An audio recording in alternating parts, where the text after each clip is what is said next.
Good morning, good morning, good morning. Hey, welcome to this new channel. Whenever you're watching this, if you're watching this, I appreciate you stopping by. Whole new channel, same me, but I decided to move everything in regards to co-working, anything about the shop, just like the designing part, just sharing the ideas of how we get our print on demand stuff done, all of that. I decided let's just put it on a new channel, and specifically the channel that promotes the shop itself. So that's kind of what we're doing now. So we actually we switched everything over. We still have our Nordwulf live one, which is, you know, mainly game and coffee chat, but we don't do a lot of gaming lately because we got a full schedule of actual work that we need to do. So anyways, same me, different channel. That's kind of what it is. Obviously, I'm going to keep this channel more in tuned with just the development and design of products for a print-on-demand shop, as well as, you know, printables like digital downloads and anything like that. I also have a print shop that I do fine art prints on, where it's kind of up in the air whether I'm going to keep that one or not. But this is kind of the place where I'm going to do my work from now on, because what I found is that I was trying to do my co-working streams on the Nordwulf Live one, which the majority of the people that would watch that, and by the way, I've been doing that stream since, I don't know, like 2018. And the majority of the people that watch that or hang out there are mainly gamers. They're not really interested in the design part, the co-working, or the hanging out or chilling and working along with me, because they've got their own stuff to do. And most of them, you know, want to be entertained. Sometimes I can't entertain. Sometimes I have to focus on work. So that's what this channel is for. This channel is for me to get my work done, share my ideas, build a community around this type of environment where we chill together, we do our work together, we kind of focus, but we also, anyone that's interested in print on demand, Etsy, or any other online shop, and creating mock-ups, creating the actual artwork itself, all of that stuff, this is the place. In fact, I'm going to do a lot of experimenting here, so I'll probably end up like building tools that I've already started building, things like that will help me and maybe down the road help somebody else. Like, for example, I'm going to share with you the new time widget that I actually created because I needed it to be kind of my way instead of the whole typing on the screen, and you guys will see it in chat. So I'm going to show that to you. That'll be the first thing I show you. And yeah, we'll go from there, man. We'll grow. So hopefully you'll stick around. Maybe you'll give me a follow and we'll grow this channel. But I'm starting at zero, starting fresh, just like I did before. And my rule has always been, even when I started streaming in 2018, was I'm going to speak and stream just like if anybody was here. It doesn't matter whether 0 people are here or, you know, 1 person, 5 people, 10, 15, whatever. It doesn't matter. I'm still going to be the same, because for me, this keeps me accountable, keeps me on track, and hopefully it helps you out too. So anyways, along the line, we'll have chat, we'll talk about life, we'll talk about working, we'll talk about business, whatever, anything that comes to mind. But I will try to keep this to a minimum of not really diving into the whole gaming scene or, you know, gaming stuff, because that's really not what this channel is about. So that would be what my other streams will be about on the other channel. Anyhow, that's it. That's what I got. So let's go ahead and get started. I'm going to work on a couple of things and I'll talk through it before I start my first focusing time. So we have a whole new interface, by the way. And we made this just for this one. And so as you can tell, this is the regular, this is where we're going to actually live. Hold on, let me adjust this.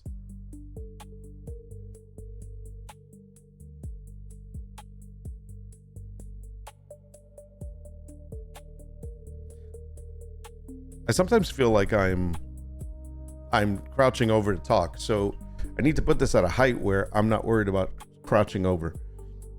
Anyway, so this is the new interface. We've got a couple of things. You'll see the interface as we go, as far as, like, you know, there's all the new screens. We got the first monitor, the second monitor. Obviously, when we get to have to like show something in full, we obviously do the multi display, which is the multi-box one where we can see both monitors when I'm working.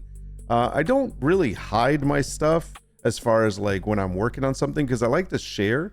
My whole idea is to build a community that we share ideas, We learn how to do things together. And then anything that, you know, that I know that I can pass on knowledge, that's what I'm going to do.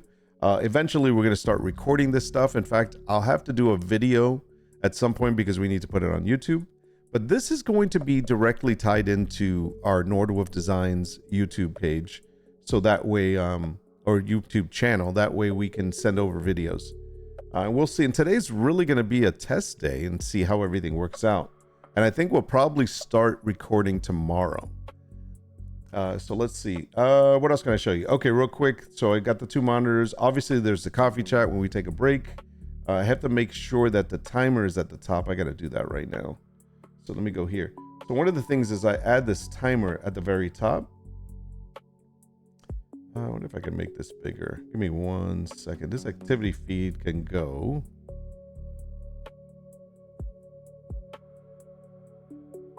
Trying to find a place to put the activity feed, but it's not really letting me. There it goes. Okay, perfect. So for example, let me undo this focus. I just have to copy this one. It's up in the upper right hand corner. And so then I'll go to coffee chat and I'll put it here so that when we're on break, you'll see how much time we have. And I'm going to go ahead and put that like right in this area here. The other thing we need to add is our, actually there's a focus timer right underneath there, which we're going to get rid of. There it is. Okay. Make sure the other ones only have one. Perfect. So we have the coffee chat. I have to add the chat here to the right. Haven't done that yet. I'll do that in a moment. Setting up multi-screen, and that's really our interfaces. It's just really three. As far as the starting soon, be right back, and ending screen and all of that stuff, that's always in the background. So you'll only see that when that actually is coming up. But it is pretty cool. Like for example, here's the be right back. We'll probably put chat in that little box there, and that's going to work out well. Okay. So first things first. Let me grab this. So this is a new tool that we went ahead and we created this to allow us to actually use the timer. And the reason why we did this is because we were tired of having to put commands into the chat screen. Like there's a chat command at the bottom there, which we're not going to use, but we do have the capability of doing the chat commands. That's a phase 2 thing. I didn't really want to do that. I kind of want to leave it where it's kind of, I run it from here. So for example, right now there's 2 sample things on there. I can check them and uncheck them. You'll notice that they'll change at the bottom left-hand corner. So on the actual interface. So if I basically, whatever I do here is going to change. I'm going to go ahead and delete those. And so we got none. Now there is no sound, but that's okay. So we're going to say 10 minutes is our focus time.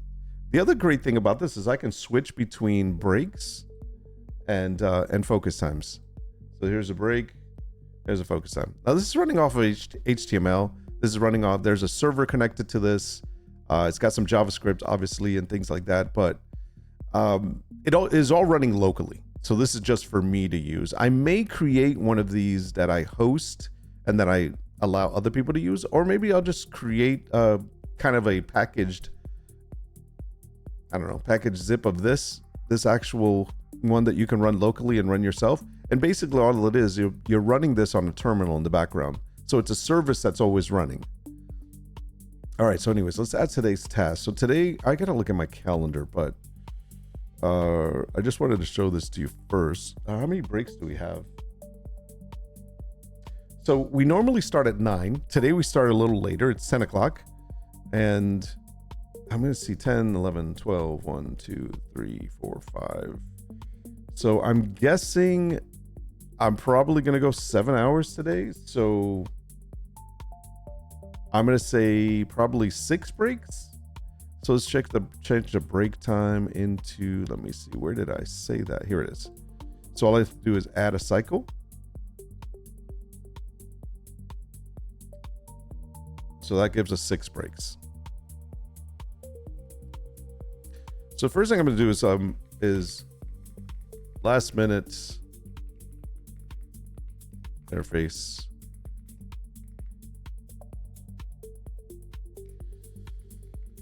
Last minute stream adjustments. Let's do that one first. Okay, so we're gonna add that to the list.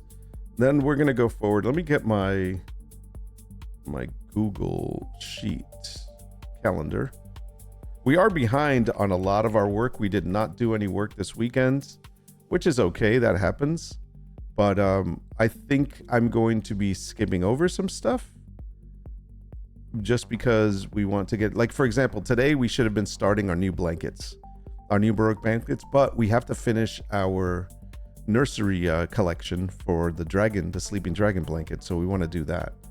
So I'm going to go back to see this weekend. We didn't do anything. And then the other thing is we also do our social media branding. So we have to do like Facebook post, Instagram post, things along that lines. I'll show you those in a moment. We'll get to that. But I want to go back to red. Whenever it's red, it means it's done. And so see here, rebuild your repurposing system for YouTube. I think I did that and I forgot to mark that off. So I'm going to go back.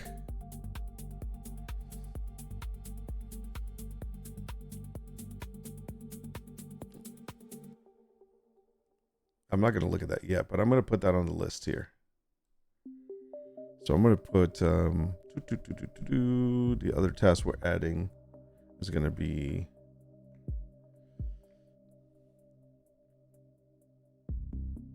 so I call this Insta Foundation. Oh, I call this Insta F6. And then I have to write YouTube repurposing system. And like I said, we're not there yet, but we should be back to that. So the Storybook Dragon expansion is what we're going to work on. I'm going to go over to the next day here because that's kind of what's on our list. Okay, so we're going to do, I don't know if this is going to work, but we have, I call it SDE. Okay, so this is going to be the baby fitted crib sheet.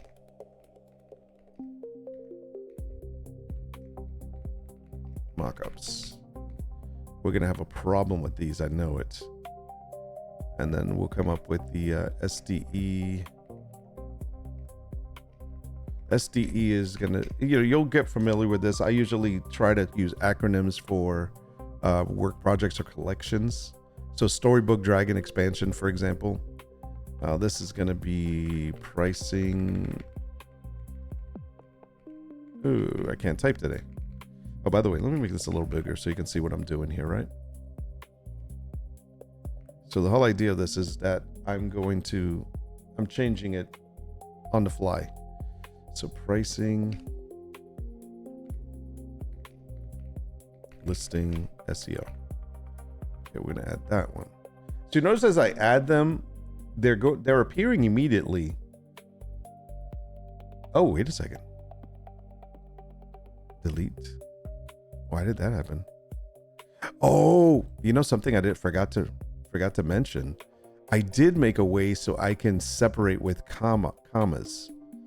And I forgot about that. So if I want to add them all at once, I just write them all in commas. But we don't want to do that. So I got to redo that. Sorry about that. So we got to be careful with commas. So we got to do pricing, SE pricing, listing. See, we'll do dashes instead, and then SEO. Otherwise, it's going to grab them all as a separate task. Day end. We're not going to do the day end review because that's something I'll do on my own. But I think if once we have that, we can do finalized completion on that. Now we have Instagram posts that we need to do as well. Like for example, today we need to supposedly do the first reel for the POD profit reel. I'm going to put that on the list. I'm not sure if I'm going to do it. So Instagram.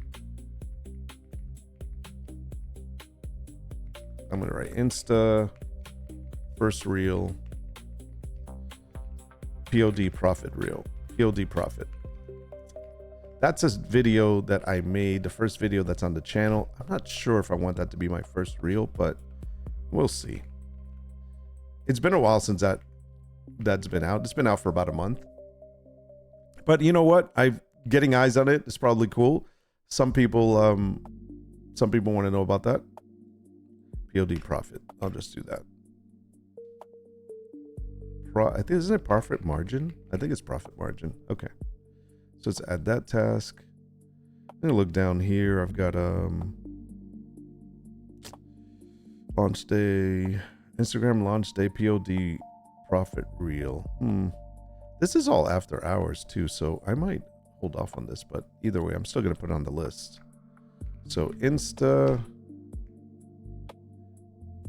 I'm gonna do L4, which is basically LD4 is launch day 4, which is wrong, but that's okay.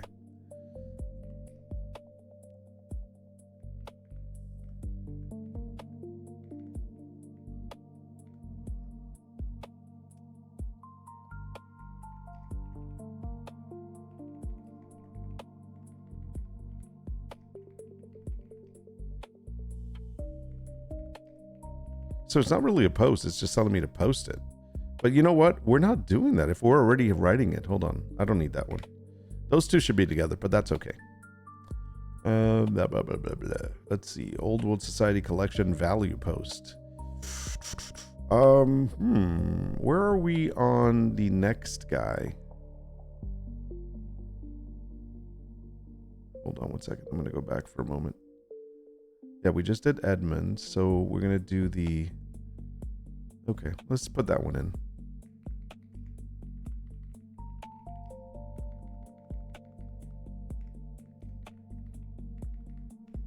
If I can type, that'd be great. Let me see, where are the collection value? Yeah, let's do that. All right, that's fine. So this is a post. I'm gonna fill up this this list because this is stuff we have to work on today. First follower growth routine. What are we doing there?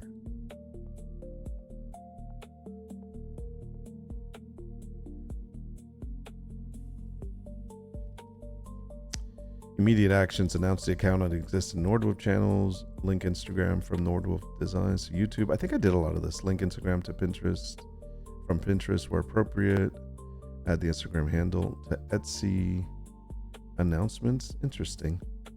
Follow relevant suppliers, designers. Yeah, I'm doing that.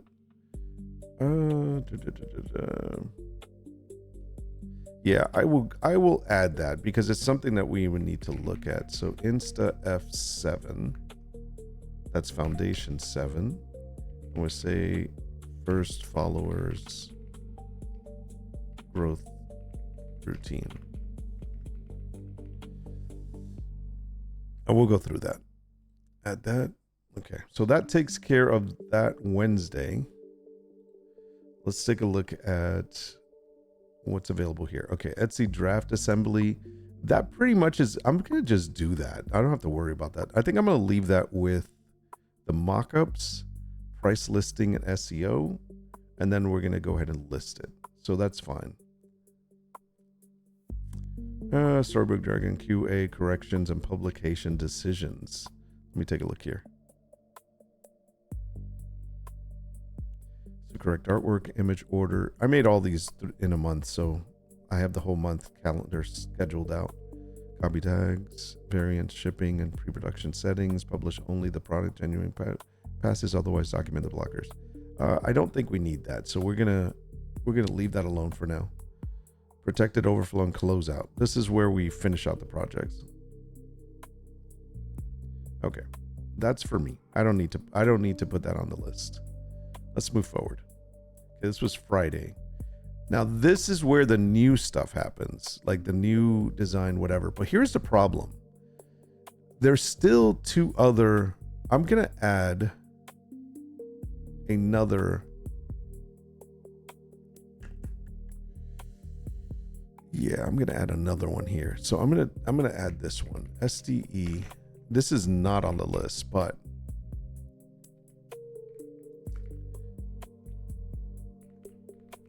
So we were going to do a pillow. Let's do art session. Hold on, I have it on the list.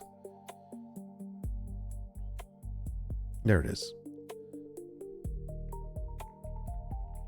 Artwork development session.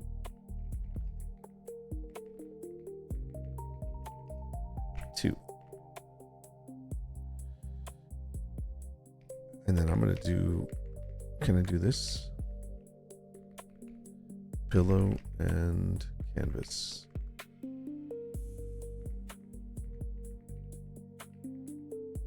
Or print. So we're going to do that. I'm going to bring this up because, oops, sorry. Didn't do that. Okay, art development. Wish I could drag it, but don't have that feature yet.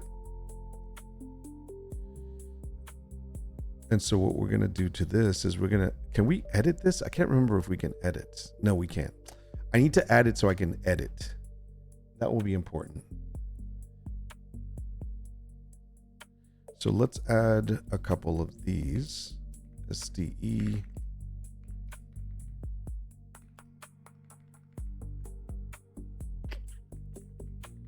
Pillow. Mockups. And then we're going to bring that up.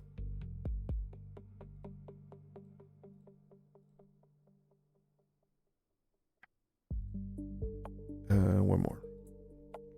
SDE. What was the other one? Oh. Canvas, print, mockup.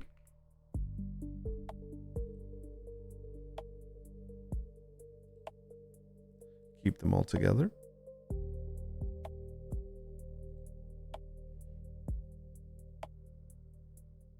Okay.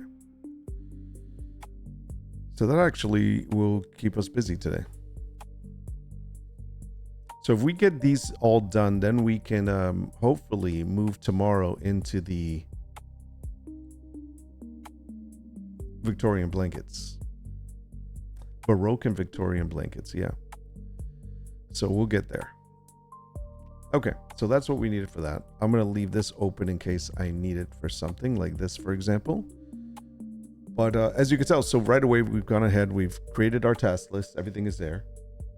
And we can immediately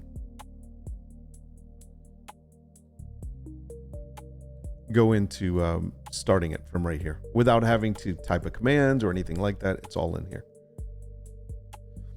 So we'll go ahead and do that.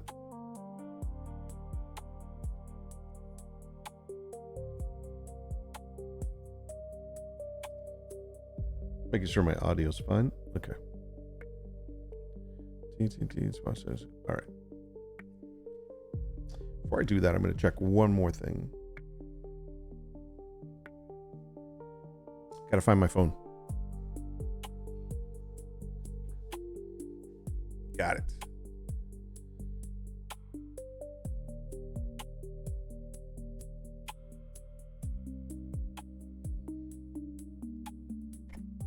All right, let's see.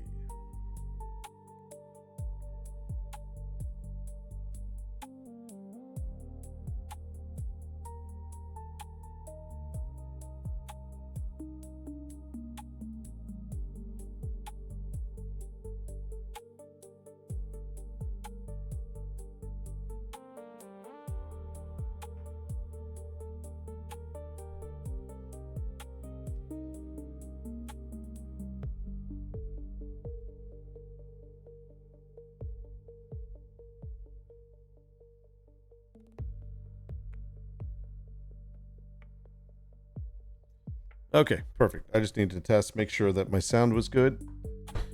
Yeah, today's going to be a day of just getting things ready. All right, let's go ahead and start. So again, this is just for me. So I'll keep that on the side as needed. And what we're going to do is we're going to switch over now. We don't need this all the time.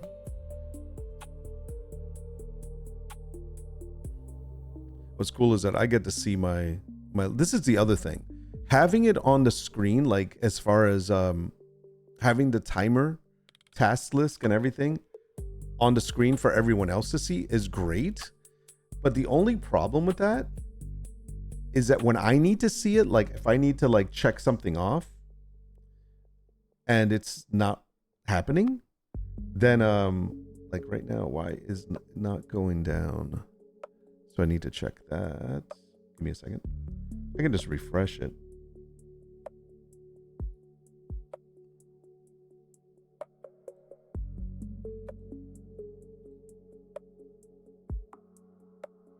How come I don't have a refresh for this? That's interesting. I should have a refresh for both of them.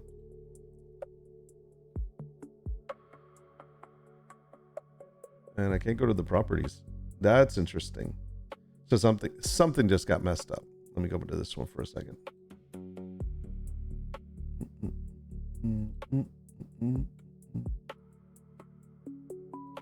That's really interesting. All right, I have to go to the behind the scenes for a second.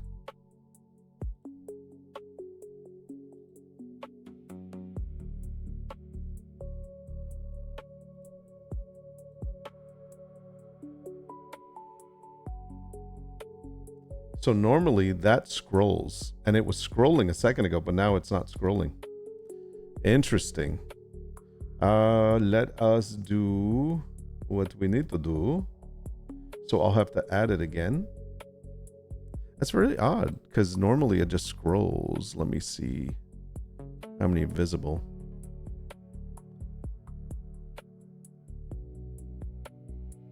Here, I'll do this.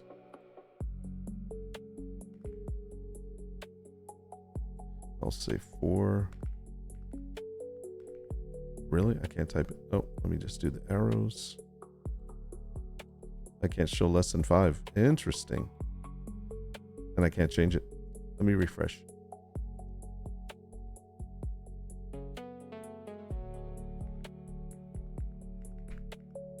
It's not letting me change it. So something's screwy. All right, this is how we fix this. First off, I need to go to Codex because I think Codex is running it in the background. Can you stop the custom widget from running in the background?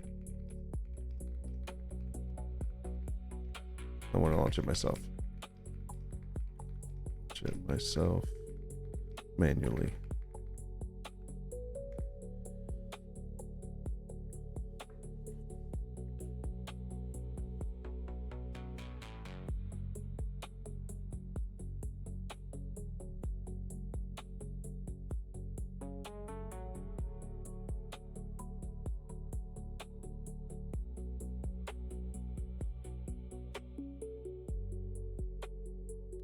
So I'm having it stop it. In the meantime, I'll bring it up.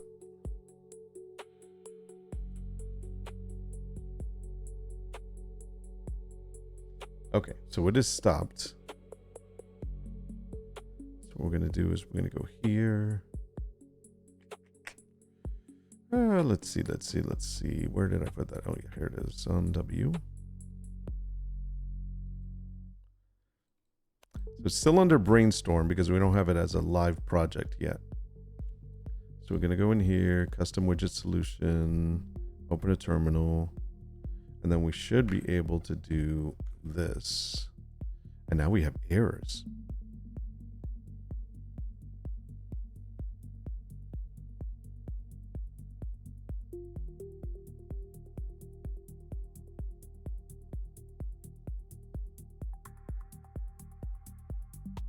And it's not working. Okay. So something really weird happened.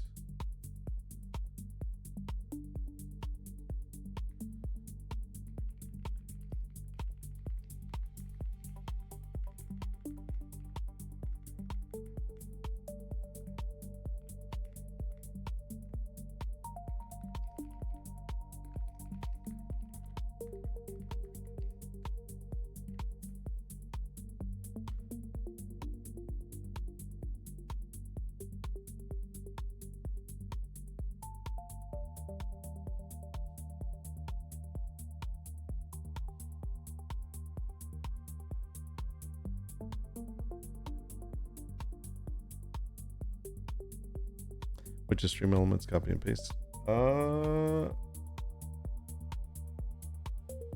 It has no look. No. Oh, damn it. Sorry. I ran the wrong one. You're right.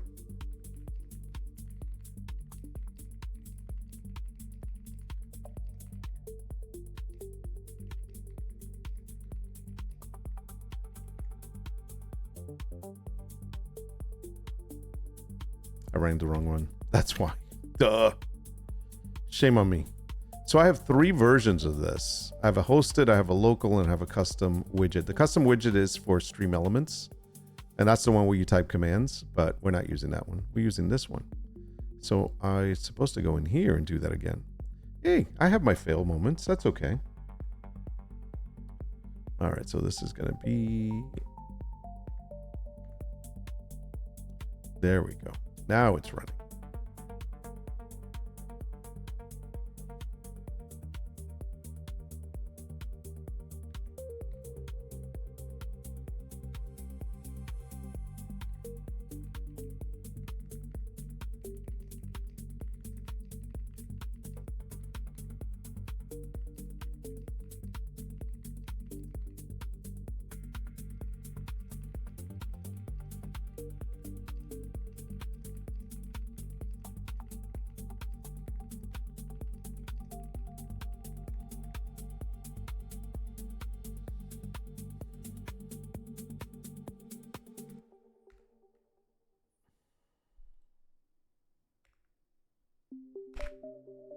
It still doesn't let me change it.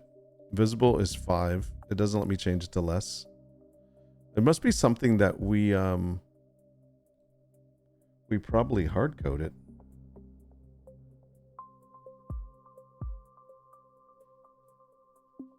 Sorry, I got to do this.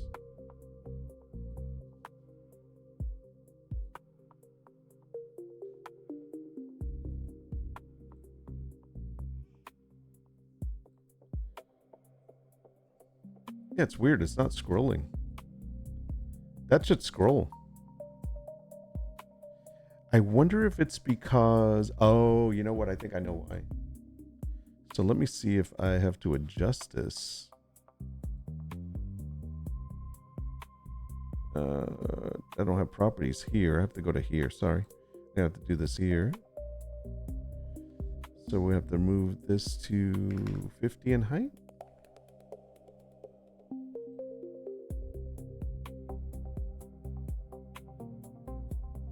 Let's try that instead.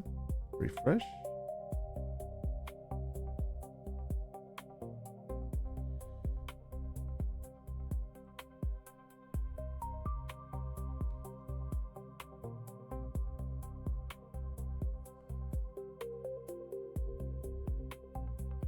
Very strange that it's not scrolling.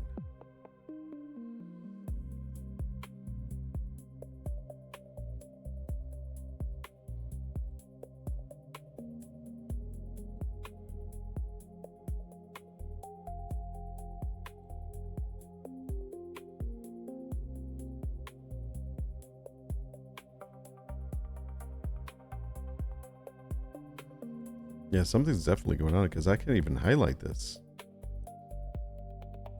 That is so weird.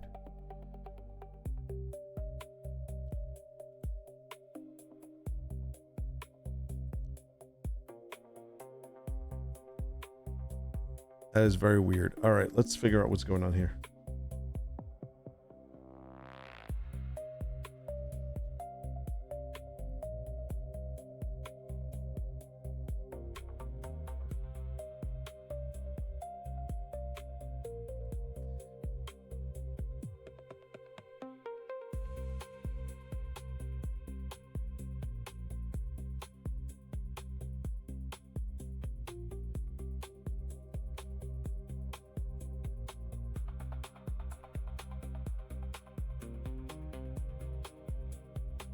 That is really weird. It's not letting me change anything.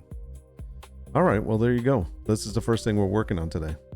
So the counter's working, but for some reason the tasks are not. And it's not letting me do anything here. So let's go ahead and see if we can fix that. So noticing I mean, can I, and I can't even type in it. Can I move something up? I can do that.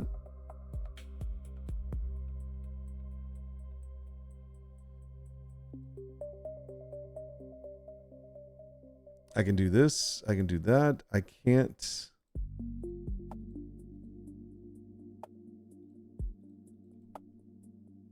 Okay. I can't. Okay, using the local.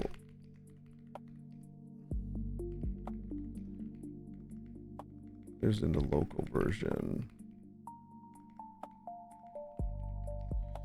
I can't seem to add any.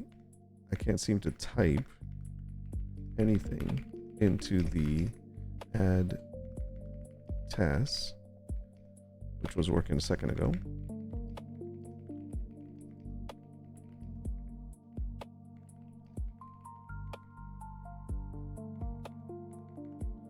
A second ago when I added 10 tasks,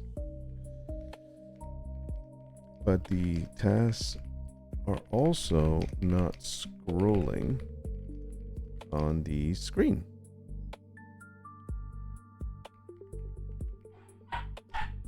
Screen when showing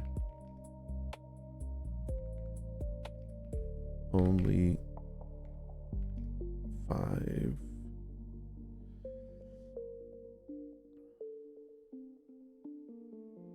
Yeah, something weird's going on. I don't know if it's browser related. See that? All right, let's try something. I'm going to close this out for a moment. It could be the browser. So I'm turning off the browser for a second.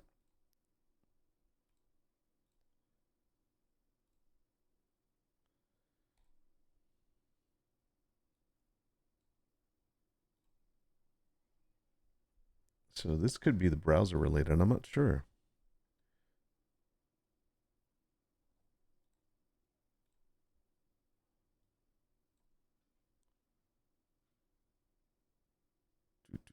I'm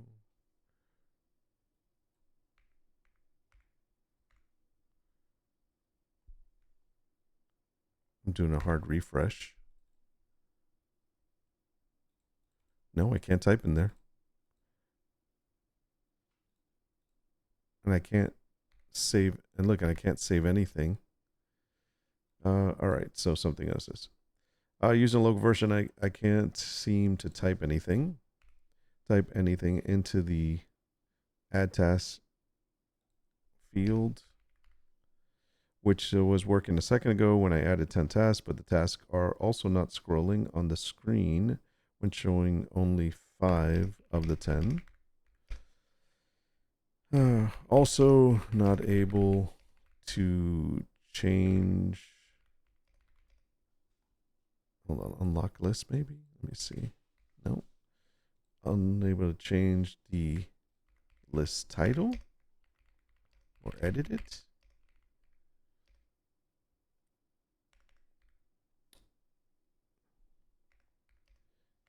Okay. Also, it's going to be great for first stream, huh? We're going to fix all these problems. Also unable to change the number of visible task limit. It keeps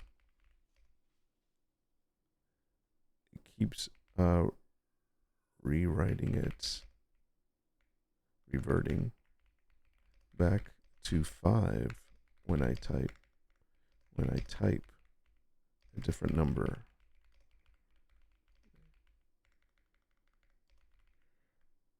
And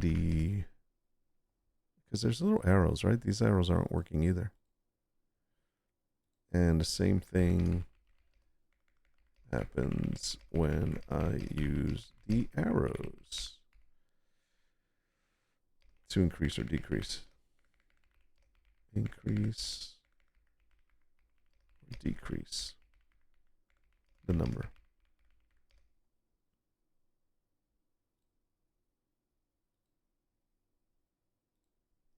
Same behavior.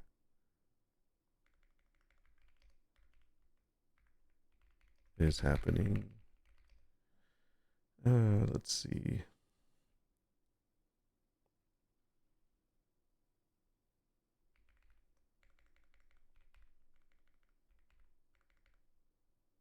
It's weird. I had this working yesterday. I think it's when I separated everything.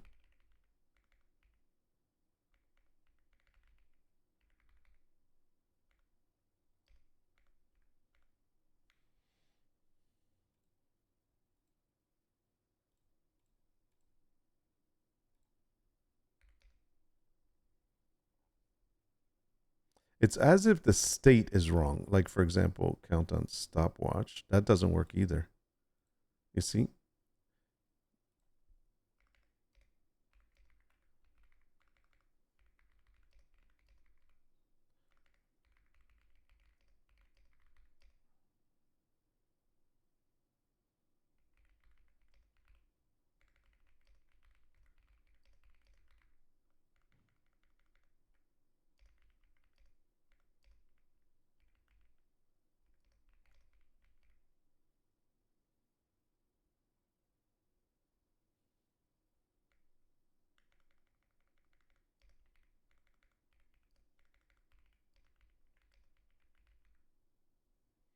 All right.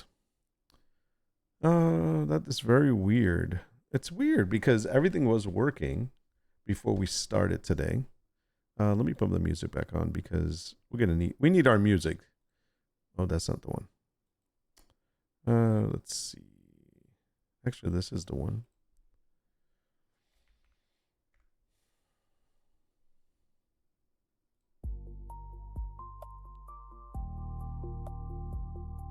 We'll keep some music going in the background for you.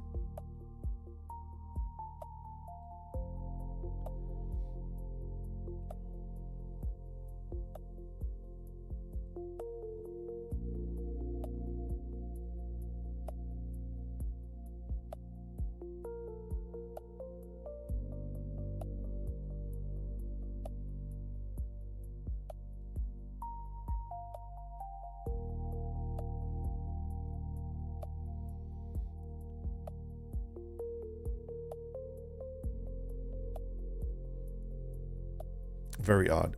That's why we're doing last minute stream adjustments. Live state updates. Yeah, it's a state update. That's what I thought. All right, let me take my pill. I'll be right back.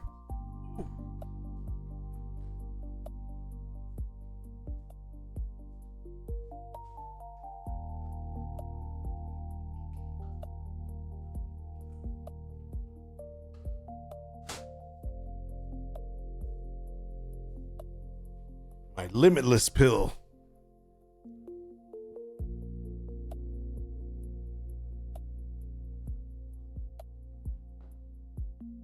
Okay.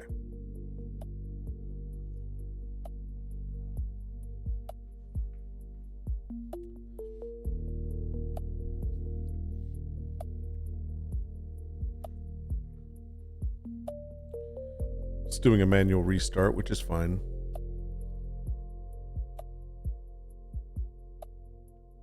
Let's see.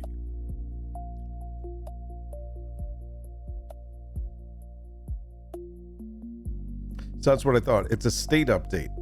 That's what I was saying. Something's wrong with the state of it. And so it says server is broadcasting a state update every second. So with that, what happens is everything else is going to lock in place.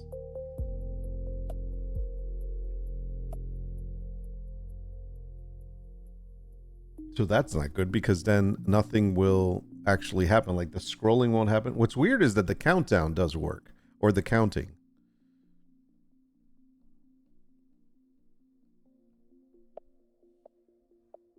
Excuse me a second. Hello?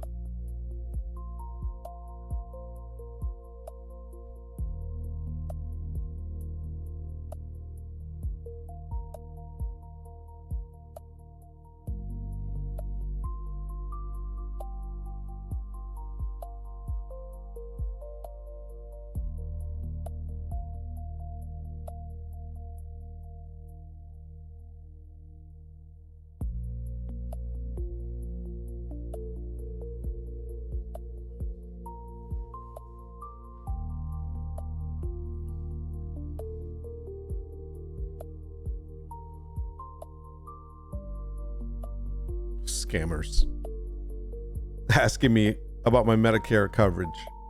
I'm not that old, man, that I have Medicare, okay? So you know it's a scam. Oh.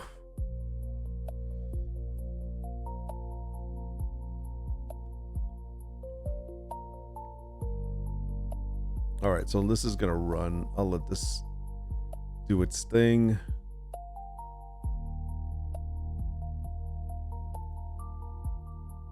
You know, what's funny is I think yesterday we were also testing as the custom widget one, the one that's on Stream Elements. So we did not, that was originally the one we were gonna use, but I rather use the one with the interface like this. So that's why this one's better for me. Obviously, if there's a server state issue, then it doesn't work, but that's what we gotta fix today. And by the way, that's what this channel is all about now, is like, we're going to be working through things. Like if something is broken and not working, especially a tool that I create either for streaming or for designing, or even for the Etsy shop, just like things that will make my life easier. That's what we're going to do. Like, I'll give you another example while we wait for this. While this is working out, let me show you this here. So like I have this is the tool that I created that I work with whenever I'm resizing or creating a bundle for a digital download, or even just making the mock-ups. So for example, it's in 4 different parts. The last part we're not using right now, it's a listing pack. This is for additional information, kind of like to make a listing / mock-up, but we're not there. That one's still being worked on. But for example, if I have an image, and I'll go ahead and find an image that we can use just for our purposes. Let me see. I wonder if I have an image here. Yeah, okay. So we'll use this fox one, for example. So I'll grab this fox as a great example here, the fox lantern. So I'll choose the file. I'll look for this fox that's down here somewhere. Oh, there's Milo. Here it is. Okay, so we're going to use this one here for now. It's a smaller file. It doesn't matter. I can use that one, which is probably this one's going to be better. So this is the updated one. So we use that. Once we put that in there, we'll let this run. This is still running. Then we go through and we can decide what size we want to have any of this in. So like, for example, we can check like it's portrait, obviously. We can name it Fox in Winter or Fox Cabin. I just want to call it. And actually, I'll do an underscore on that. So then I decide what ratios, aspect ratios, I wanted to actually crop it to. So maybe I don't want that. Maybe I'm going to turn off the 1:1, the 1:2. I'm going to keep 2:3. I'm going to keep 3:4, 4:5, and I will close the rest. So I'm just going to do 2:3, a 3:4, and a 4:5. And what it's doing is it's going to give me the largest size that I have set for that actual product or that actual aspect ratio. So now we do that. We go down to the bottom here and we actually choose like 2:3. We manual crop. And now we can see that it is a 2:3, which is basically 24:36 or something along that lines. And now we'll go to the next one. So I'll drop this down and then I'm still doing the manual crop. But notice that this is a, 3:4 or 3:4 ratio. And so I want to set the cropping to where I want it to be. So this is good right there. Perfect. Now I'll go ahead and drop down to the next one, 4:5. And that's like an 8:10. So then I'll go ahead and maybe bring a little bit like that, or I can do the whole bottom piece here, but I want to get that light, the moon in there. So that's why I want to keep it like here. So that'll be good. That's a good crop right there. Perfect. Now, once that's done, that means all 3 of them have been manually crop sized so that it crops exactly that area. Then we'll go ahead and generate the active crops. So it's going to take a moment. It won't let me do anything else while it does that. And we'll just let it do. In the meantime, we'll go back over here to where it's saying we can rerun this.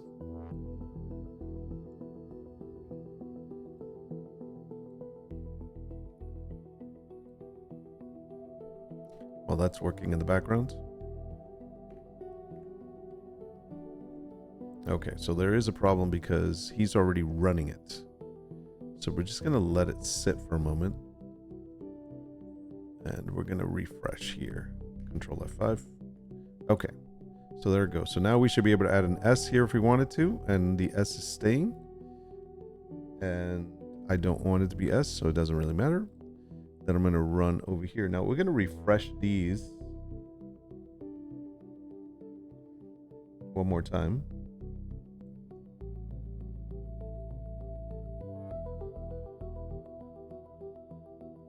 Okay. So that should be working, but I still see it. Now I'm also seeing another problem here that there is a it's completely messed up right there. Oh, I don't think ChatGPT had his coffee this morning. Codex didn't have its coffee. But what it just allowed me to do is I could actually do 4. So I can save those settings, and now it's only showing 4 of them. But it's still not scrolling through. Save this setting. So we're showing 5, that's fine. It is allowing everything else, scroll intervals, to be every 2 seconds. Let's see if that makes a difference. If I say 1, 2, there it goes. It's going too fast now. Let me see. Yeah, that's too fast. So we're going to do 6-second intervals.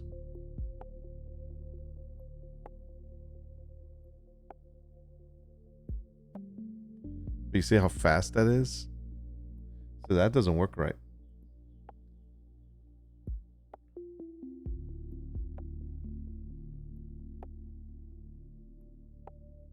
That's way too fast.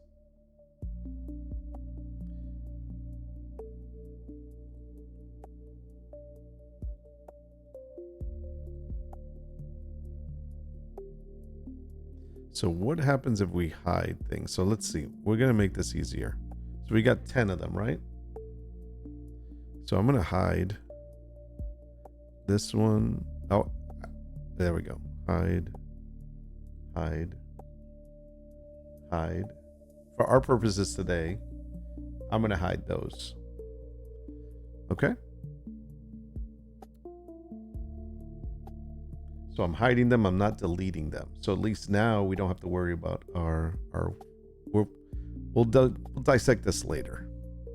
So what I'm going to do is I'm going to go ahead and cross out the first one because this is last minute stream adjustments. We're done with that. And I'm going to delete that one. So I'm going to delete it. Say, okay, that should be gone. Now what I'll do is I'll show the next one.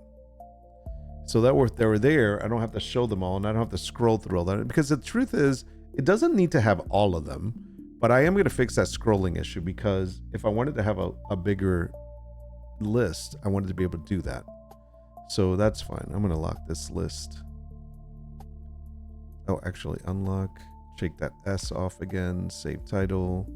Lock the list. Okay, so that's fine. You know what? We're gonna leave that as is for today. We'll come back to the fixing of this right here. I don't want it to mess with it, but I almost feel like I want to. Yeah, I'll just have it fix this.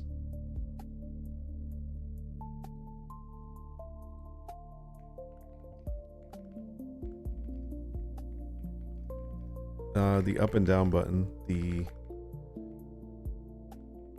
up and down arrow buttons for changing the order of the tasks.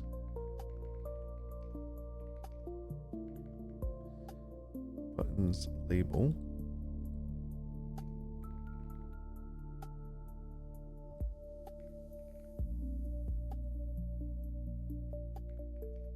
Showing some weird characters instead of the arrows. Okay, we'll let that fix. We'll go back to here. Okay, so anyway, so we did that, and look, see, this is like I said, the tool that crops it. The crop idea came from this other YouTuber that I saw that he gave this thing out for free. It wasn't this one. It was a very minimal one, and it had some bugs in it. In fact, one of the things that it didn't have in it was it didn't have a way of reading metadata from the file. When this file is created, it has to have metadata in it because the image file, when it's put into Photoshop, Photoshop needs the metadata in order to know how to open it. So for example, if it was framed as a 2x3, let's say this was an 8x10 in size, and it was saved as an 8x10 with the cropper. If I were to open it up in Photoshop without metadata, it would open it up at a very large size. It wouldn't open it up at 8x10, which is the actual size that it should have been. It would just open it up at the biggest size it has or can do. It's like a default weird thing because of the fact that it doesn't have the metadata to read from it. So when I fixed that and I said, hold on, this is wrong, and I made sure that the metadata was being added, when I opened up an 8x10, it opened up as an 8x10 on Photoshop. Now that's important because if you're saving a file at a specific size or aspect ratio, you want it to be that size when you open it. So that was a big deal. And there was something else that I wasn't doing. So I've added a bunch of stuff. I changed it. I basically made my own. And that's what this is. So anyway, so here are the files. So I'm going to go ahead and download these files. And I can just either download them all or just hit download from at the bottom. I could have just downloaded right here, but it doesn't matter. If I had, and here's the other thing, I could do multiple ones. So if I would have dropped in like 3 files, I could have done the same thing, the same cropping and everything in the same sizes all at once would generate all artworks. So that's the first step. Now here's the second step. If I was doing this as a bundle builder, I'm going to go to continue to next module. We'll go to bundle builder, and I'm going to bring up my downloads here so you can see this. So there are the files right there, right? They're all saved. They all have the size. It's saying what aspect ratio it is and everything. And so now I'm in bundle builder. Now, if I go here, I want to create a bundle for these different files. I'm going to use the biggest one because of the fact that I have to crop down for this. Now this is different. It's a little different. The reason why I made these is if I only want these files, I want the largest ones, I'm just going to put these out. I can do that. But the bundle builder kind of works similar to the cropper in a sense. So let me do this for a second. Let me choose. I should add the drag and drop, by the way, but I'm do that later. So I'm going to choose the 24x36 because it is the 2x3 because it is the full largest picture. So I'm going to open that up. And so it's telling me right now, based on these files were saved by the cropper module, and it's telling me these are safe. These are 300 DPI, and any one of these ratios, it will work perfect on. And notice the ratios I'm doing is 9:16, which I really don't need to, but okay. 2x3, 3x4, 4x5, 5x7, 11x14, and an ISO image. So I don't have to necessarily use all of those, but if I wanted to, I could. Like for example, maybe I don't want to do a 9x16 because this isn't really going to work for that. Maybe I don't want to do the ISOs, so I don't do that. So now I'm doing 2x3, 3x4, 4x5, 5x7, 11x14. Standard. And now this is where we go in here and we have to make sure that the crop is correct for all of them. So I'll check each one and I'll notice where the cropping is.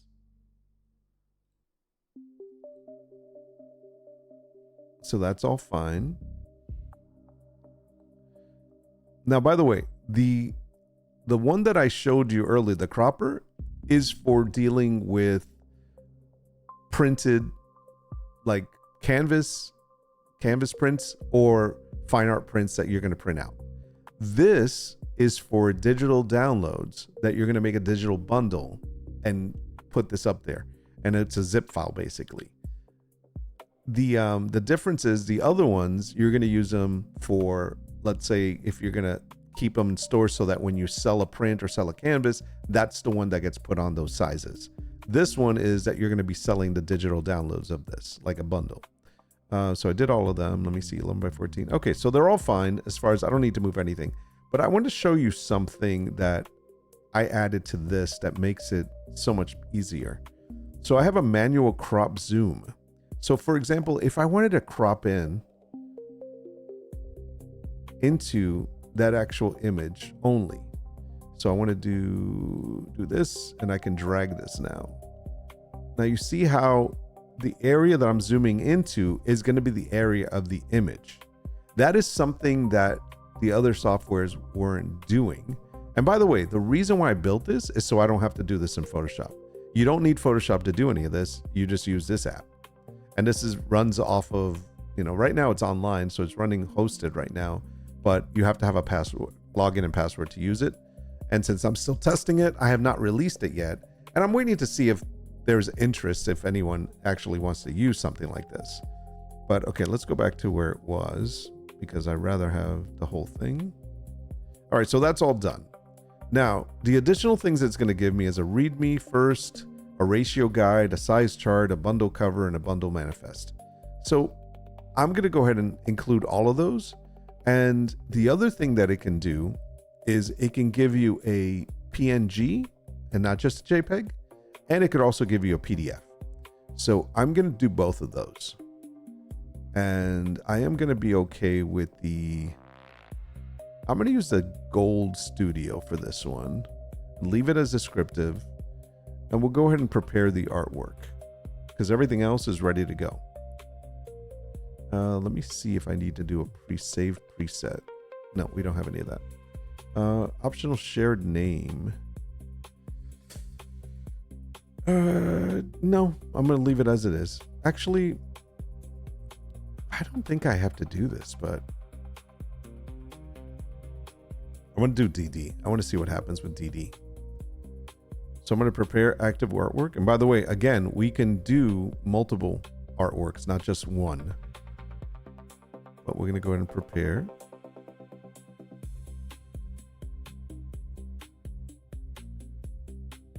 Should be working, by the way. That's the one thing that I have to add into it. There it goes. Okay, so it says job pending. So it's running.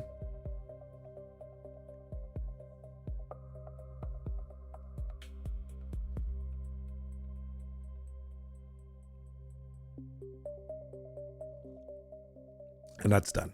Okay.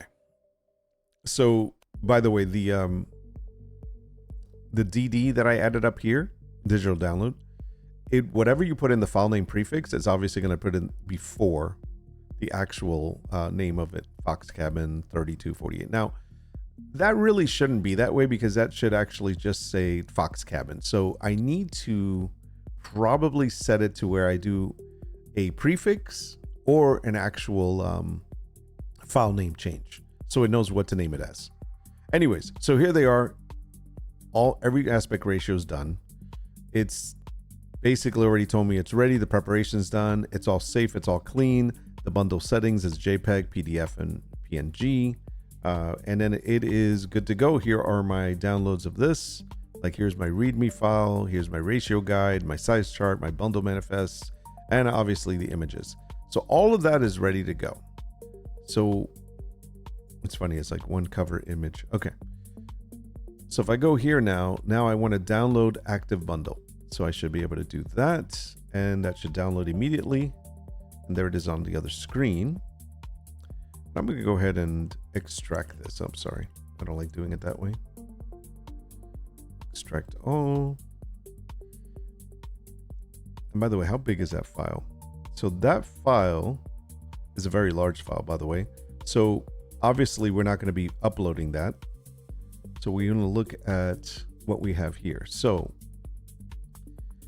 the only thing that I'd like to change in the bundling, and this is why I'm still tweaking things on it, is instead of it being aspect ratio wise, like for example, here's the 11 by 14. If I click on that, let me make these bigger for them.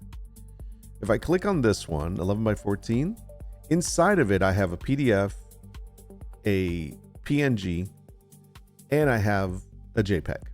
Now, obviously, the PNG is huge. It's like 68 megabytes. Now, we don't want to do that because I think there's a limit. I forgot what the limit is. I think it's like 20 or something. And so we don't do that. But I want to separate it to JPEG, a JPEG zip, a PNG zip, and a PDF zip. And if I do that, then the PDF and the PNG will go on to the Google Drive, let's say, for example. And then in the actual listing, the JPEG would be available. So therefore, they can immediately get the JPEG. And if they want the PNG or the PDF, if that's what they want instead, they can then download it from the Google Drive, which there would be instructions obviously to do that. So that's the first thing to keep in mind how we do that. Now, here's the other thing. All the guides are included. Now, by the way, here's the guides. And see, all these are the guides, like what's first, things like that. Let's see, what is it? Let's go ahead and open that. So that will show you like the digital download bundle, kind of tells you what it is. It's a README file. Nothing crazy. Then you got the ratio guide, which will, I'm just going to make this viewable like this. And so basically it's just giving you some information. Now, some of it is still off the side because there's too much writing in it. There's not a wrap. Again, still under construction with this one, but that's basically it. I don't do digital bundles or digital downloads, so that's why this one's still lacking. But what I do work on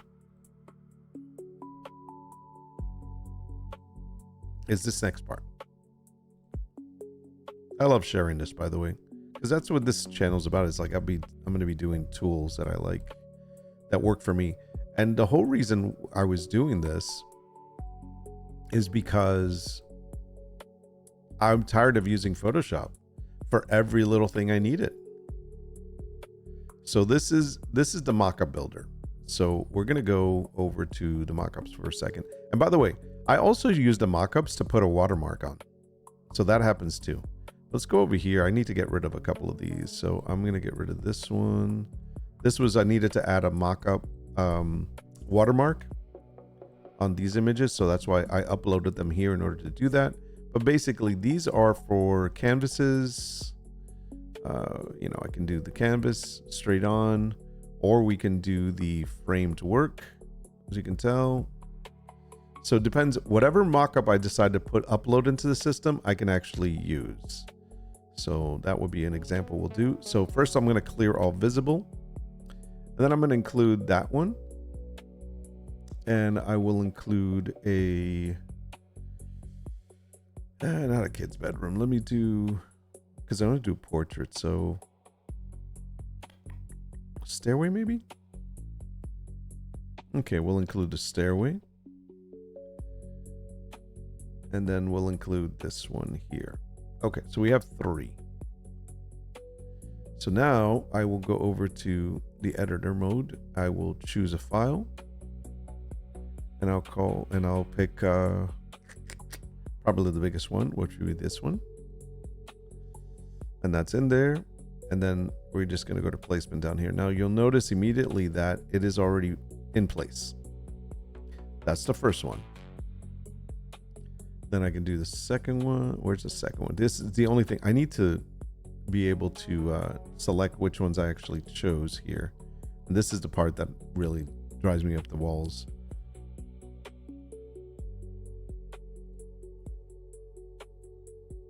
I'll do it the easy way for now.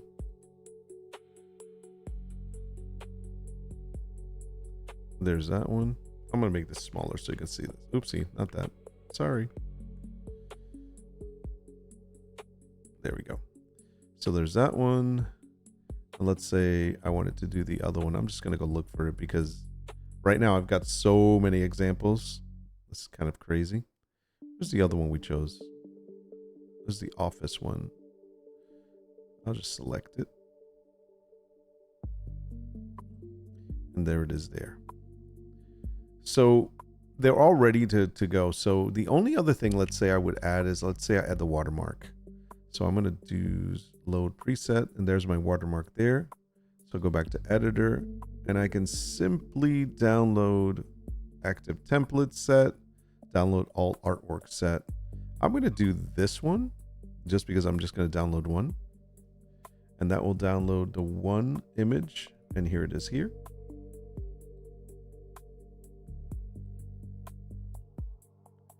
And there it is. So that's our mockup. And that's how easy and quickly you can do it. It works for blankets. I'm working on the pillow mockup now, but it's definitely a tool that has saved me a lot of time, because when I'm ready to like do mockups, I literally just drop in all the files, all the different artworks. I select the templates that I want to use, the mockups that I want to use.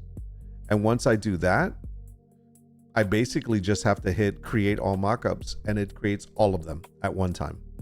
The other day I did like an example of 20, and it did 20 in, I don't know, not even a few minutes. It was really fast. And it took me a fraction of the time that it would take me to make 20 mockups in Photoshop. Now, yeah, I use smart objects in Photoshop.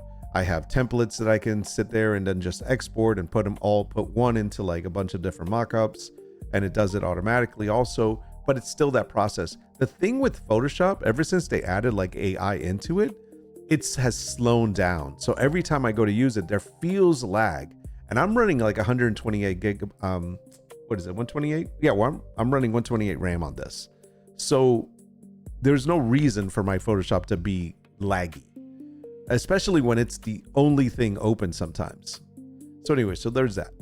So like I said, part of this channel is we're going to be doing fixing things and stuff like that.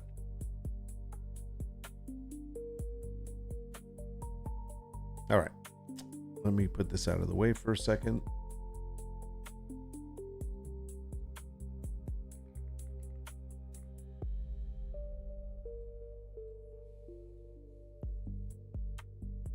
So it said it fixed it, according to this. Yeah, it added the right arrows. So we'll leave that alone. We'll come back to you another time. Thank you very much. Don't need that. And these were just examples. So we're going to go ahead and delete these. I need to put this all into the Twitch overlay stuff. So I think I'm going to grab all of these, put them into this folder so they're out of the way. And then do we have one for the wallpaper? Trying to keep these files organized. I don't think I do, but let me double check. New branding. That was, yeah, the desktop is there. Okay, good. So then I have to go to the branding for, do we have a new branding? I don't think we have a new branding folder. I need to move all these to their proper place. Nordwulf Media Kit. This is the design branding. Okay. Shop Media Kit. First Story. Media Kit. Okay. So we don't have the new branding one.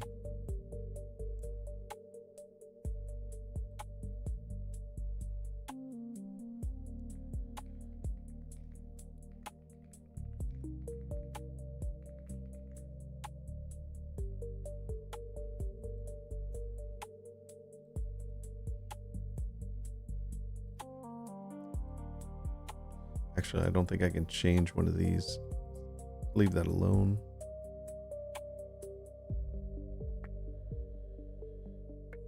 Can't remember which one it is.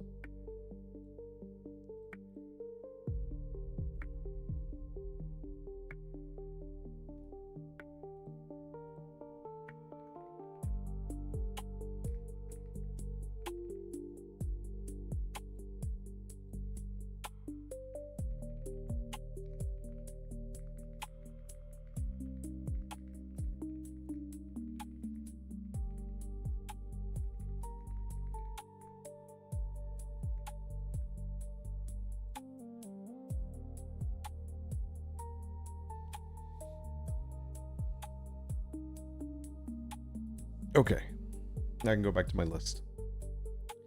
So I think that we finished this other part. I want to double check. It's the YouTube repurposing. So I have an August plan that I've been working on.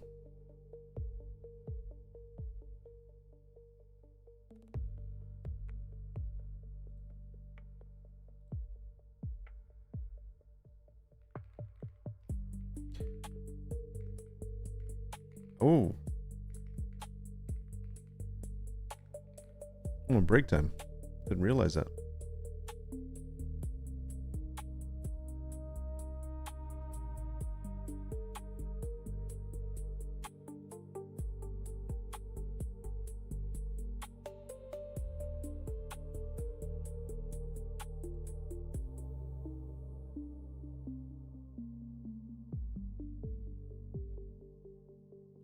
You know what? I'm going to go ahead and keep working.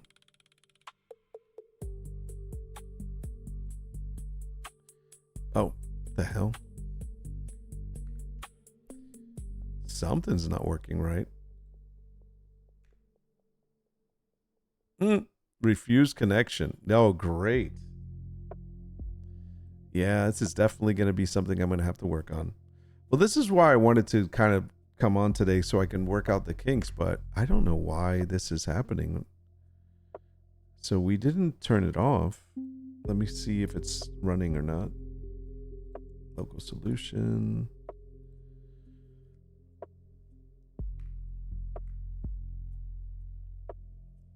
There it is there. You know what? I think that it shut down its own and it left mine running. So that's why I had to do this.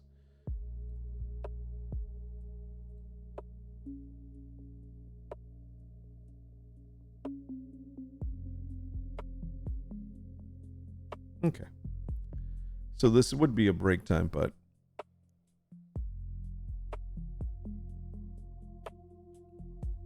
we got things to do.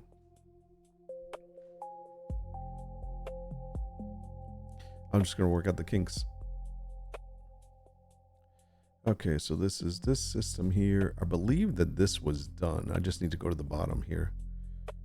Good place to call it tonight. Okay, so absolutely, this is a good stopping point. I need to review this as entirety. Yeah, this is the thing that I need to review, but I don't think that we're going to be doing our videos today. Obviously, this is on the calendar for. Let's see, where is it on the calendar? We might have closed our calendar.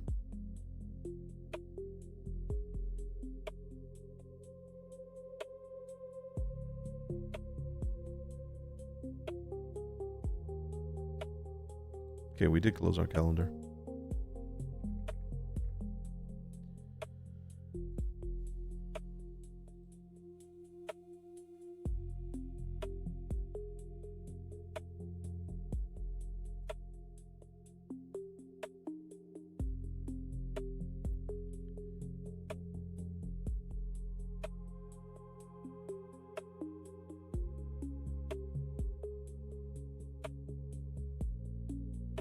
So there's a new, that's when we have to start doing that. That was this weekend, but obviously we didn't do a new video yet.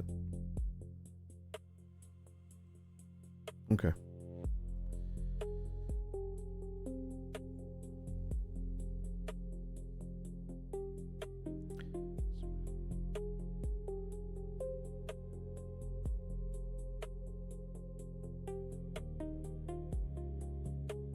So this is something we'll be working on later today.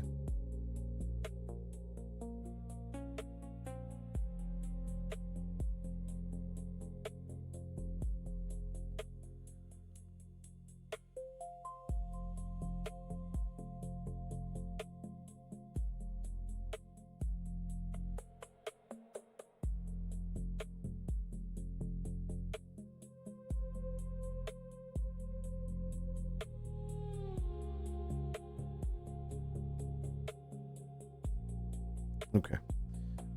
This is fine. I think what we're going to do is we're going to create a master sheet off of this.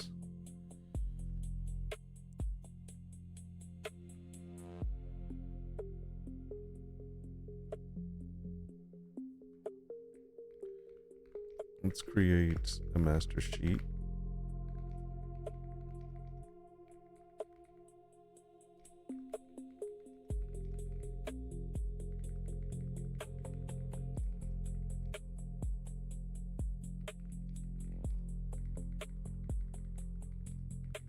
That we use as a template.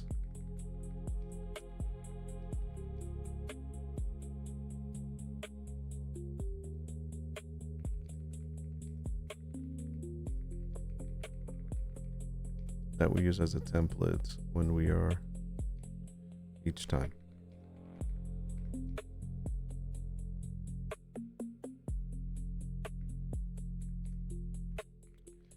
It should be PDF that I can walk through.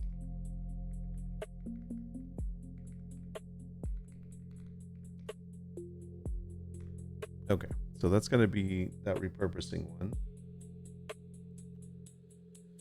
Once we have that, then I'll just hold that or mark that as done. Then we can move on to the pillows. Now, thankfully, we already have the actual design done. Not that one. It's going to be this one. And we had some ideas of possible products. So this is the blanket we have out now. And this is the ideas it was giving us, like to have a pillow or something. We have a couple of things that we're thinking about doing. I think one of them, we did do the fitted sheet already, which is here, and that we need to try to make a mock-up of. But this is the sheet.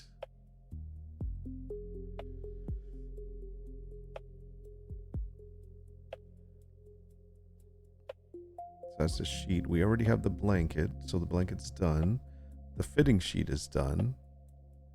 Now we need to create 3 other things, I believe it is. One was a pillow, but it's a lumbar pillow. So we need to work on a design for that. I'm thinking that on one side we're going to do the pattern, and on the other side we're going to do this sleeping one with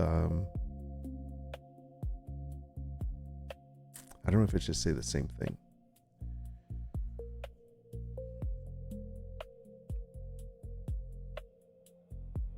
So we're going to try it. We'll see what we can do with it.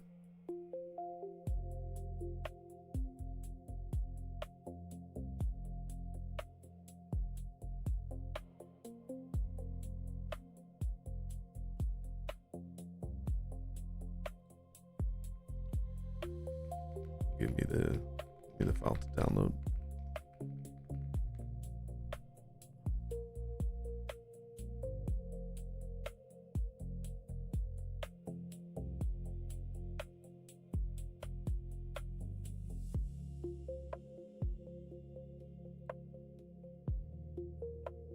Okay. Create the filled example version. And also a more branded one. Separate.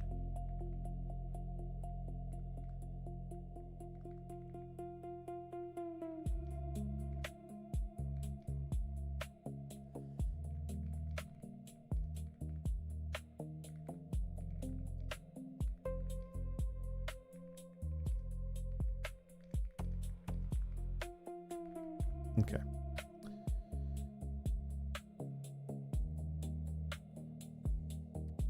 So what we're going to do for this is we're going to grab that. We're going to make it into a lumbar. I got to go to Printify first. I think it's a lumbar pillow.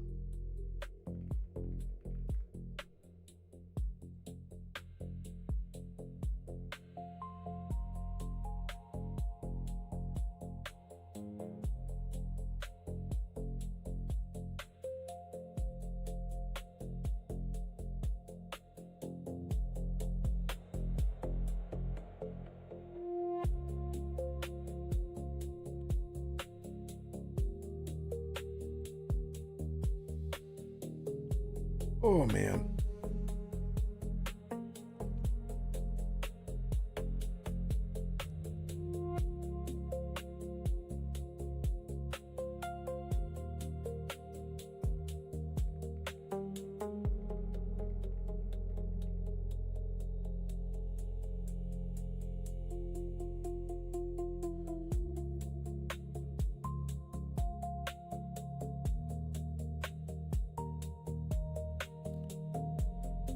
Okay.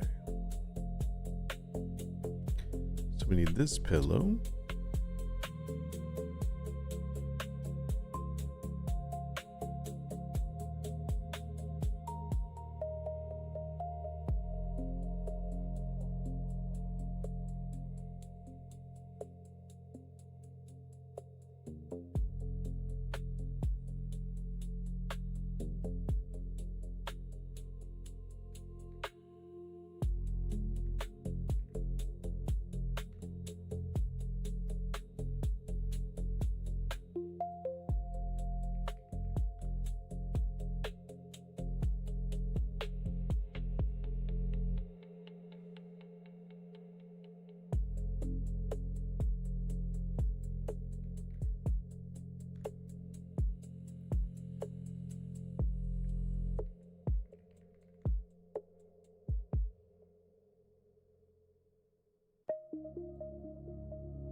I think it should be a canvas rather than a print.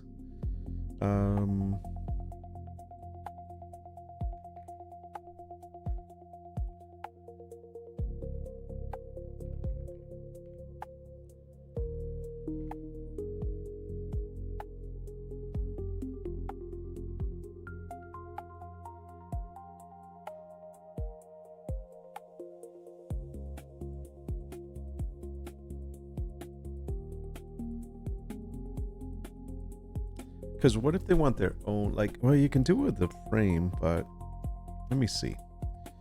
Man, these are more expensive though. I mean, even 11 by 14 is $31 with the frame. Oh, it's with the frame though, but still, I mean, the frame has to, I don't know what the frame looks like. I mean, they're nice frames, but I bet they're not wood. Are they wood? Let's see. MDF.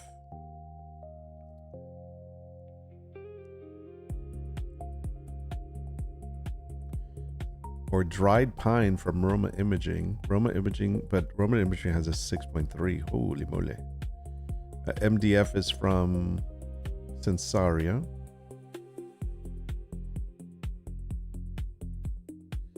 I don't know what that is. Protective acrylic cover. I don't know. I'm kind of on the fence on this. I don't know if I would want to include a frame. Frames usually look cheap if they're so basic. So I'd rather just do the canvas. If I did the print, I mean, I could offer the print. I'll do the print myself, but then they'd have to frame it. So I could offer a print. Okay. Thank you. Download these two. Make sure we downloaded those.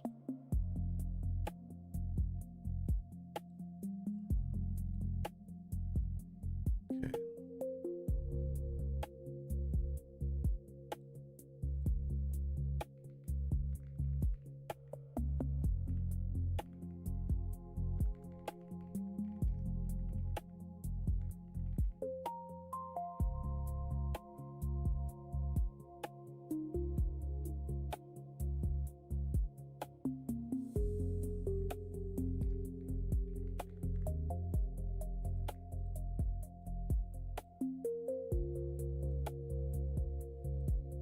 Okay, so now we can move on.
Foliage.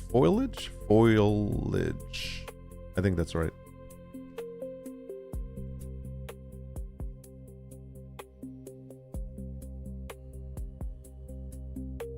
Is that wrong? That's wrong. I spelled it wrong. I was thinking foil. That's wrong.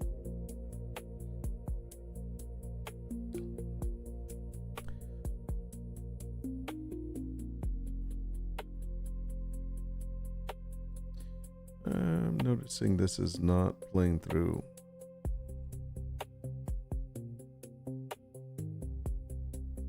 We'll tweak that later.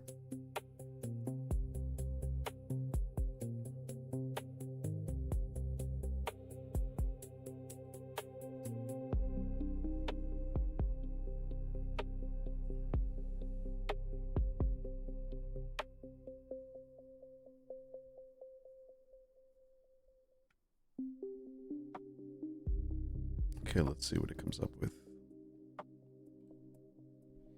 So we already have the design, so we don't have to recreate the design.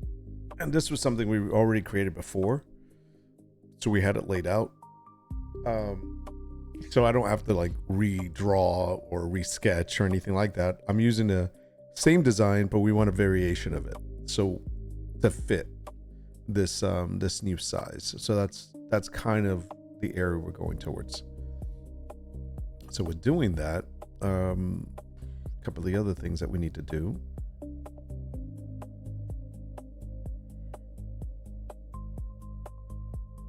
Let's fit a crib sheet. We did that. Let me see something.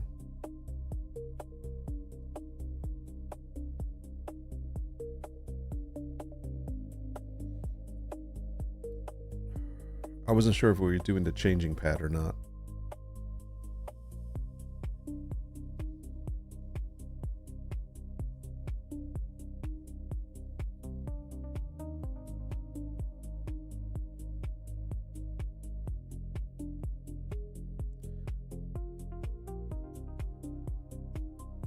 Do the hero artwork afterwards.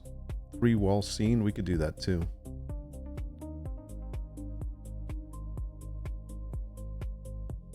Okay, that's really cute. Good. So we could use that, especially with the backing. We just need to make sure that it fits.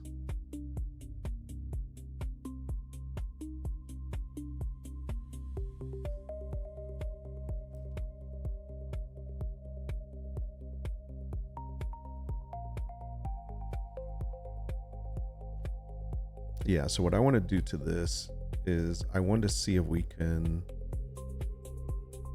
add this. Hold on, let me see.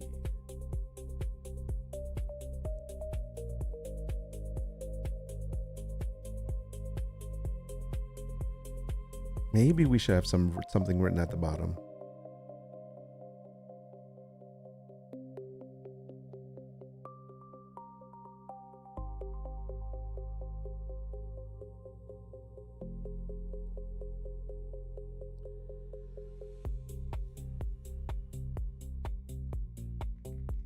I imagine this lumbar pillow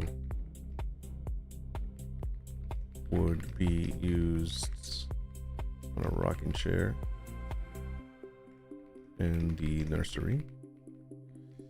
If we were to add text at the bottom,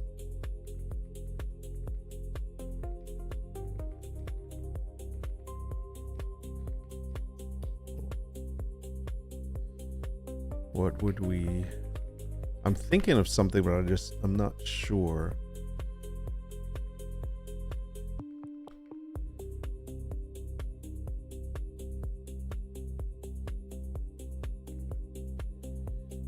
What would it be?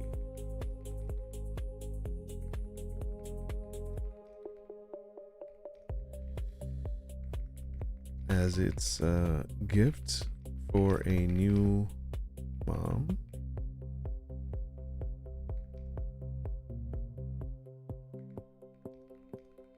Their nursery. I'm thinking It should be something that is encouraging, uplifting,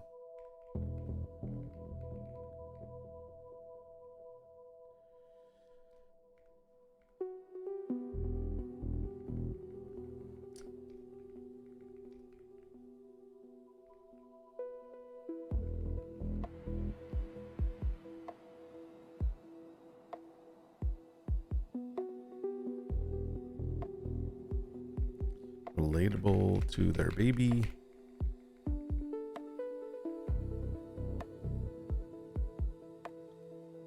Relatable. But not too wordy or lengthy.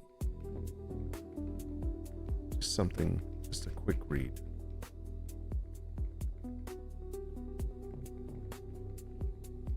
That captures their heart. Their hearts. And the joy of their new bundle.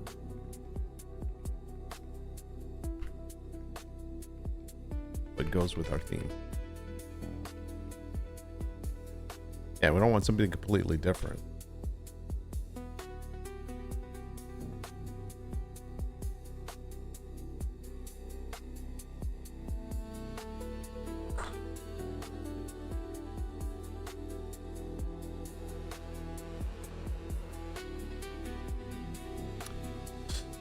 Yeah, to make the line feel almost like a tiny blessing from the room to the parents, something they catch out of the corner of their eye during the late night feeds, naps, and those very quiet newborn moments. A few that fit. Little wonders grow here. We don't want again the grow here because we already have that. Loved beyond measure. That's probably the one. Dream big, little one. You are deeply loved. Our sweetest adventure. I think so far, love beyond measure is one. Where little dreams begin. I think that could probably be where little dreams begin. Would probably be cute. So much love in someone so small. That one is actually good too. Tiny dreams, endless love. A little magic lives here. No. Safe, loved, and dreaming. The smallest things fill the most space. Wow, you are our greatest little wonder. For this specific artwork, my strongest three are: I don't like where little, well, I did like where little dreams begin. Little wonders grow here, I don't like. A little magic, no.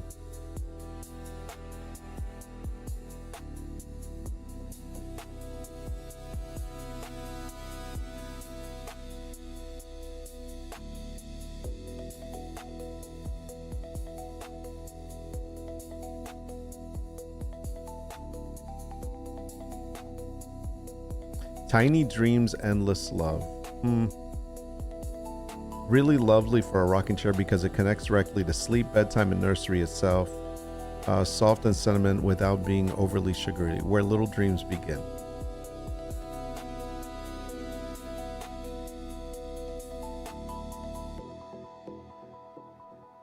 I'm especially drawn to little wonders grow here. No, we already have little fires grow here. It feels like the sweet spot between new mom emotion. No. Since the blanket already says little fires grow here, I think we should go with where little dreams begin. Right?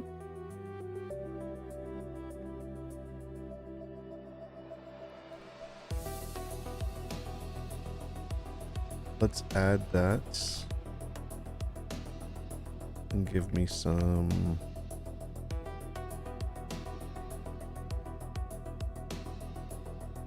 let's add that to the image.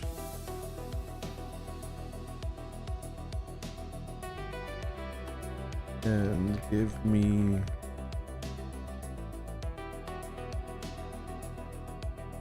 more open space.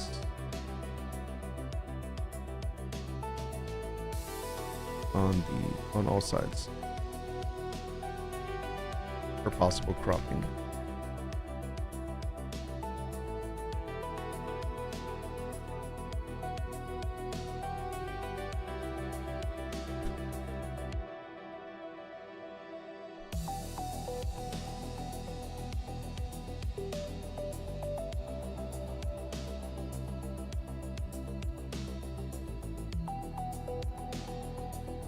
Okay, that's good.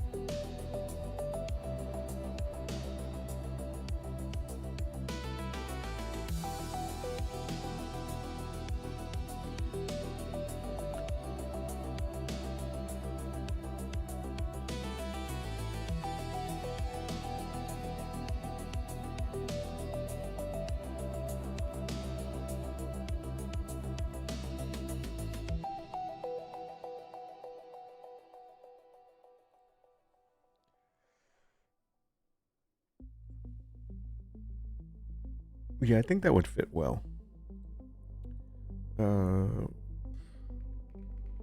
we get, whenever we open, I don't want that news to come up. I need to make sure I change that.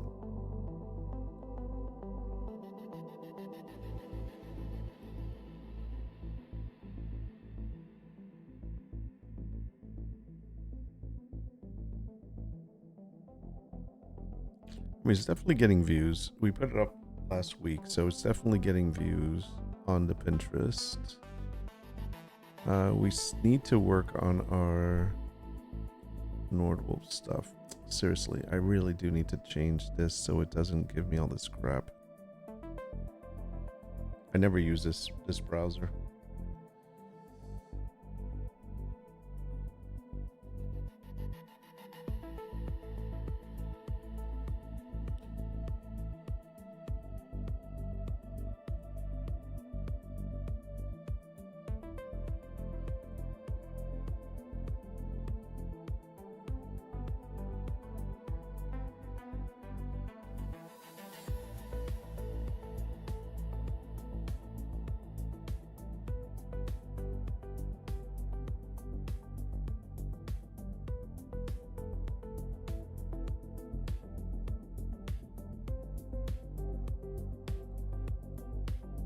It's only one size for this. That's what's great.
Okay, so we're gonna try, we're gonna do this. We're gonna, oops, sorry. Downloads, okay. So what we're gonna do is we're gonna grab this image and we're gonna try to, first off, we're gonna upscale it first. And then I wanna add something to the sides. So let's go to Giga first. Wish I really should have done this before I opened up Photoshop, but that's okay.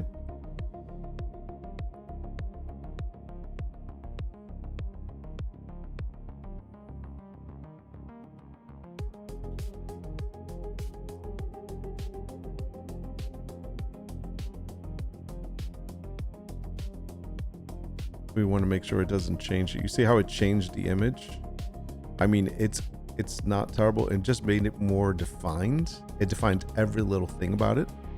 And for the pillow, that's probably a good idea. But let's look at it from like here, for example. Especially when it comes to text. Okay. So that's okay. It's definitely more detailed.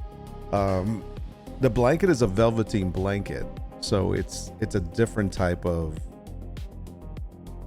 print, because you're gonna see it like it's the velvety, so it's softer. This is on a pillow. I think it needs to be more vibrant, so that's where I'm okay with this. Because the other thing I would do is I would just do low texture, low res instead. And so the low res, it doesn't really do much. It just kind of like just sharpens, like kind of tightens little things up.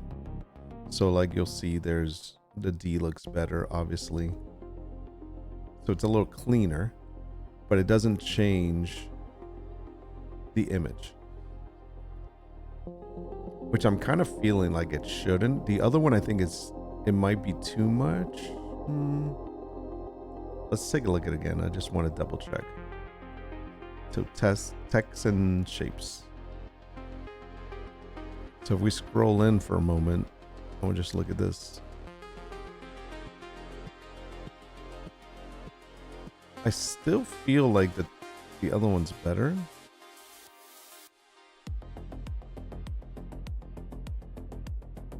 I don't really like all of that. So yeah, I'm gonna go with low res. I like the low res. It actually just cleans it up, but it doesn't change it. That's important. So good. Okay, so that's good. Let's go 2 times bigger. Let's export.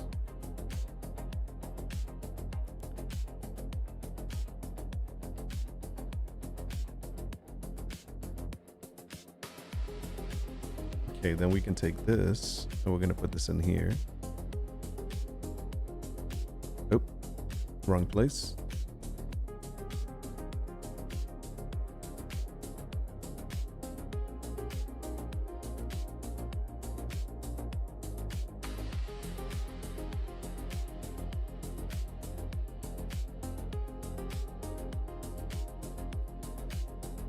So I want to see first how it's going to fit, because I think that I don't want to put it beyond this.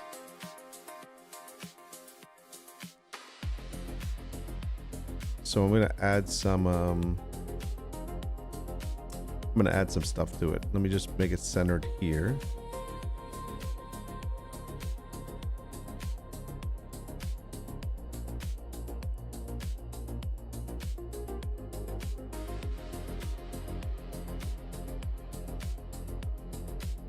Okay, so this is what we're gonna do. Let me just turn that layer off. I just want to center it properly. Hold on a second.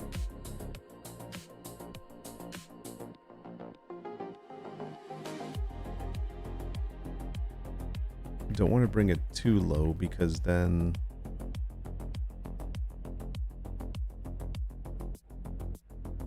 this is the full size you need to upload to Printify.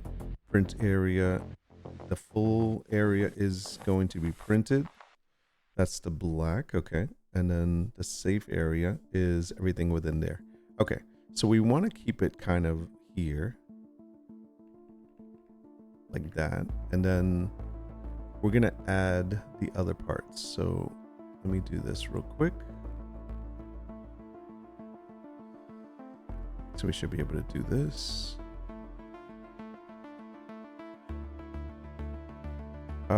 I hope it doesn't do it the way I think it's going to do it.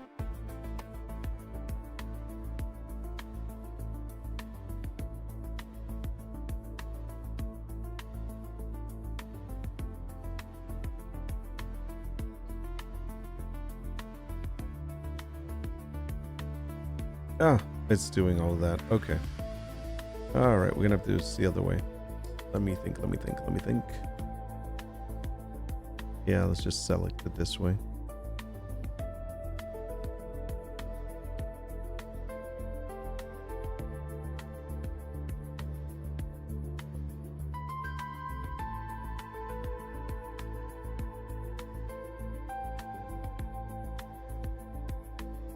Is it shift? Yeah, it's shift. Sorry.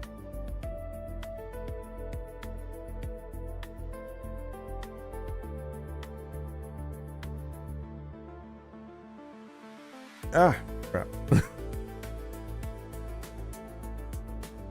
My bad.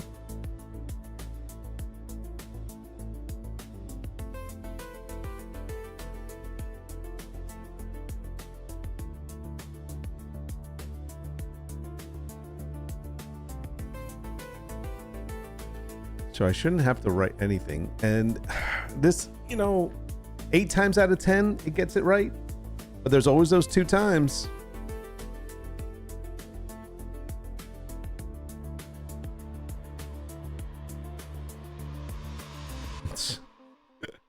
As I said, it doesn't always get it right.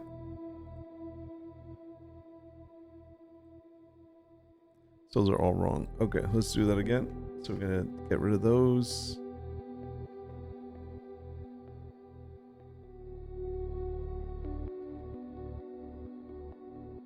Really? What is going on today, man? It's just, it's so weird that things are not responding the way they normally do, but that's okay. All right. So generate fill, expand.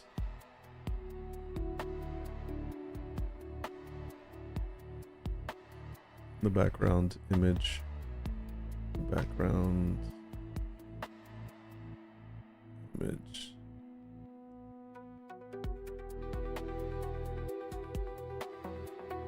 Match.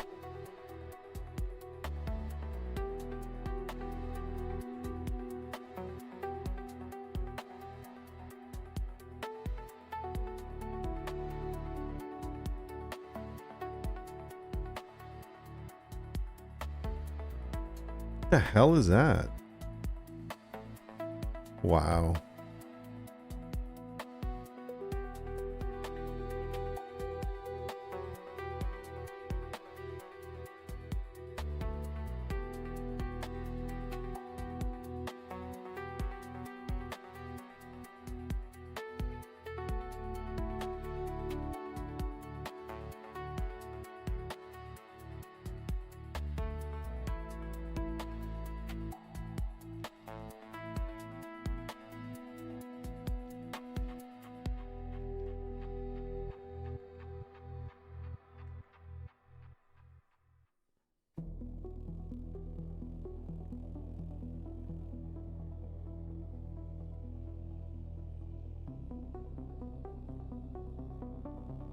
There we go. Like I said, 8 times out of 10, it'll get it right. So I got it wrong 2 times. Yeah, that's fine. That's exactly what we wanted. So we're going to keep that one. So now what we can do is we're going to merge those 2 images together. I don't even want to look at the other ones. I'm fine with that one. So I'm going to merge these 2 layers. And I'm going to make sure I write Sleeping Dragon.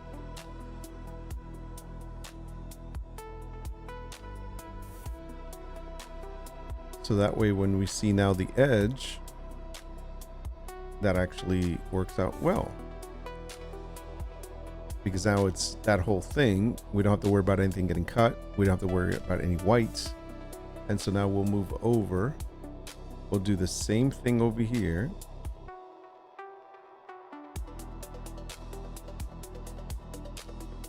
So we're talking about lag. Ugh, so annoying. All right. So we're going to duplicate this one. If I can get to the freaking duplicate thing. And then we're going to grab, turn off the guides. Open this up.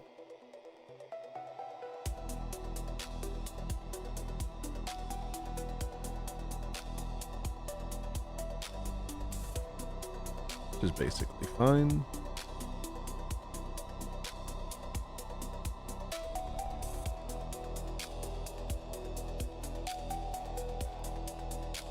That would be front and back, but we're not going to do that. So what we're going to do is we're going to grab our, oh, hold on.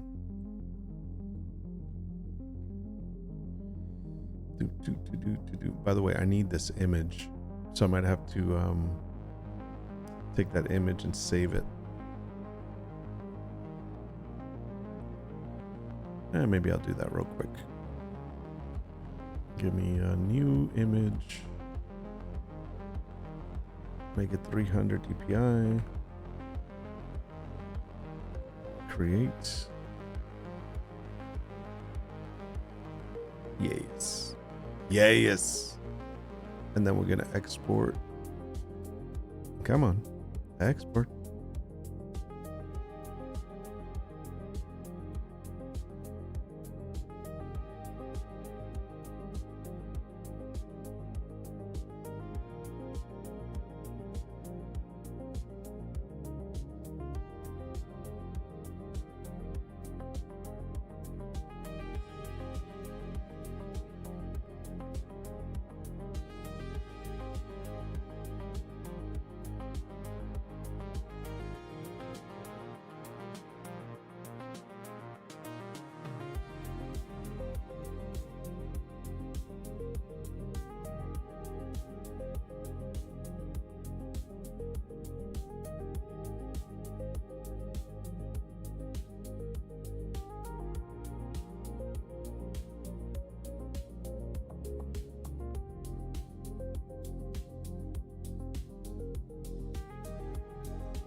Actually, I don't think I need to do this one, but I'm going to do it anyways because that way I don't have to worry about it. I can have this pattern done on the pillow itself. So you know what? I don't have to do this one. So all we need is this. We just need this front one, and then we'll get the rest inside Printify. So I'm going to export as. We're going to turn off back. So it should only be the front one. So turn that off. Export. And then say baby dragon front. And export that one. We can close this out. Say no. Okay, now we go back to Printify.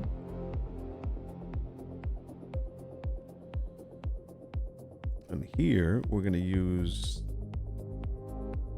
this one.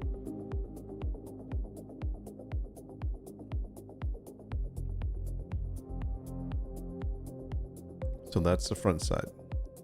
So for the back side, we're in library. It should be this last one here.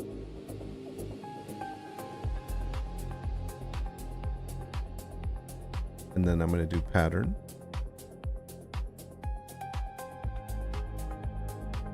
And then I'm going to minimize. Put it in the center.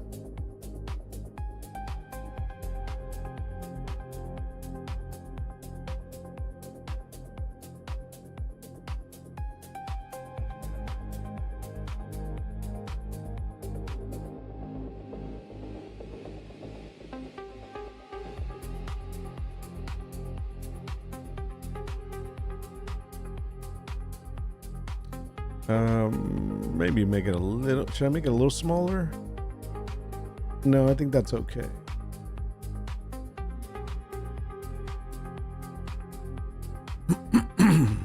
Okay. So then we have the front and the back.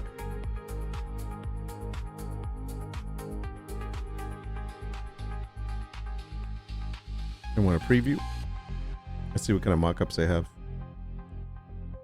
So that looks good. There's the front pillow. And there's the back. Let's see what the back looks like.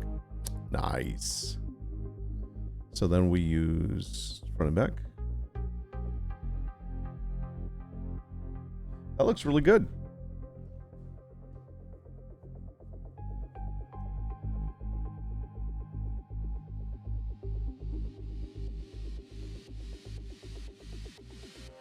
I'm wondering if I should make a little smaller. I don't think so. I think it's okay. The center point is there. The writing is there at the bottom. I think it's fine. Let me look it up close. So as long as they follow the cuts the way it's supposed to, it should be fine.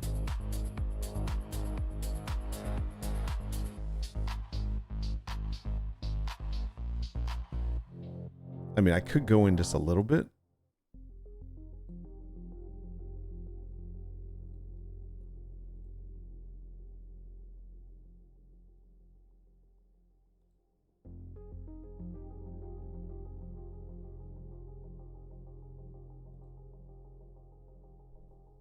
It should still be fine.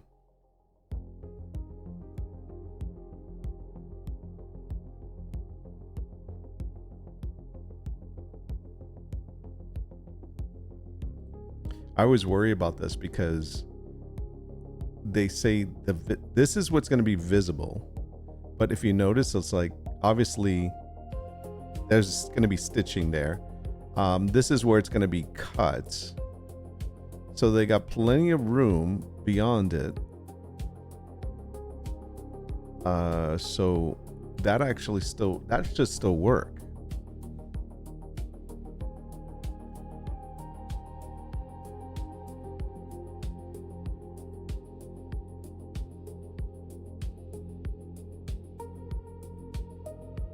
Because this is the visible, this is the cut, that's the print. Okay, that should work. I mean, ideally, yes, I want it to be like all of it, but what I could do so it's not white is I could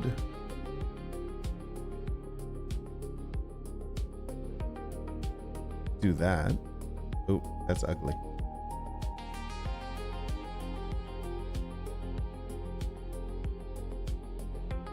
So that just in case it does cover it.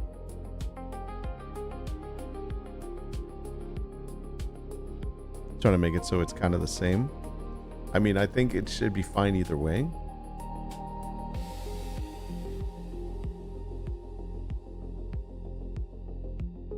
Like you won't see that. But in that case, then it's like you won't notice it.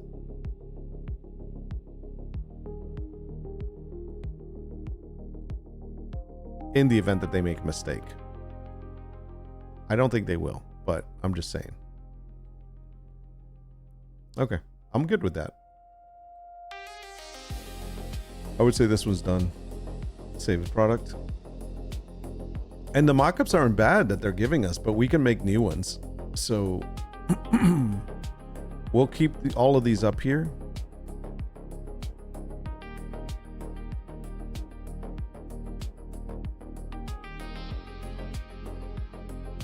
We'll leave this. We're going to rewrite all that.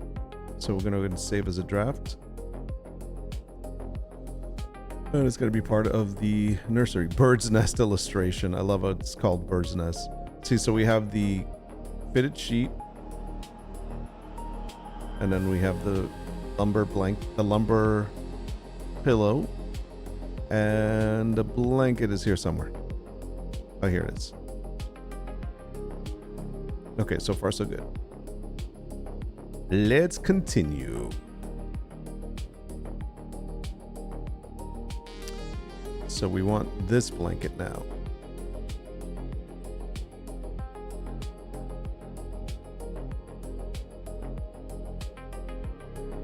All right. Let me just grab.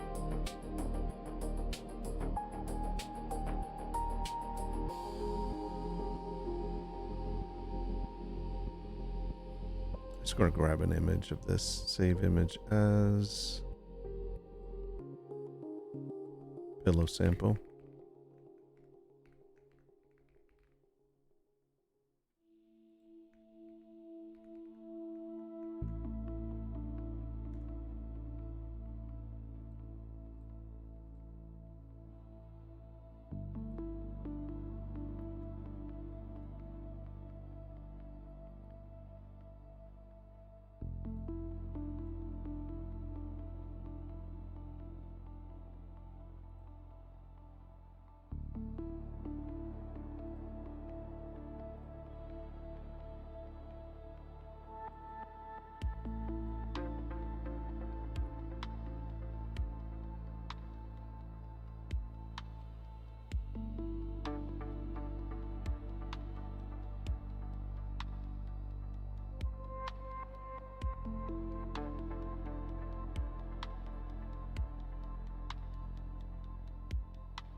Okay. We need this one next.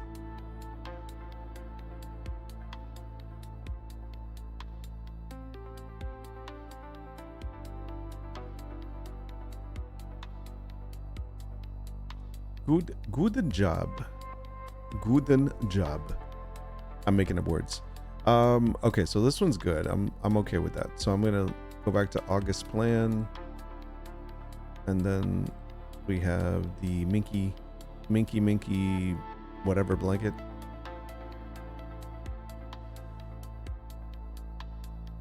I'm pretty sure.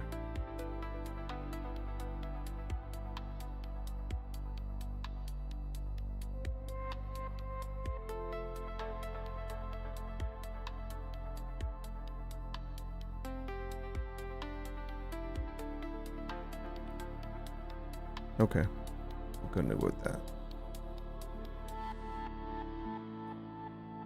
What's it called?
So let's attach the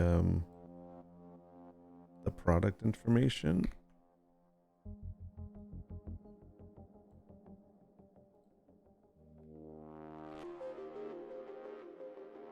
It's always good to give it the product information so it knows what it's working with. Customizable both sides.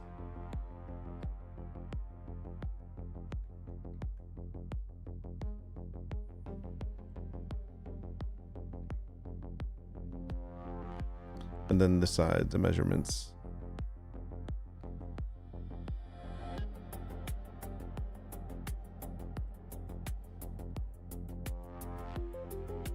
Okay. Then we want to give it the, we'll make that small. We want to show it what we've already done in the meantime. So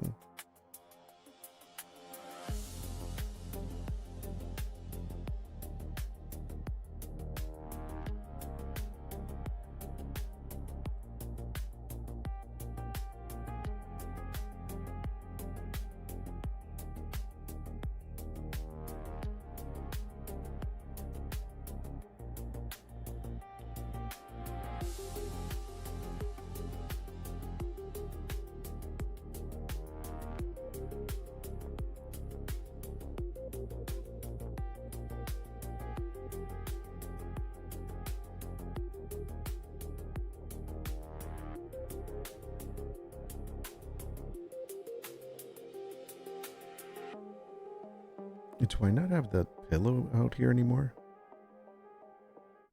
It's just the expansion, but where's the rest of the pillow? I mean, the rest of the blanket. I might have put it already in the other one.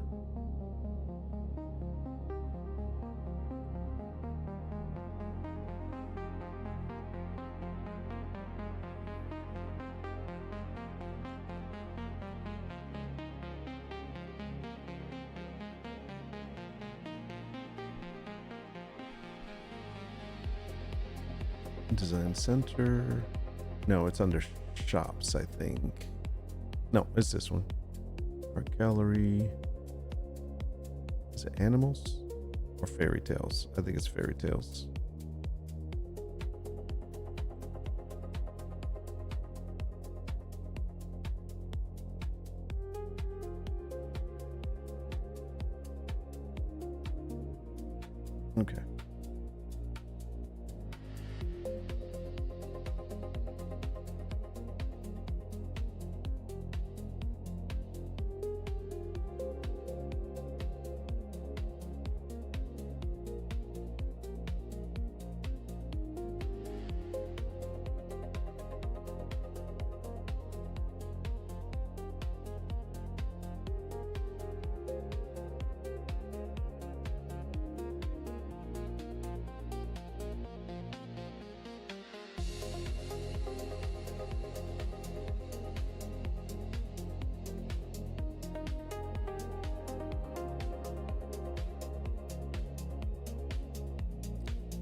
I've attached the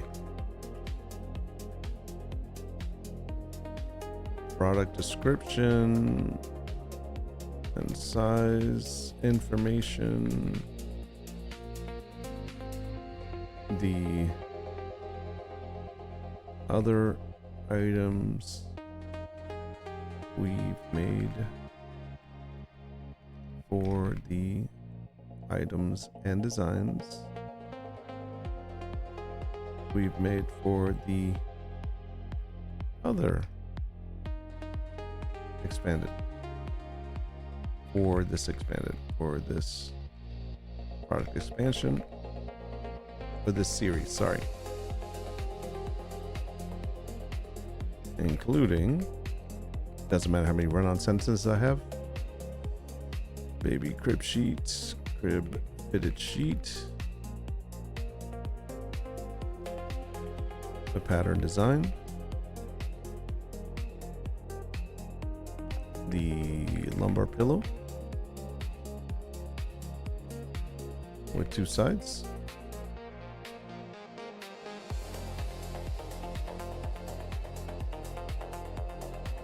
the original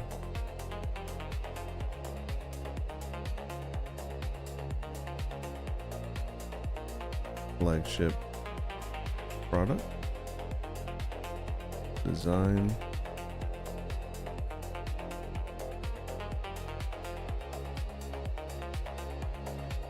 blanket product design, and a mock-up.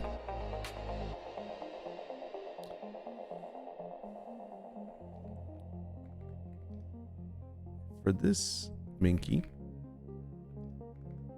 we are going to need a whole new variation. So it does not look the same as the main velveteen blanket.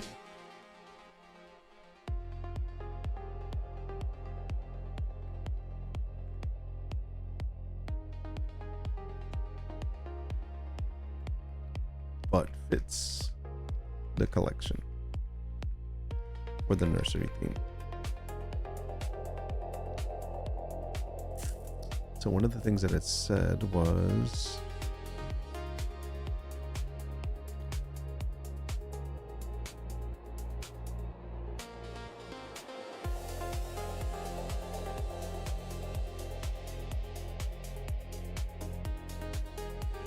a couple of notes you wrote for this product are as follows.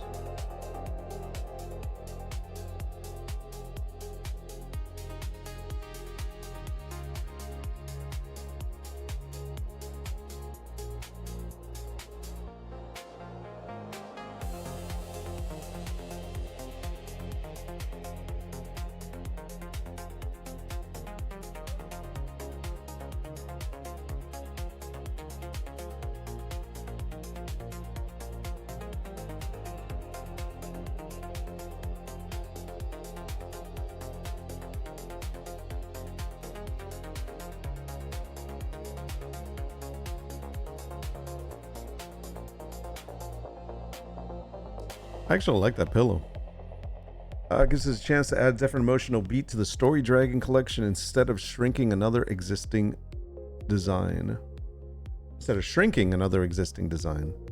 Looking across what we've already have, the roles are becoming pretty clear. Flagship velveteen blanket, crib fitted sheet, immersed all over nursery pattern, lumbar pillow, decorative nursery accent where little dreams begin, and the Minky should be the little companion the child always carries around. The last distinction is key. My direction for the Minky, I would not use the dragon curled around the 3 eggs again. The visual language is already doing a ton of work throughout the collection.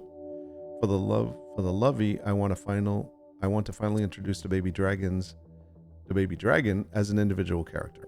Concept: the little dream keeper.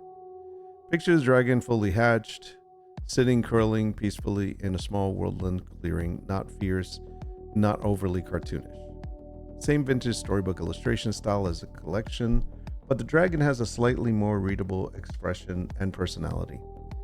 He's a little creature who belongs to this child. Interesting. I'm imagining a single baby dragon curled into a soft C shape, asleep with its head resting against its tail or forearms. A few daisies, tiny flowers, lavender springs. We got kind of the same thing though. A far less botanical density than this flagship blanket. The dragon should occupy roughly 45 to 50% of the visual area, so that even on an 11 by 12 inch lovey, you immediately recognize it. How big is this thing? I should know this, but... Oh, it's 11 by 12. Oh, that thing is small. Okay. And here's the important difference. Instead of putting him inside the family woven nest, I would put him on something softer visually. Tiny bit of moss, leaves, and wildflowers. Egg is hatched. Suddenly the collection has a tiny bit of narrative progress. The flagship imagery represents beginning and growth.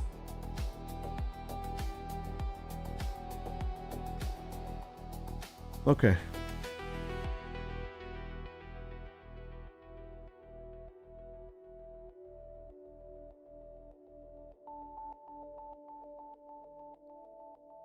I would actually skip the text on the front. Yes, I would agree with that.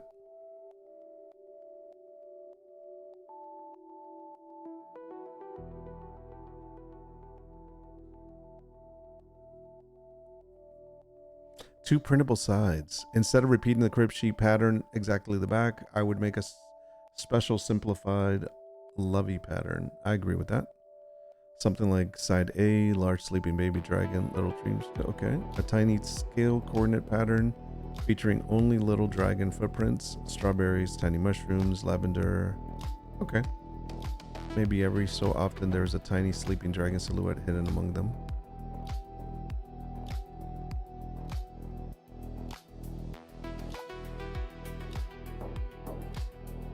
Here's how the collection would read. That's exactly what's currently missing. Okay, we have one more, so image I would develop first. Okay. I'm good with that. Sounds good. Sounds good. Please proceed.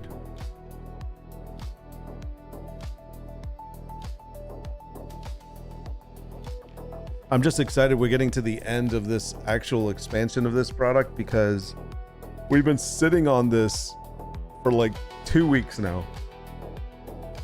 I think it took us maybe, I would say 3 weeks in total. Well, 1 week to design it, 1 week to kind of like start putting it together and mocking it up and getting it as a product. And then 1 week we've been marketing it. So just the blanket. So now I'm ready to like, okay, let's put the rest of the collection for this on there. And in the meantime, we're still like marketing the 4 Old World Society ones: the bear, the wolf, the stag, and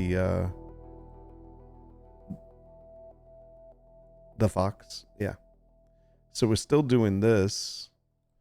In fact, we've only introduced 2 characters so far, so we're going to introduce the other 2 in the post coming up.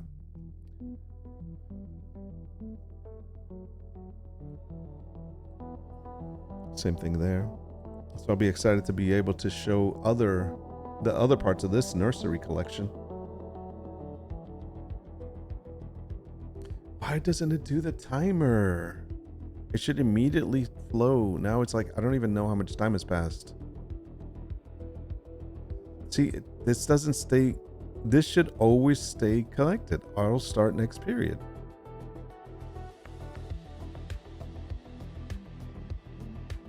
Oh, that's what happens, is you have to click on it afterwards. Okay.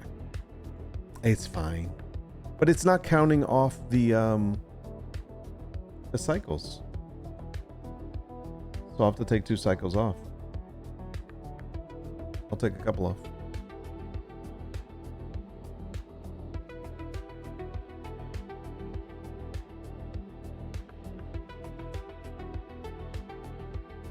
Okay, we're doing fine. It's still sleeping. It's still the same one sleeping.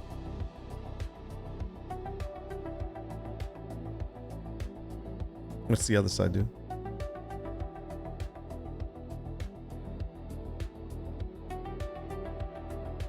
I kind of like this. This is kind of cute, like just to spread out of it.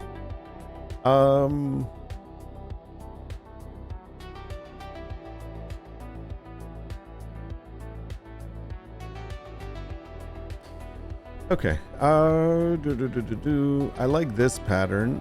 I definitely like this pattern, but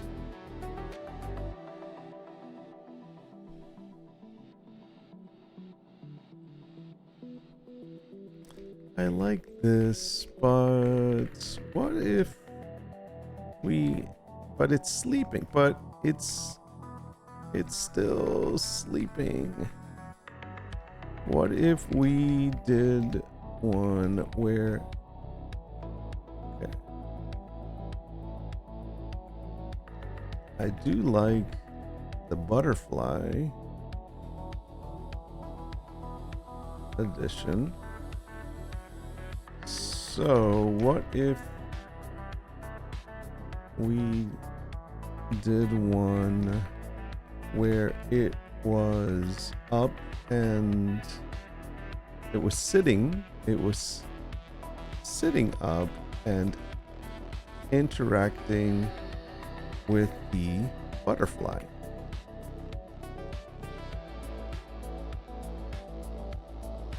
Like in a curiosity just woke up to this world kind of wonder.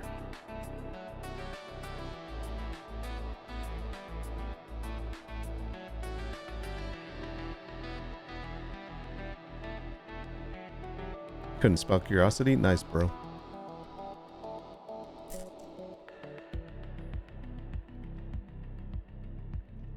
And let's reflect the backside pattern to include, to replace the sleeping one.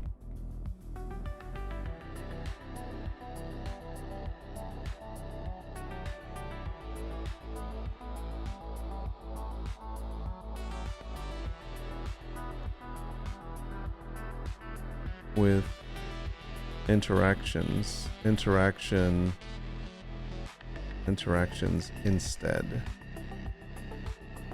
But you can keep one sleeping. Let's see. I've always said this when I'm working with ChatGPT, it's like working with your graphic designer on your team, and you basically are giving it feedback and having it recreate mock-ups and things and ideas. And so you go back and forth.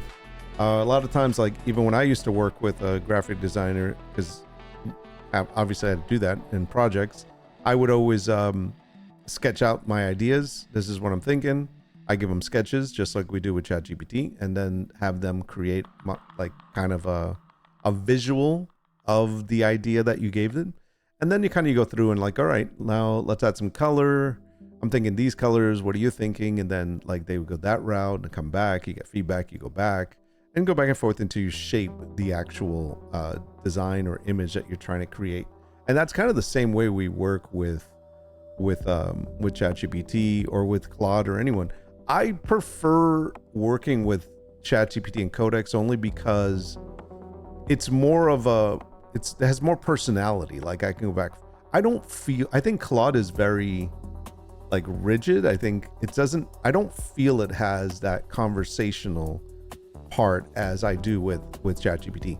But then again, I've been using ChatGPT for, I don't know, 2 years now, almost 3. So it's a little, I guess I have a better understanding of how I can work with it. I'm a little hesitant on Claude. Like, for example, we could try Claude now. I'm curious. I I haven't used Claude for any kind of design stuff. So I would have to switch. Let me see how we do this. This is Claude Design. And then, okay, so here I could give it this idea. Give me a second. I'm gonna try to find. Okay, so without watermark.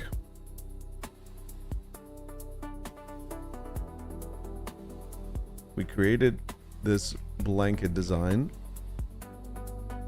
for a baby dragon theme nursery, and need to create designs, variation designs.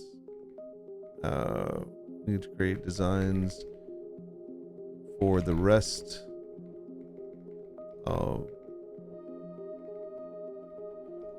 the products in the collection, like lumbar pillow,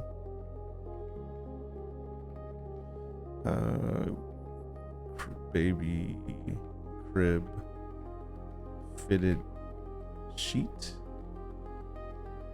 Minky Lovey. Is it Lovey blanket? Is it Lovey? Is that how it's spelled? Lovey. Baby Lovey blanket.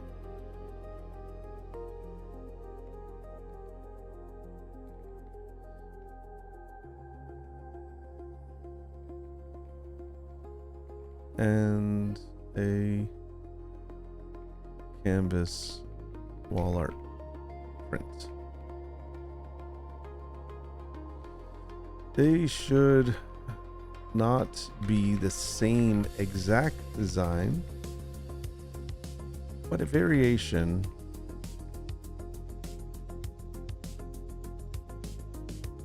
that keeps it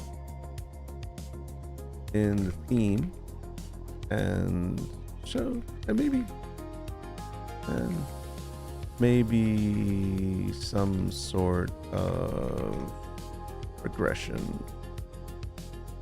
Blankets was the flagship product of the collection. Please design that. Let's design those.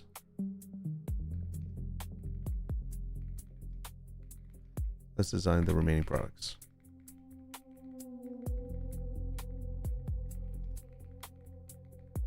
Okay, let's see what it does. Send a friend a free week of Claude. If they subscribe, you get $10 of usage credits. Nice. So let me see what this does. I don't think I need to pick any of this. Mobile app, slides, document, wireframe, animation, no. UI mockup. This is pretty cool though at the bottom here. Like it has these things. Like if I want to do animation, it would done animation. I mean, I could tell it to do, I want to do a little video reel or ad and see what it does afterwards. But let's run this and see what happens. Again, never use Claude for design. So I'm curious to see what it's going to do. Caramelizing onions, nice. So we'll go back here. Sorry, click OK to that. So far, let's see. So this is better, except the pattern has a repeated pattern. And let's look at the actual little guy. It is the same little dragon, which is cute. Let's do... Okay.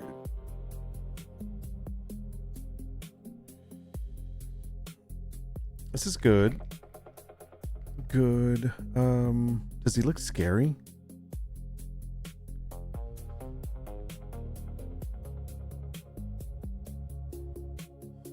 How do his arms look? Hold on.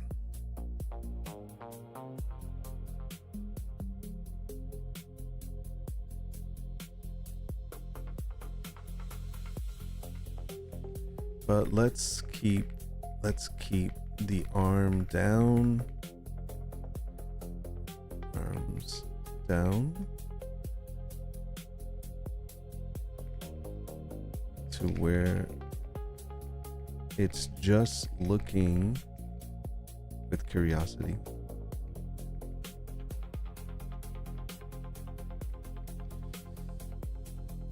I can't spell curiosity. What the hell's wrong with me?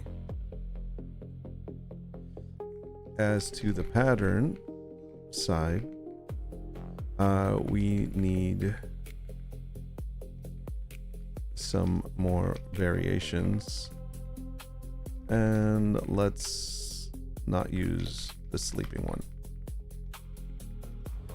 And more little variations. I think some good variations would include interactions with other small creatures, like a ladybug,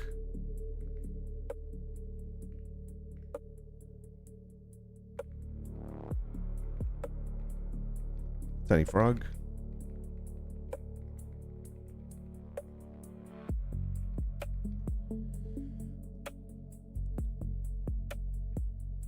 or a fish in the pond.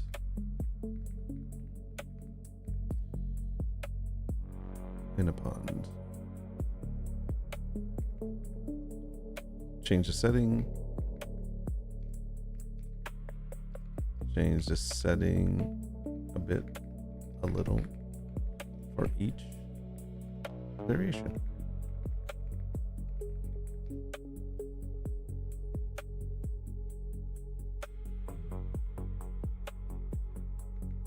Keep the baby dragon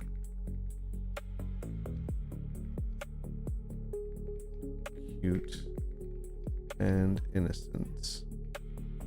1 second.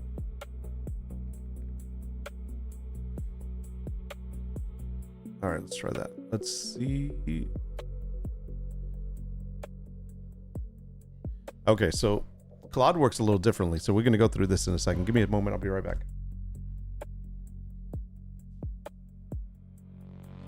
It didn't start my timer. Oh, it's something we're going to work on. Yes. All right, I'll be right back. We got to work through that.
Sorry, I have a house full of girls yapping over there. My daughters and my wife.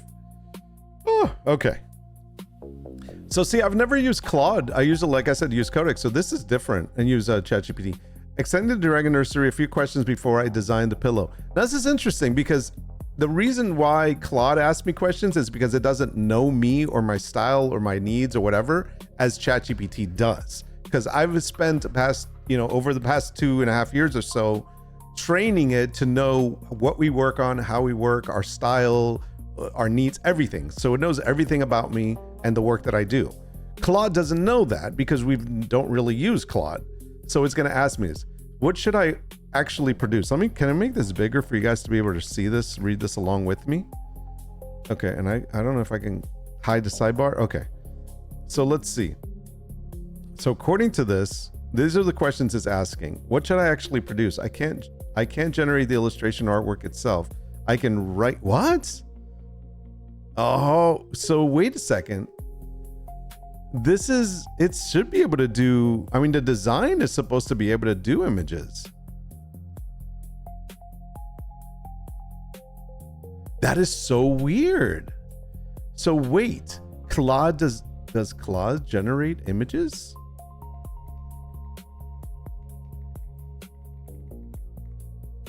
No, Claude AI cannot natively generate raster images like photos or digital paintings out of the box. It's focused primarily on text, code, and reasoning. However, Claude can create custom structured visual graphics and connect to external tools. Interesting. Oh, I just got the chills. So see, that's something I didn't know. So we're going to say both. What should progress across the collection? Dragon life stage, eggs hatching, baby dragon flying and grown. Time of day or seasoning shift.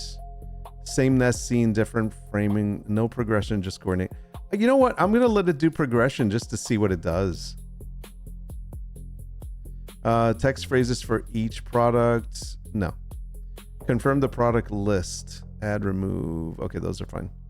Which should I start with? But this tells me where to spend the most design care first. I would say this one. What design system should this use? Ooh. Organic? Oh, so this is more for website related. Let's do organic. Wow, I don't think I like this. Send answers. It's not my thing, man. Not my thing. All right, let's go back to my jam. Much better. Much better. Okay. So I like this better. Oh, that is cute though. Okay, so it's just looking up at it. That's cute. I like this a lot better, where it's kind of like interacting. Sees a butterfly, little froggy. Okay. Should it have the butterfly twice? Okay. On the pattern side, which one's cuter? I think, oh my gosh, I think the froggy one is cuter than the dragon one. Than the butterfly. Oh, I'm torn, man. Hold on. Open a new tab. I like the froggy. I like the ladybug.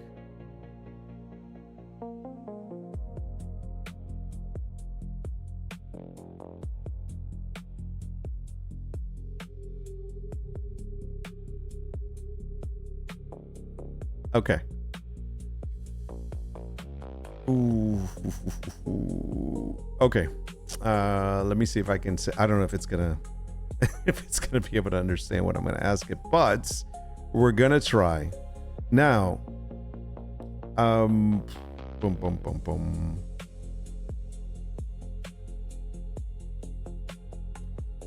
This is Almost perfect.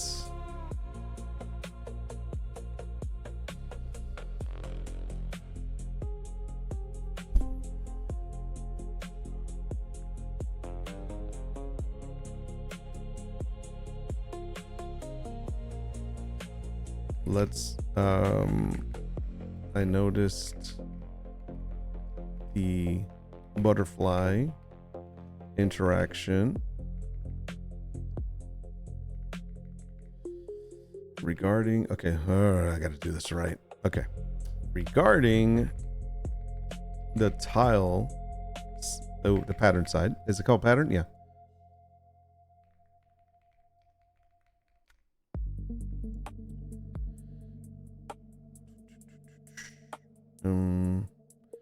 I kind of like this better, but I like the fact that they're little and it has better scenes. Okay.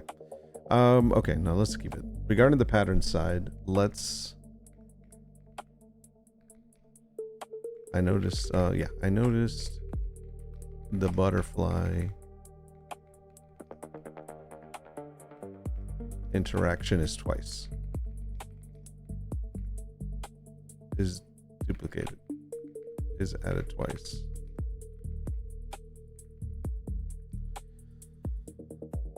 So what we want to do, since we're gonna, oh, wrong one. This one. Okay. So let's replace the top left-hand corner interaction with the tiny frog interaction.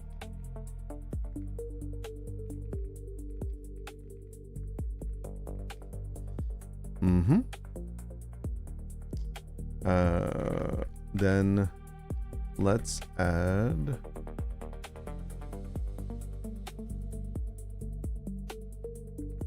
the sleeping dragon in the center.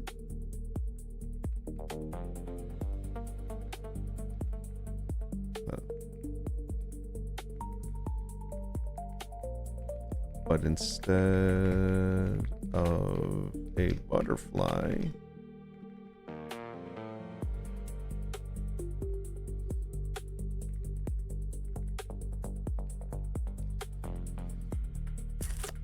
butterfly,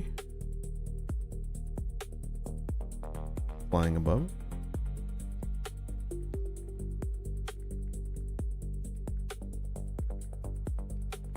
change, use a little tiny bluebird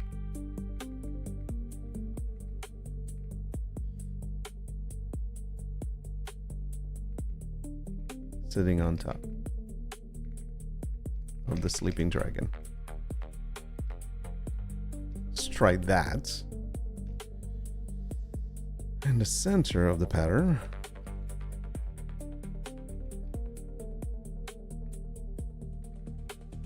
change the frog. Oh. Then add the sleeping dragon in the center instead of the tiny frog interaction. But instead of a butterfly flying above the sleeping dragon, use a little tiny bluebird sitting on top of the sleeping dragon.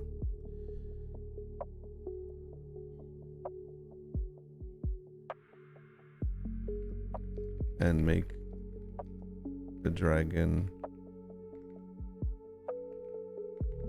have his one eye peeking open at the bluebird, the tiny bluebird. I'm giving it a lot, and let's see if it understands what we're doing, but I kind of like this idea. I like that for the back of it. I just think it needs to be 5 different interactions, like a little story, and like seeing the world. And then I'm gonna decide if the front of the binky is gonna be the bird, this one that it comes up with. If it comes up with it nicely, instead of using the butterfly one, I would use the sleeping one. So let's see what that looks like. Okay.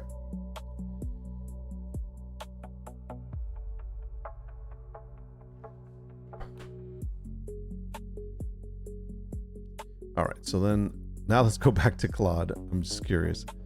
Oh my gosh. So Claude gave me basically AI prompts, but it created like a website almost. Yeah, this is like an HTML website basically. Or browse files. What is this for? All right, so anyways, so I'm gonna just grab this. I don't think it's gonna do this right, but I'm gonna grab this. I'm gonna go over to should we do ChatGPT or Midjourney? I think we should do both.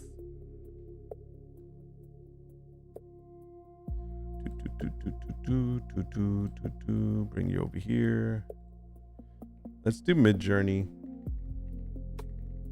first. Under create, we're gonna use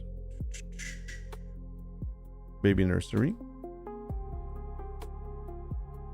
I don't know if the baby nursery is gonna be the right one, but I'm gonna try that one first. So we're gonna put this one in. Let's see what it comes up with. This is a whole different line. So, oh man. Yeah, the illustrations are different. Also because it's a different style that I'm using. Let me try Grim.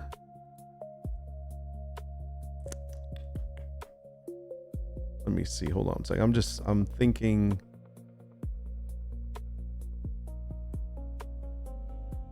Dreamy fantasy or grim fairy tale. Let's try grim fairy tale.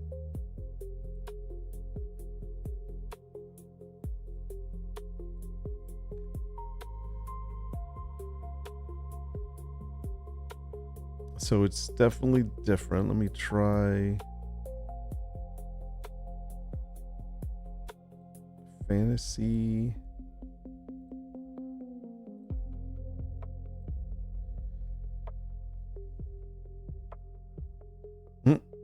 It's totally different, obviously.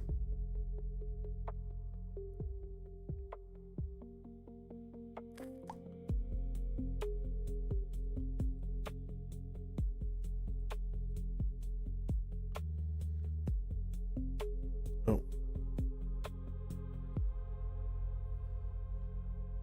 Yeah, these are so different. Obviously, this is not the style that that I would choose. Let me try vintage wallflowers for a second. These are all different storyboards that I try.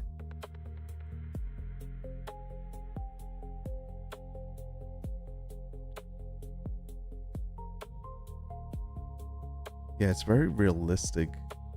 It's not exactly the cutesy thing. Let me try. What was a nursery? This was the nursery. That's the closest to cute, but it's not. Just out of curiosity, we're gonna go with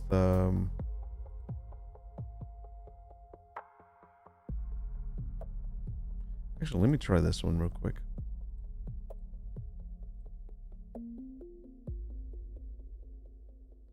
So that's more of an impasto. And let me try my other one. We'll do best quality.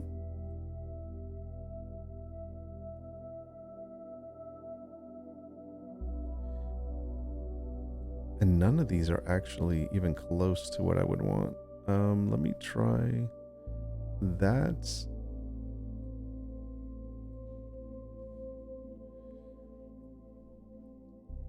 Yeah, it's so different. It is so different.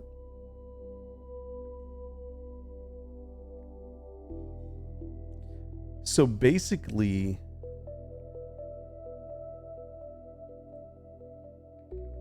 Claude AI does not do any kind of generated images, which is good to know. And because I originally thought maybe I was going to switch it. Side quest. Let's in regards regarding Baby Dragon. Baby Dragon. Dragon storybook Baby Dragon.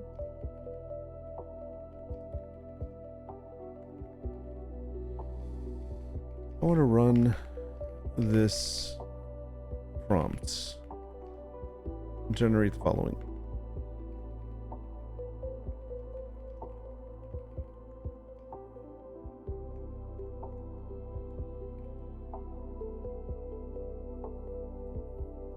So let me see what it does.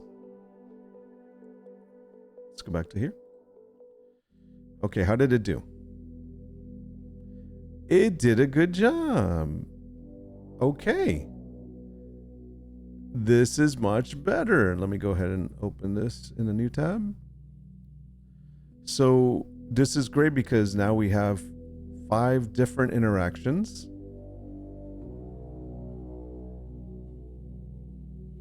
And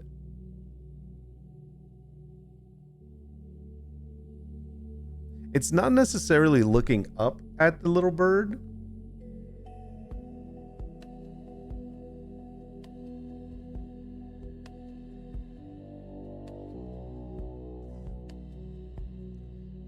I'm almost feel like I think I want to close the eye back up.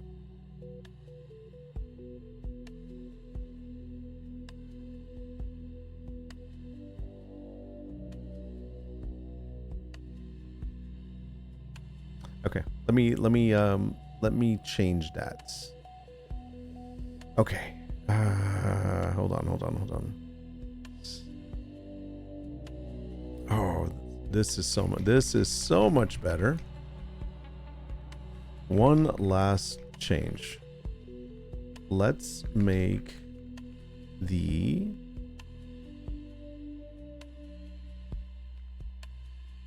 let's adjust the center interaction and have the dragon, baby dragon, sleeping with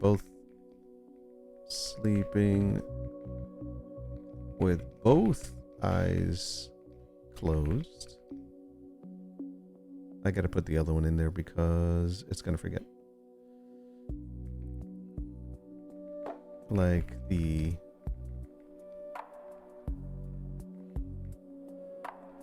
okay, both eyes closed, and have the baby blue bird, sleeping with the dragon.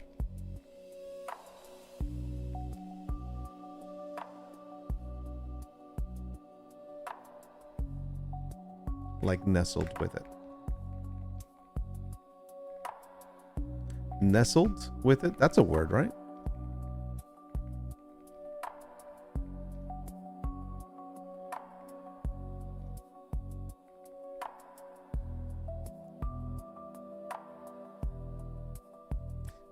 Oh, okay. So it actually is more closer to the way our design is. Obviously it's cut off, so I don't like that. I'm curious now if we do the rest of these that Claude provided, what would it come out with? And we can change these up. Generates. I'll let that run. And we're letting this run. The only other thing we have is the canvas, I think. Yeah, the nursery wall art cert. We'll do that in a moment.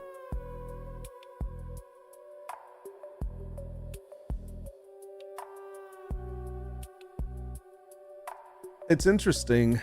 I did not know that Claude AI did not do image generation. And there was a time when it first started coming out that I was like, huh, people are doing design stuff with Claude AI. Maybe I should check it out. Maybe I should switch over. And I'm like, nah, something about it's not right. And I didn't know this part because yes, it does like HTML, it does websites, it does like apps and whatnot, and it designs everything out. But it doesn't do the like, in other words, the actual illustrations. So here's another one. So see how the style is better than the Midjourney ones because it's keeping in line with the series. And I can fine tune it a little bit more. So that was that one. Let's try this one. I'm just gonna run all of them to see what they came out like. So it generates.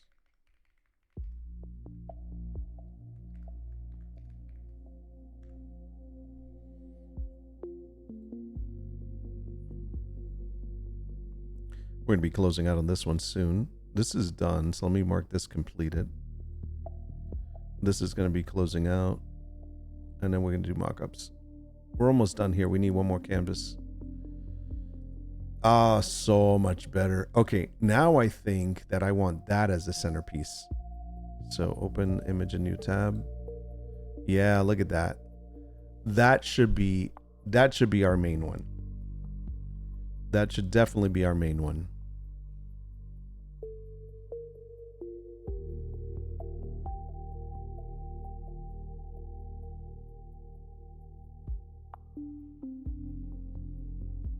That should be our main one. Yes. Okay, so let's do this. Perfect.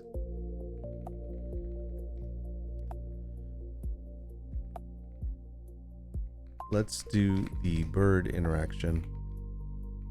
The the blue bird interaction as the main image on the fronts, right?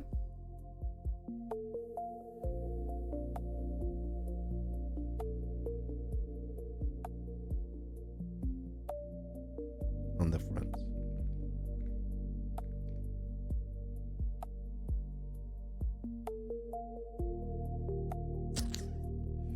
I almost feel like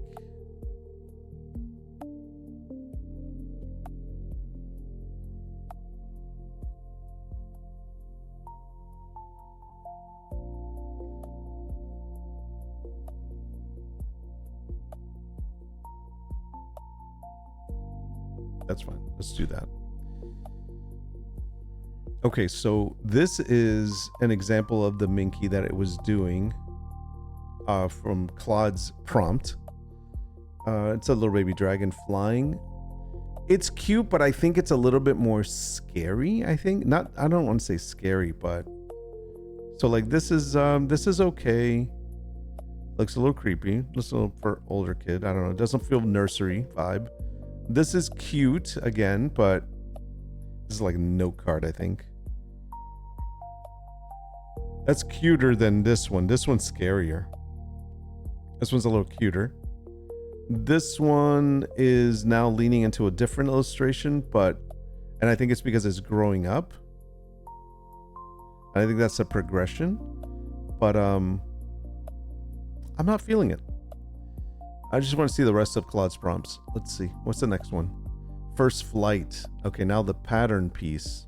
So this is the pattern piece that it was doing for the other side. Let's see. Generate.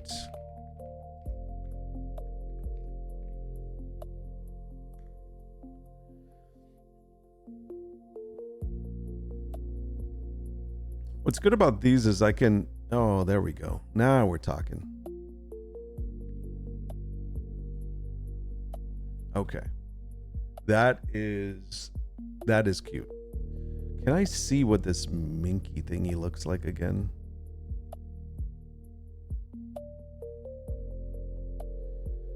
So we have to make sure that the outside has the same coloring. So we need to make it a little smaller. So leave a little more extra room. Leave a little more extra open space.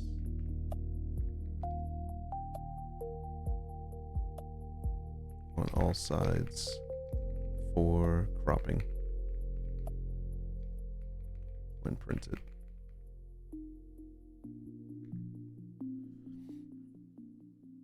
Okay, so it's going to adjust that, but that is perfect. That's the one we want in the front. And then we want this in the back.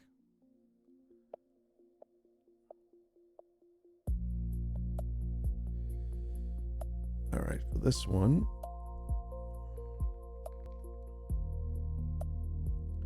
let's center a line. Oop.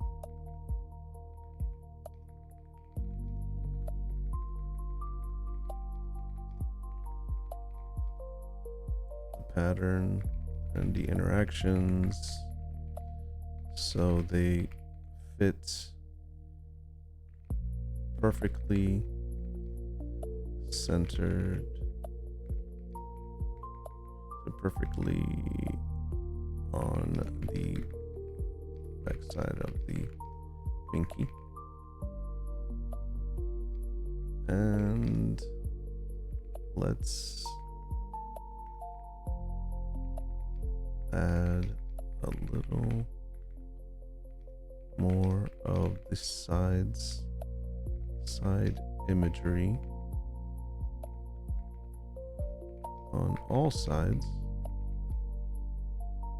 in case of cropping.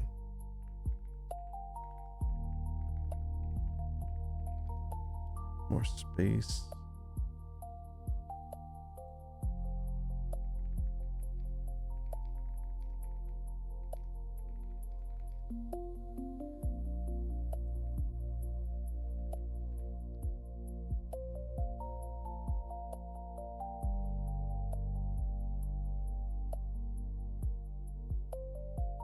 What are those things called? Damn it. It was there. I should have looked. That's very plain. Center line, and let's add a little more of the space around the interactions. No. Around all sides with the botanical and stars imagery.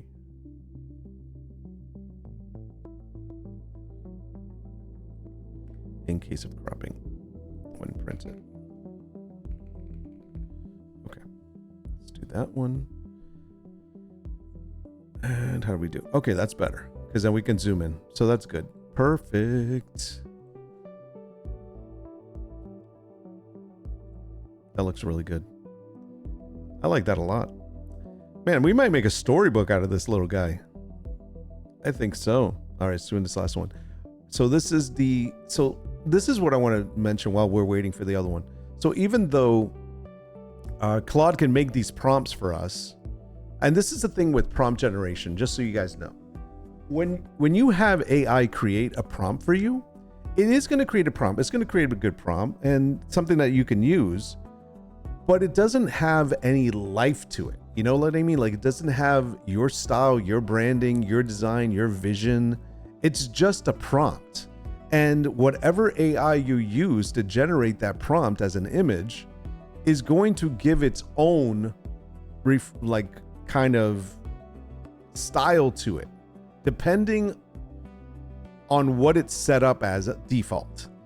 And even if, like in my case, where I even said regarding the storybook Baby Dragon, I want to run this prompt or whatever, blah, blah, blah. I didn't give it the actual original images that we have as the brand.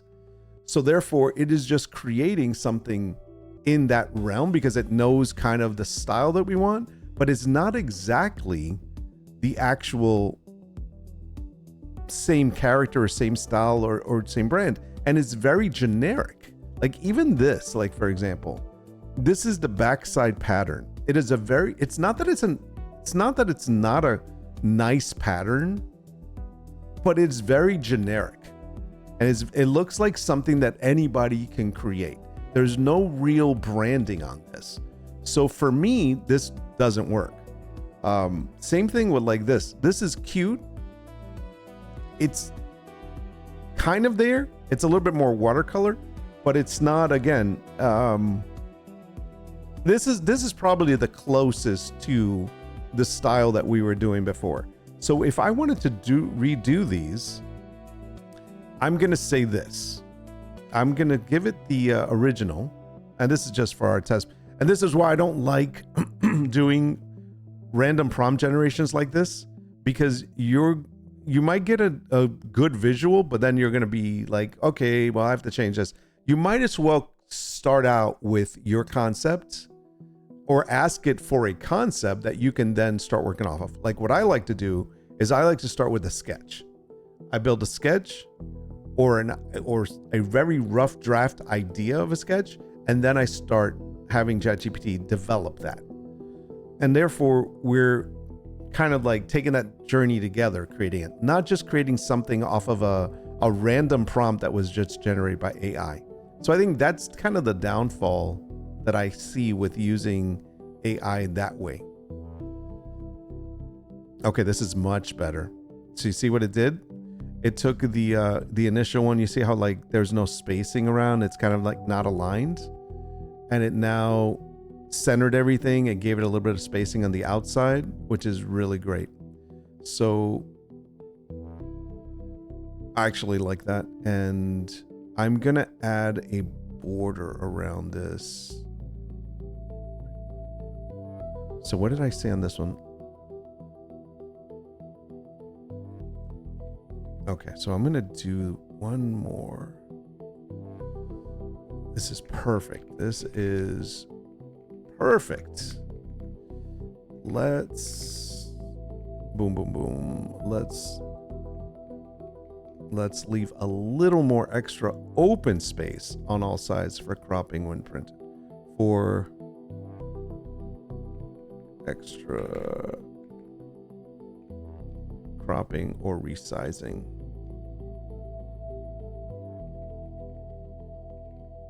And print it. All right, just need a little more extra space on it. Anyways, so this is what I want to do. I'm going to grab, for this other example that we're doing while this is working over here. Everything good here? Yeah, okay. Because we got to do the canvas on that one, then we're done with the task. So we're going to grab this design.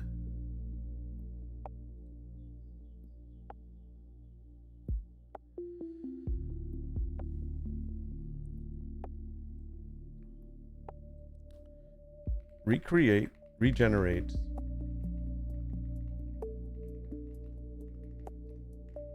All. How many are there? 1, 2, 3, 4. Okay, it was 4. Regenerate all 4 of those prompts.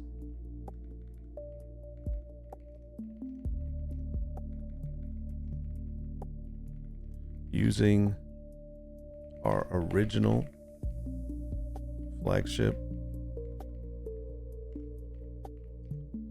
design for this collection, for our storybook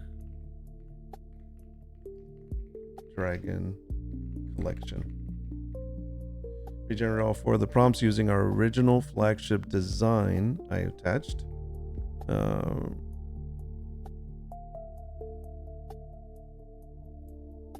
Let's see.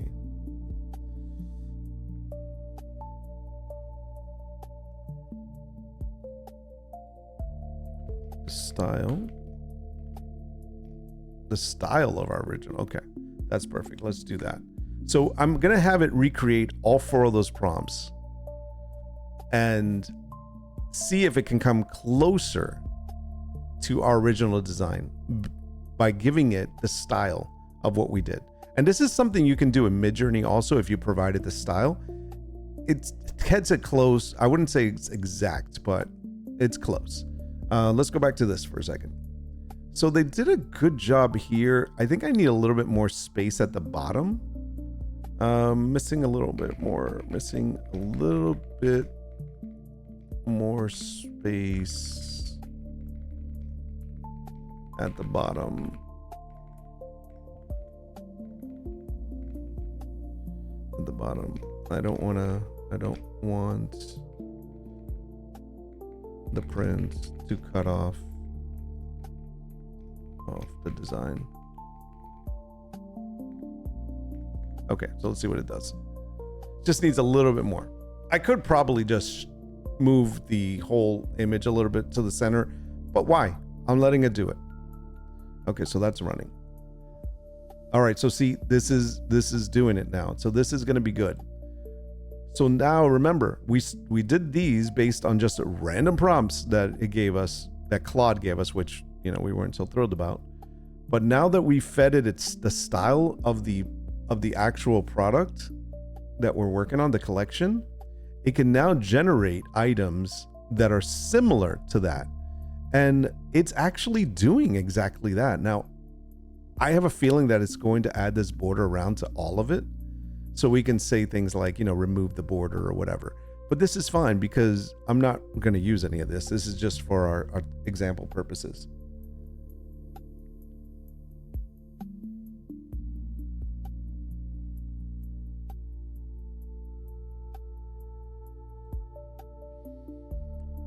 Oh, let me tell you, starting a new channel is so weird because I don't have my usual like friends in here, or, you know, people that usually come on the stream on the other channel. So they're not coming here. They don't even know I'm doing this today. Like, I did not promote it. I said, I'm not promoting it. I'm not telling anybody. I'm just doing it. And it's basically, you know, just one of those things where I'm just going to see what happens. I could possibly get absolutely no followers. Yeah, we're going to crop this, but that's fine. I could possibly get, you know, no views or whatsoever. And I'm okay with that. It's never been about like, oh my God, how many views did I get? How many people were there? I don't really, honestly, I hate saying it this way, but I don't really care. My thing to me is more quantity rather than quality. No, sorry, quality rather than quantity, which means that I remember early on when we started streaming on the other channel, it was a gaming stream, but somehow or another, we ended up getting like-minded people on that shared kind of the same thoughts or ideas or wanted to discuss something. And we were able to build a community off of that it was like people that kind of shared interests, but also shared life beliefs, or maybe just wanted to discuss things, were open. And it was pretty cool to do that. And so for me, it was like, I didn't mind that it was just a handful of people or two handfuls of people. It was all people that I can relate to that were there for the journey, not just, you know, for the game. And that was pretty cool. And that's how it's always been like. So for me, doing this in a new channel, not letting anybody know and doing this at zero, for some people, it might be like, oh, I can't believe I'm doing this. No one's coming. No one's here. I don't think of it that way. I'm just like, you know what? At some point, someone will see this. Someone will pick up. Someone will have a question. It will help someone. Maybe it will help them launch their own, you know, e-commerce site or something, or get into design, or maybe they're interested in using AI or ChatGPT or Photoshop or Midjourney or any of the tools I do. And I can answer those questions, or even Etsy stuff. But for me, it's a way of creating these things and then being able to use some of this content for videos. Now, today, I probably wouldn't use a lot of this stuff for videos because today's like the first day we wanted to narrow out the kinks. But I think starting tomorrow, we'll start recording, and then we'll keep VODs for video's sake. All right, so let's see what it did. So remember, so originally it gave us these crappy like random things. So now we gave it the style, same prompts, and it did a lot better. So I'm going to open these up so you can see this. So there's that first one. Looks a lot better than the original. Here's the original. And here's the one with our style. Here's the next one. That is so much better. I kind of like that one. It's so much better than the other one. What was the other one? That was this one. So this fits more of the style again. And we could probably use that for something else later. Look at this. Oh my goodness. See, this is cute. And it's actually our little guy. And we can have a variation of this. You know that? That's what's crazy. Let's see the pattern. I'm curious the pattern. The pattern's the one that's always like hit or miss. So this pattern's not bad now that it has our style versus this. Right? I'm okay with that. In fact, that could be a second freaking Minky blanket. That in itself is just a little piece of work. That's a little piece of art right there. I could probably do that as the wall art.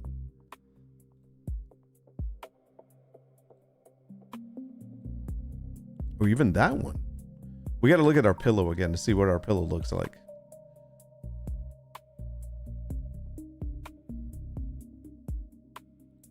These are all great actually.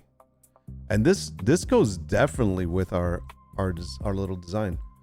Okay, so we like this.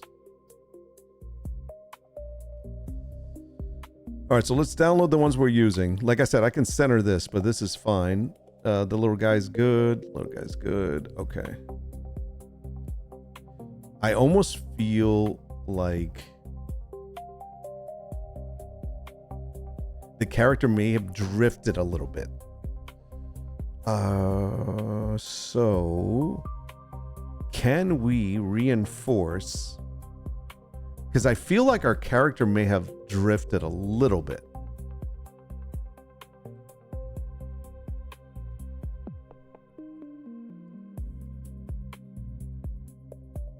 Just a little. I'll tell you why.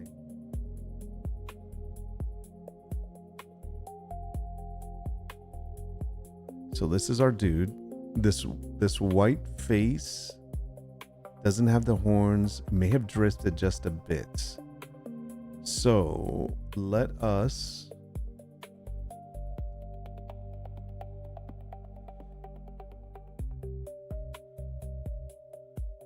that's bigger wings though.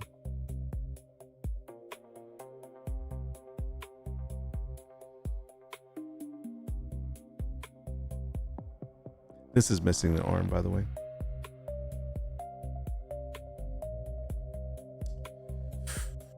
Okay. Let me try this.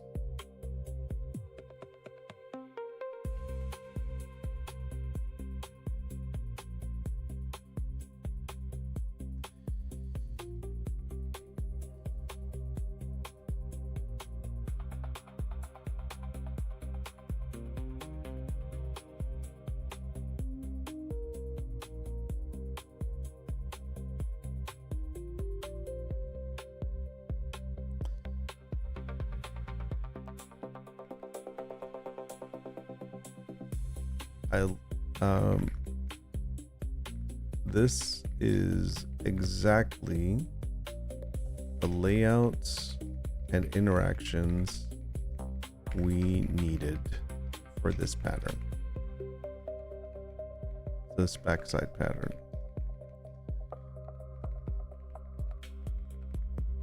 I gotta say it so it doesn't change anything.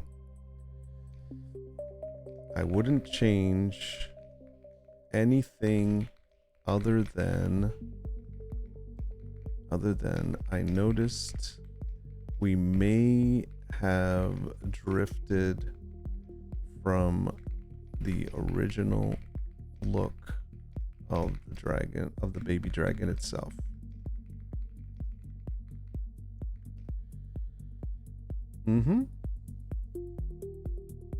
Baby dragon himself. Yeah, it's a boy.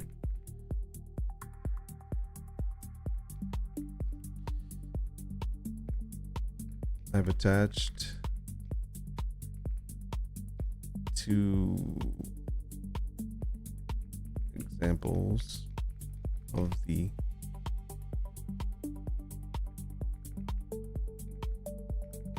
original style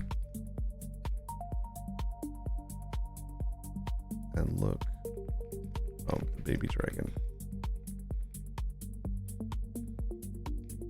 Let's incorporate that style,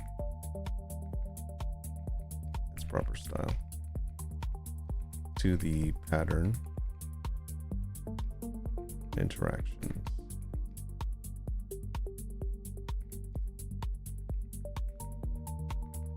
Baby dragon, without changing the interaction scene itself.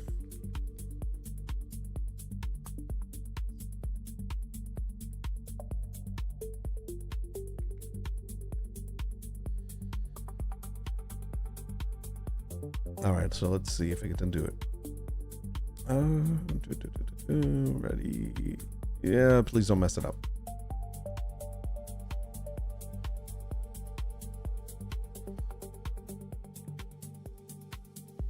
So, and that's one of the other things that's important when working with your AI platform is, especially an AI generator, is you want to keep giving it the original design, because the longer you work, like you can look on the side of my screen here, there is these little, all of this. This is how many, like, we've been doing over and over on this one session. So all of these little lines over here on the right, that's how many little discussions we've had.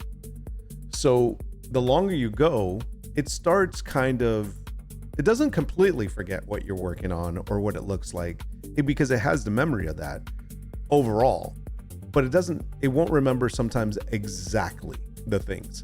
So you have to re-emphasize, like, let's, hey, remember, it's got to look like this or whatever, just in case you see any variation from the style itself. But for the most part, it stays true. It depends on how long the conversation is too. So what I like to do is every so often, I will reinforce the style or whatever it is that we're creating, the character, so that it remembers this is what the guy looks like. It's the same thing with a photo of me. Like if I put a photo of me and use it as an avatar or something, it will create, and I'll say, hey, give me 4 different poses, whatever, with this guy. And it will do that. But the problem is that it's going to later on, when I say, hey, let's put me in whatever, another pose or at a table or something, and it's been a while, it might regenerate that idea of me that won't be exactly like the original that I gave it. Okay, so see, we're still waiting. It's still working, but right now it hasn't changed it. So see, it still looks the same. So it really did not understand. So I have to, actually, did it do a little? It does look a little different. I gotta look at this up close. Hold on, open a new tab. And then I'm gonna open this in a new tab. So this is the new one. Actually, it did change it up a little bit. Not a lot.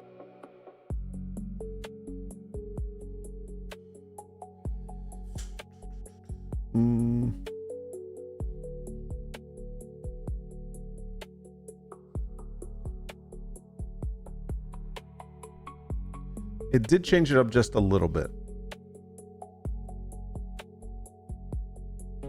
Almost there, but not really. I can see the couple of things that it did change.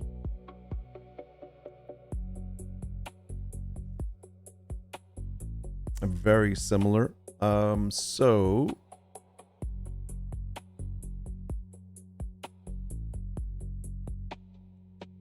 let's try one more time.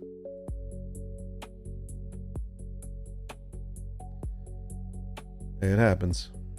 This is where we try our best.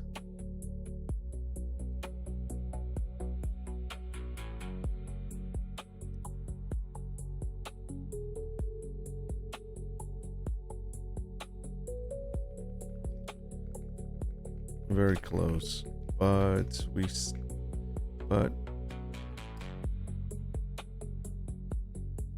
the baby dragon on the pattern interactions still don't seem to look like the original baby dragon. Can we try one more time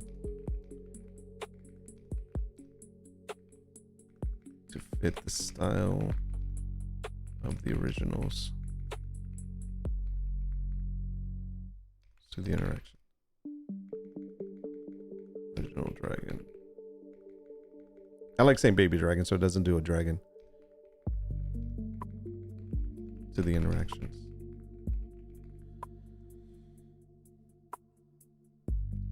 Please? I attached them for reference. The originals.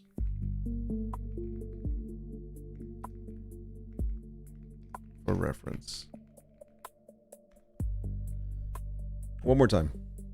It's the last chance. If not, we'll go with that one. We'll just have to do the same thing to the little bird.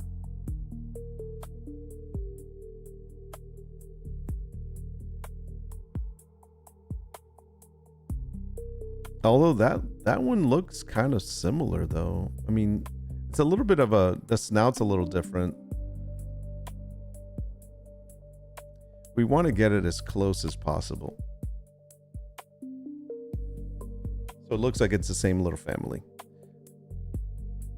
But the other thing is, by the way, the other thing you have to keep in mind is that dragon on this dragon here is the mama dragon.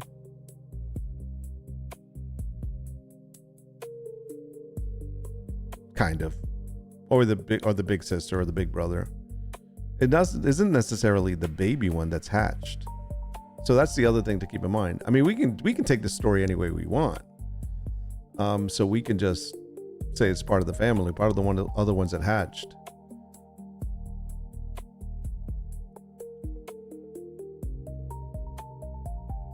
But what I want to do is I want to try to keep the dragons that look similar.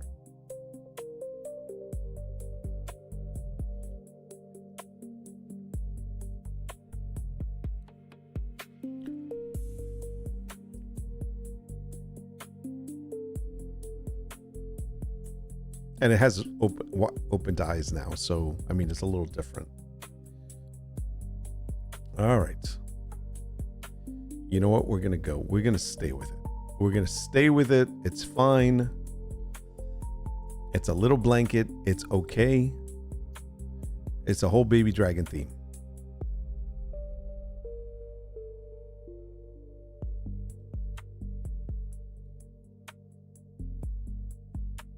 Has a little bit more texture on it. I can see it. We're going to keep it. We're going to keep it. And also we're going to move this around, make it a little more centered, but that's fine. So let's go ahead and keep that one. Let's go and download that one. And let me look at, I need to look at the middle of this one versus the other one.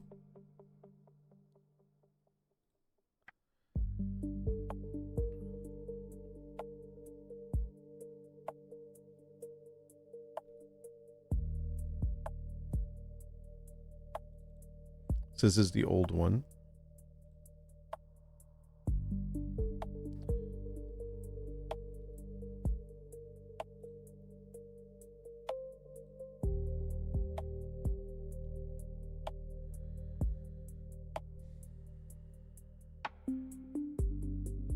It doesn't have to be the same one. I think I'm going to still keep this one as the main. There's not a lot of big difference in it, other than they both have their eyes closed, and the little bird on this one has his eye open, which is okay because it's the other side. And this one has strawberries around it and the mushrooms on this side. So it's fine that it's different. I'm okay with that. So we're gonna do that. That's all right. We're gonna keep that one. I love this. It's so cute. We should, you know what? Yeah, I'm gonna have it create these as little wall prints.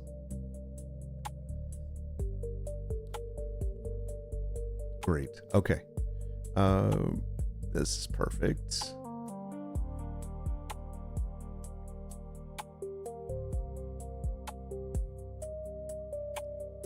Perfectly done.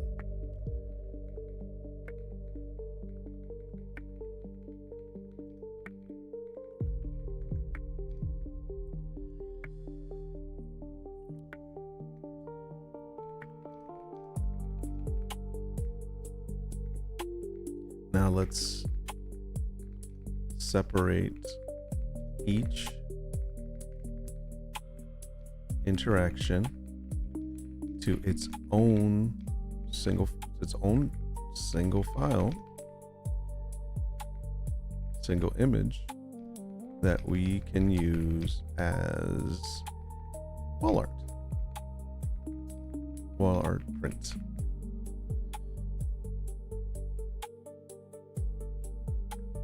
Okay, so we're gonna do that, and then I'm gonna come back to the main one, which is this guy. I'm gonna download this one.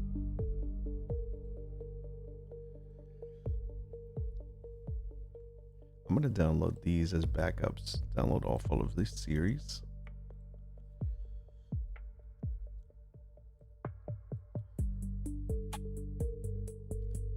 So I'm gonna grab these and put these in a separate one. It's a new folder. Extra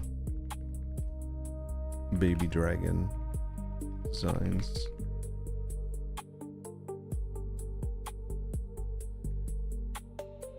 Xstats.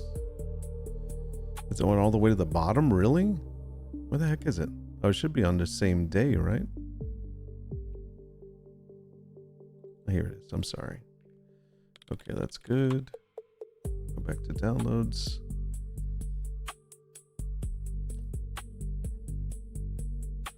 This just needs to be centered, so we're going to move it.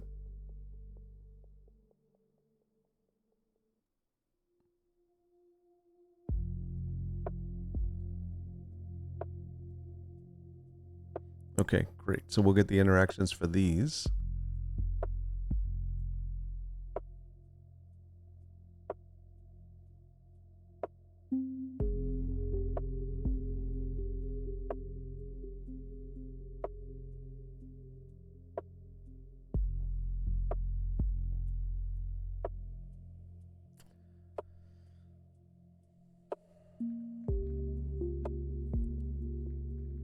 Can we make one more interaction with the baby dragon resting on a tortoise that is walking?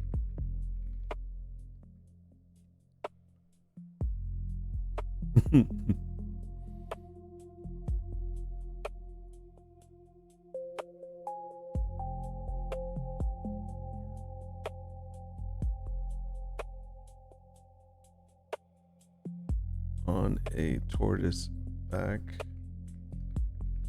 while the tortoise is walking. I like these actually. They're simple enough that they can be prints on different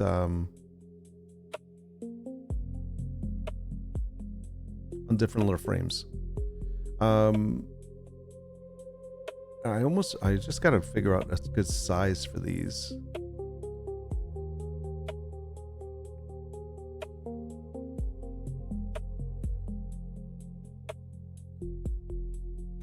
Yeah, I really like these actually. They worked out really well.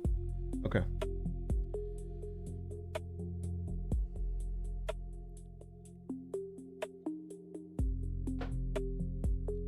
You know what's funny? I think about this when I do this on stream. I've had this question asked for me before because I used to do these co-working coffee chat streams on Nordwulf Live, and someone asked me when they saw that I was like doing the designs or whatever and basically showing how I did it. And I'm like, it's fine. I share it because I want everybody to learn. But they said, aren't you worried that somebody's going to like screen capture one of your designs and then go put it out there? And then I thought to myself, I'm like, no, not really. Because here's the thing. I actually have recorded proof that I'm creating this. So if somebody's like dumb enough to like take, like, let's say this image right here and go and put it out as their own, I can simply sue them because of the fact that I have visual proof that I created this on video. You know, it's like I was here. So therefore, I'm not really worried about that. Are they going to grab the same idea and do it? Yeah, if they want to go and do that, do that. That's fine. I don't care. But I'm still going to stick to mine. But if it's anything remotely looking like mine, I'd be like, listen, this is what I do. It's literally copied from me. So that's what it is. Look at this one. I'm trying to think of what other cute design. I like the tortoise one. What other cute interactions can you think of that will fit this theme? This curiosity theme and wonder.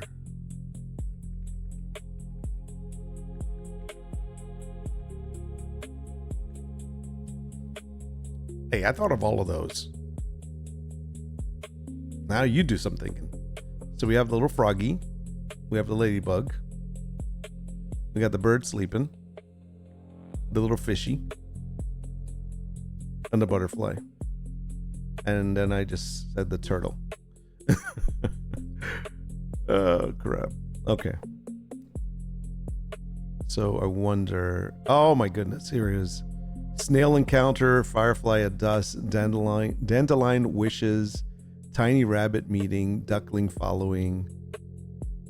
I like all of these. 1, 2, 3, 4, 5, 6, 7, 8, 9, 10, 11, 12, 13, 14, 15, 16, 17, 18, 19. We got like 20, right?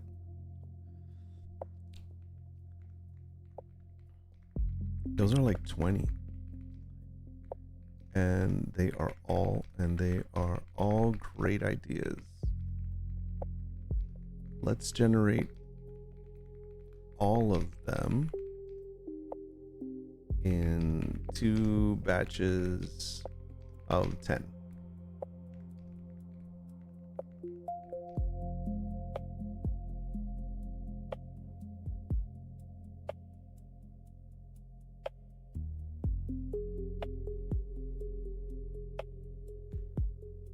Okay, I'm taking this further than I need to, but the cool thing is that this covers a lot of my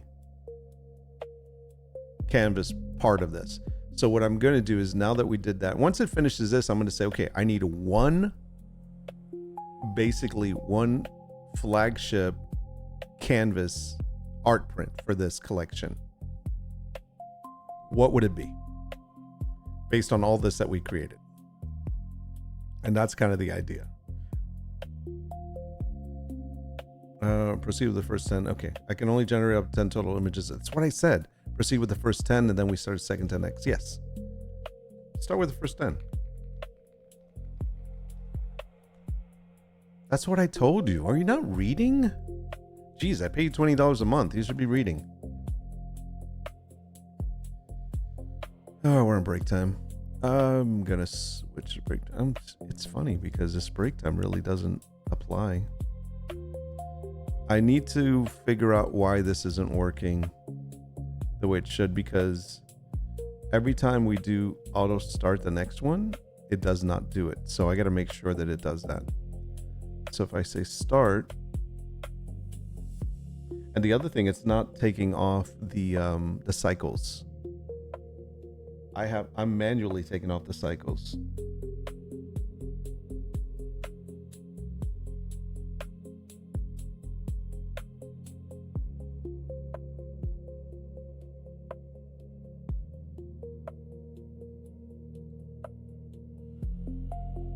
Oh, look what happens. It takes it off. Okay, so don't click on anything else.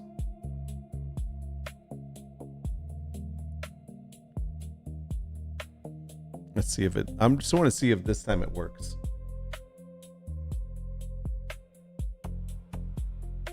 Don't worry, we're gonna iron out these kinks. All right, so it's doing its thing. So this is where the wall art, the working concepts, a garden dreamer, baby dragon sleeping beneath flowers, the moon keeper, baby dragon curled beneath the moon stars, little adventure, baby dragon discovering all this other stuff, a tiny storybook doorway. The wall art should feel like 3 chapters from the same bedtime story. So we're gonna try those concepts. I'm gonna come over here.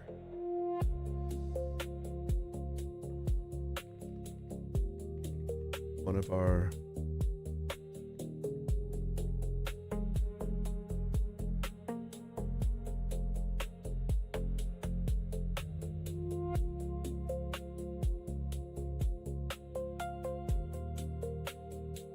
plans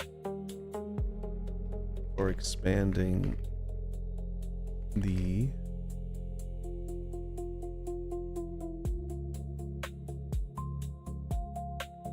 storybook dragon collection. Oh wait, yeah, storybook dragon collection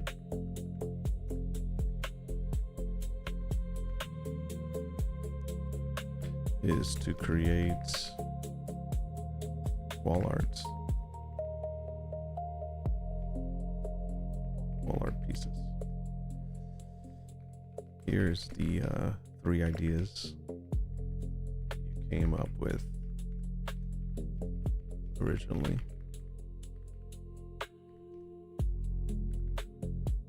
Let's generate them.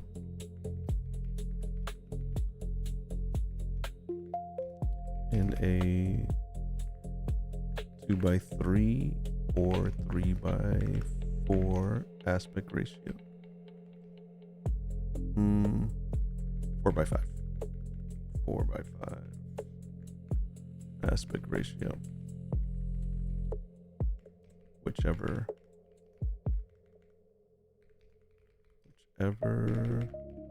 you feel fits the generated image.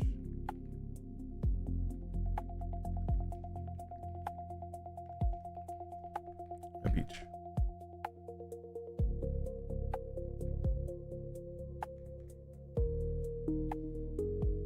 So we're going to grab this, copy that, and we're going to put it here, and we're going to let it go.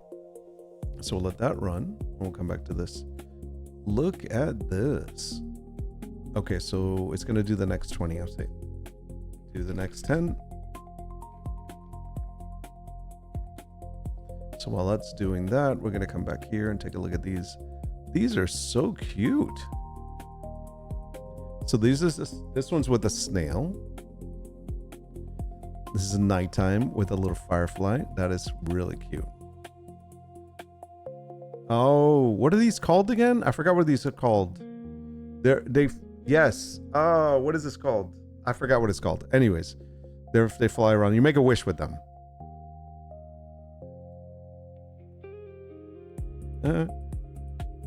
It finds a little I would actually adjust this. I don't see his other wing, but is that the case? I mean, you can see the wing on the other ones. Hold on a second. Not on all of them. So it's not a big deal that you don't see its wing.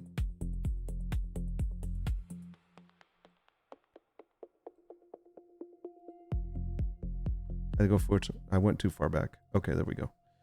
That's cute. That's cute. There's the wing there. You don't see the wing here, but I think it's okay. I could probably fix that. This is... See, I think I need to see the second wing there. I don't see it there either. There we go. Yeah, we'll make sure we add the wings to those two. A squirrel.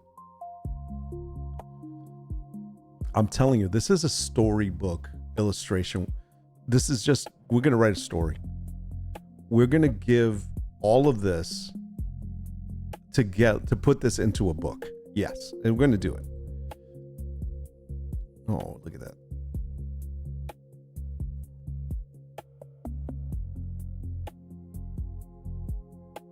Caterpillar. Hedgehog. Is that what is that, hedgehog? So funny.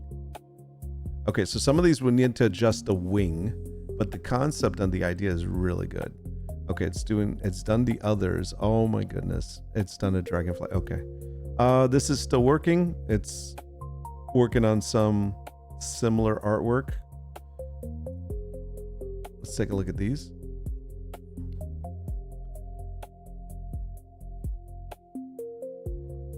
The little bird. Oh, the bird. That's his buddy. And there's the blue feather.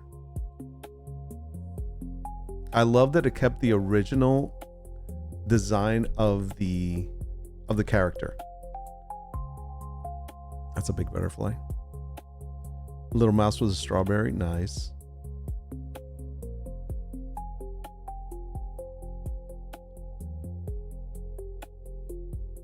It's not riding. The turtle is chasing this one instead.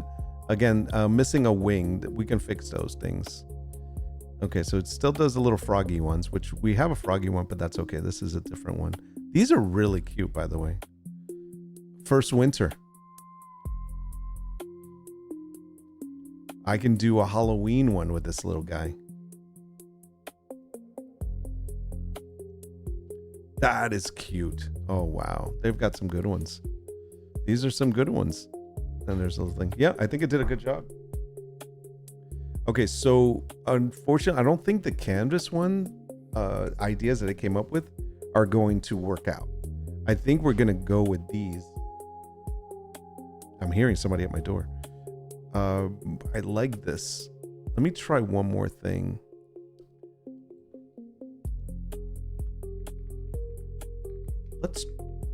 These are great.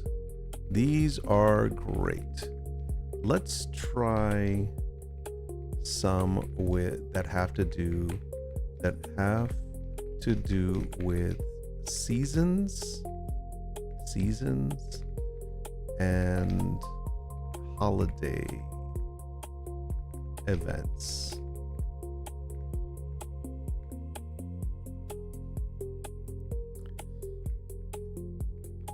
Like, for example, Halloween costume.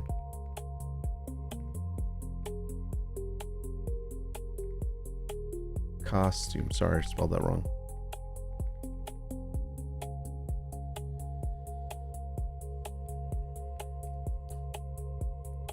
Stay on the whimsical theme. Whimsical, curiosity.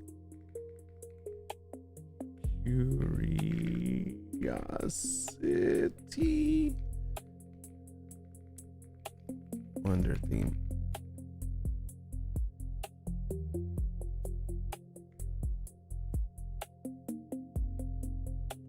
All right, let's go over here. Okay, so I think these are a little bit more mature and very ornate. I could see these as additional blankets, maybe. I like the vines. You know what's interesting about this is I can keep those vines around the design. And then replace anything in the middle. So this one's just a sleeping one again. It doesn't say anything. It just has a moon. It doesn't have to say anything. This is the actual one just sleeping in the weeds. Again, no text, which is actually good. And then this is just another more illustrated. Now, again, I think these are a lot more detailed than the simpler versions that I'm making interactions for. They both serve a purpose. It's just different.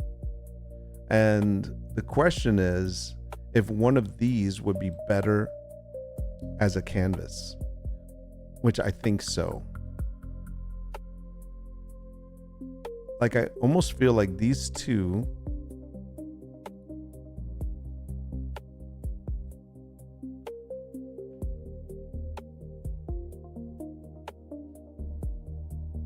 that could be a print. And this one as well with a little moon. And what works for this is that people might like the sleeping dragon design, but maybe they don't want to buy a blanket because they already have a blanket, or they, or the blanket is too much or something. So they rather just try to get something else. So these as wall art would work. Okay, I'm going to look at these a little more carefully, but I think it actually did a really good job because it's keeping in the theme of it. And then again, this on this side is completely different. It's a different style that we're just trying to make a couple of different images. That is the cutest thing I've ever seen. Oh man. Who knew that I would have this much fun with a nursery theme? Okay, it's doing the rest of them. I'm gonna let it finish it. But that the costume. The costume, man. So the other thing, these can be used for other products, not just a wall art. Like, I could put this on a mug. I don't know if I'd put this on a t-shirt because I don't do t-shirts, but I do more home decor stuff. So these can be for different things. This could be on a blanket too. It could be a Halloween blanket.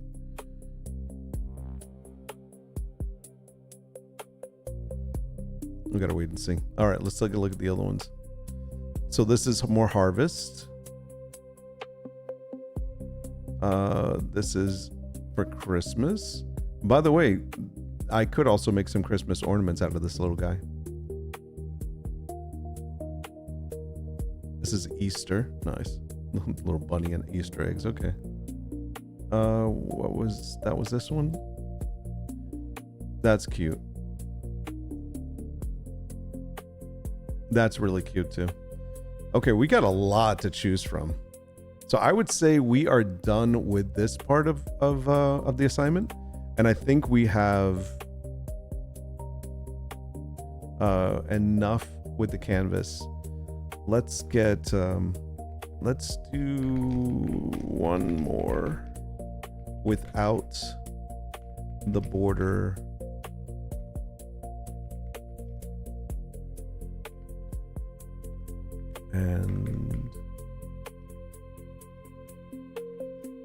And not sleeping, but think of it as the pièce de résistance, as the main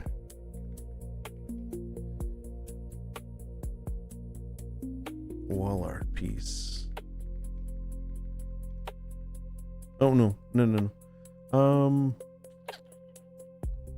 Let's do one more without the border and not sleeping. And let's make it a 3-panel design.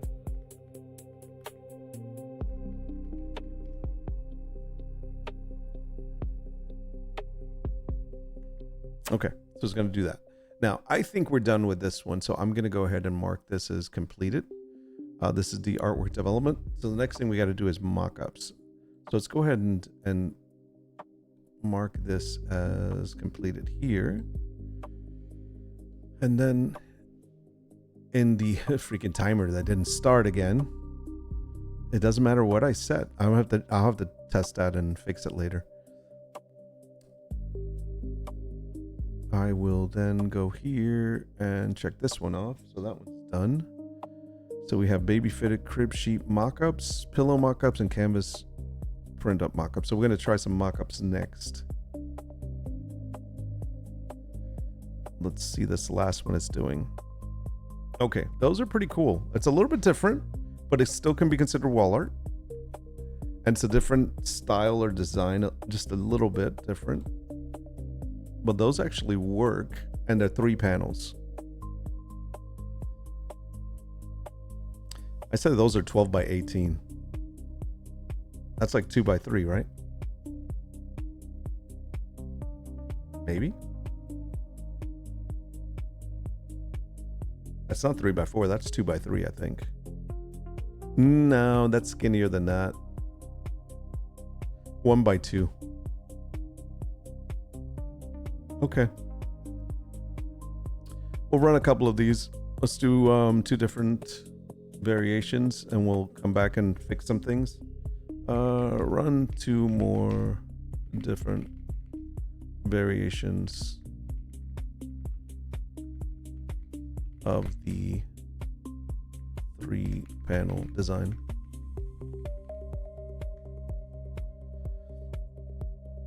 All right, we're gonna go with mock-up. So I'm going to, this is a lot of stuff to save. So I'm going to save them all, but we're gonna fix some of them.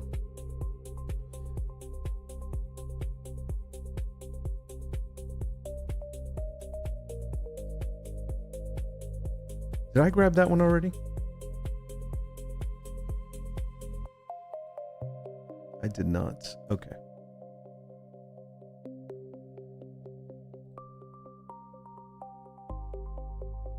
Did I grab all of these yet? I did not.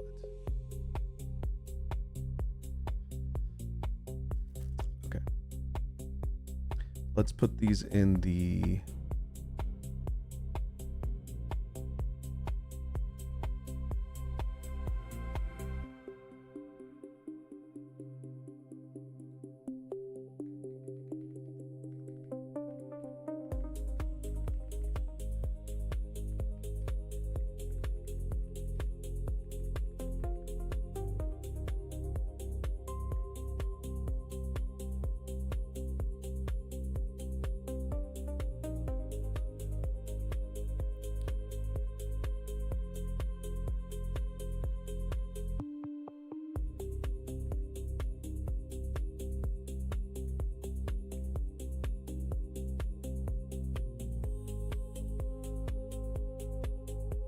Where's the back of it? Oh, I know where the back is. Okay, so it's fine. Let's see.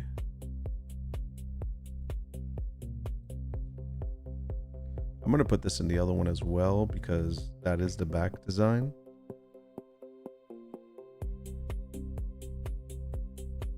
So then we need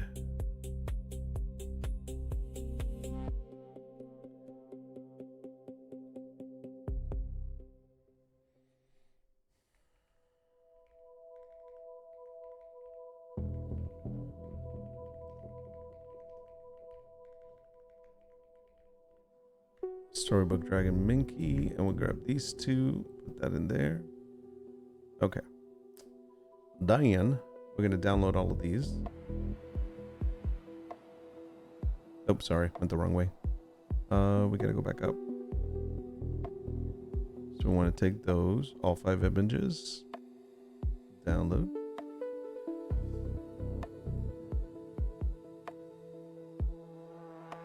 We want the tortoise.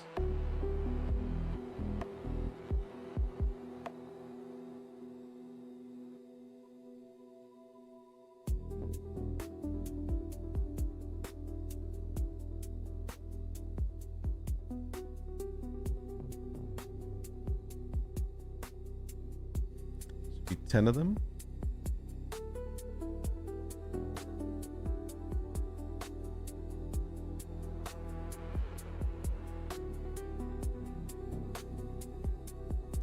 I think I'm going to work on the season and events one a little more, but not right now. And definitely these will be illustrations. So I'm gonna close this out. Let me take these. I'm gonna do a new folder. Call it Storybook Dragon Interactions. And then we're gonna grab all of these.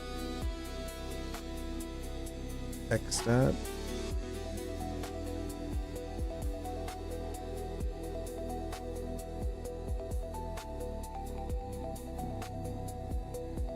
Okay.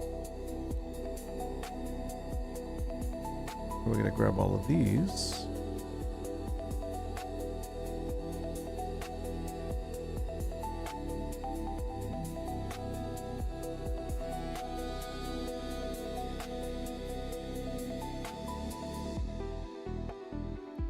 Storybook Dragon Seasons Events.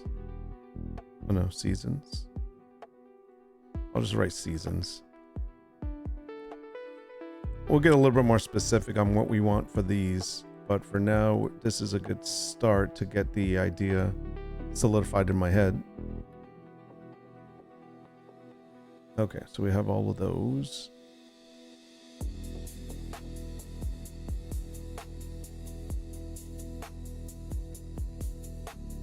Storybook Dragon, Canvas, Prints.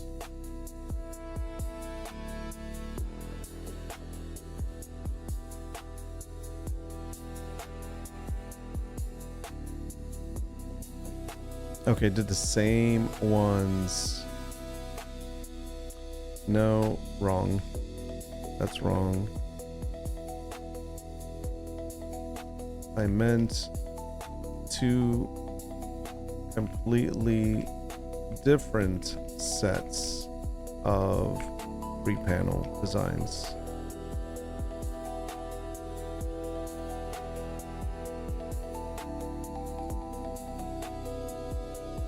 At least now I can look at which one's more detailed. I basically just ran it twice.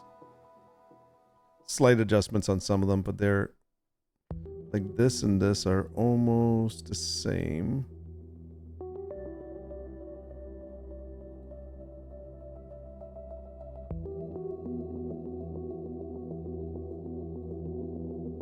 We'll download all of them. We'll go through them later because we can just grab the ones that we want and we can fine-tune them.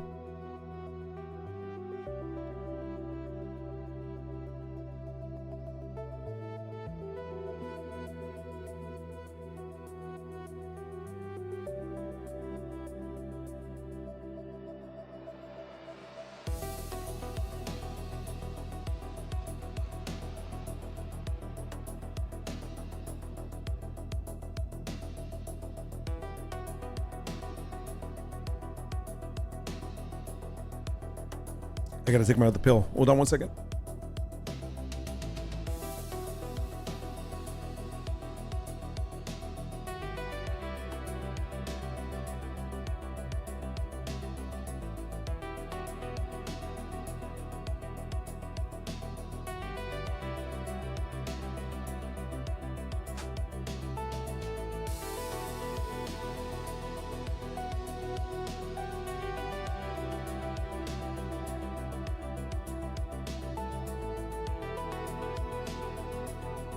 I don't think I'm gonna do my long stream today, like my all-day work. I have to figure out how long I want to make these, because I may switch it down to only be a 4 or 5 hour stream instead of an 8-hour stream.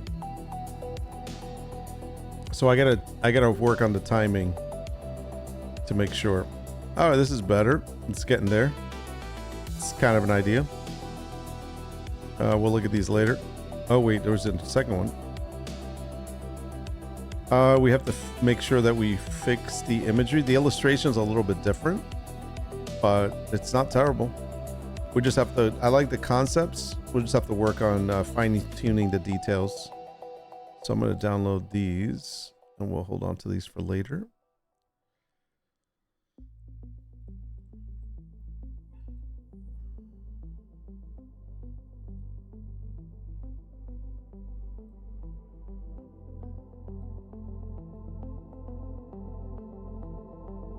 Okay, perfect. So we got a lot of those things. Okay. Let me make sure this is going to be named the right thing.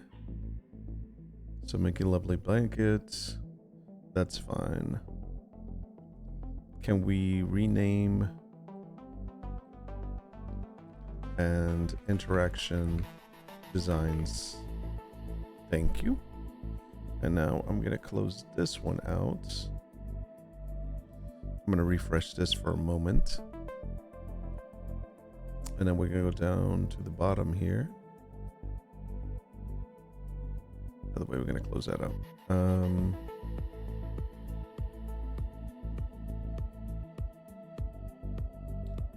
We're going to rename this.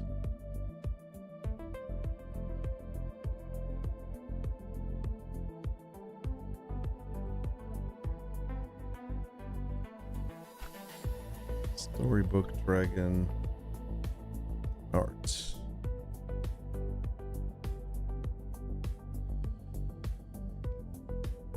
For prints. Okay. Grab this one. Send this to the project. The August plan. Okay.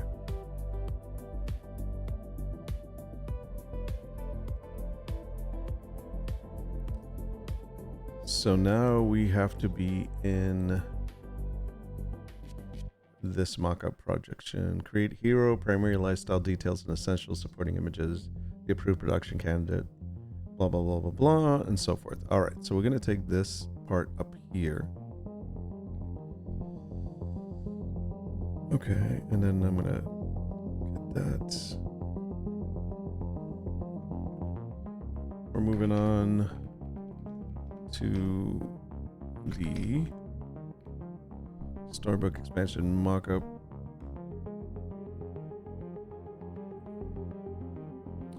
Production event on our Google Calendar.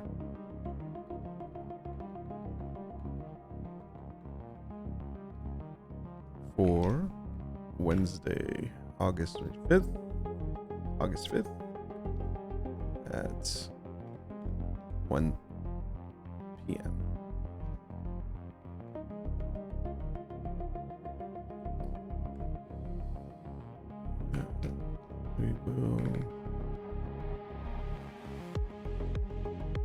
We'll be working on mock-ups for baby crib sheet, baby crib fitted sheets, lumbar pillow, and minky blanket.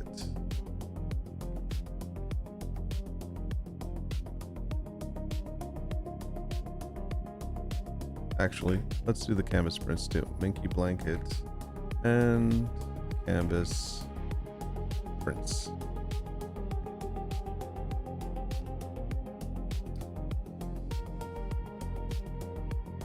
Let's get up to speed. Get me up to speed. Up to speed on the events. And I will and get us started.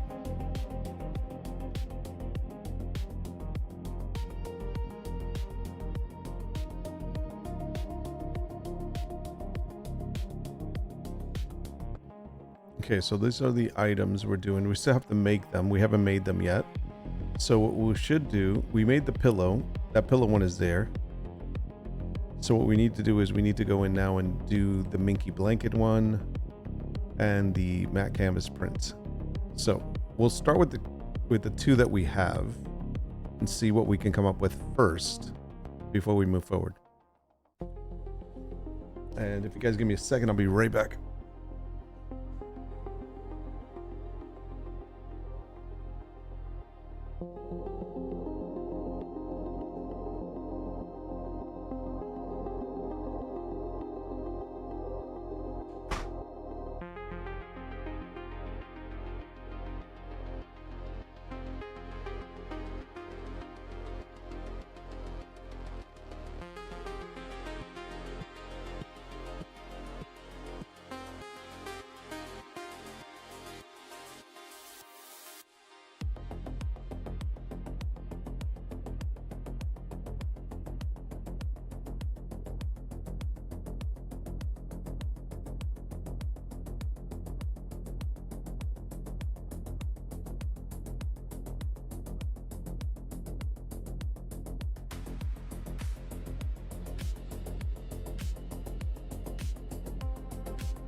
All right, sorry.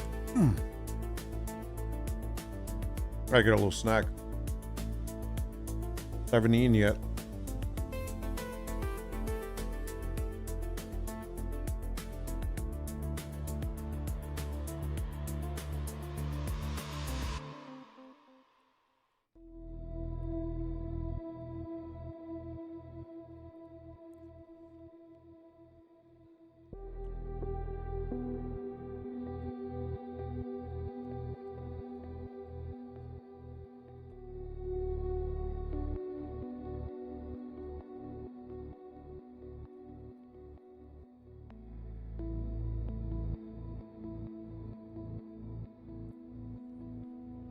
Okay.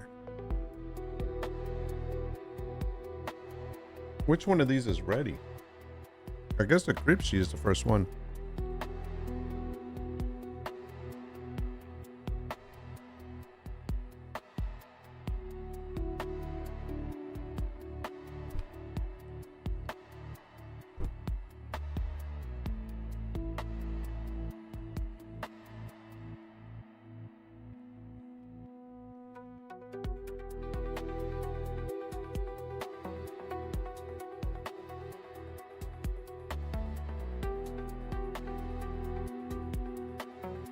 Oh, there it is.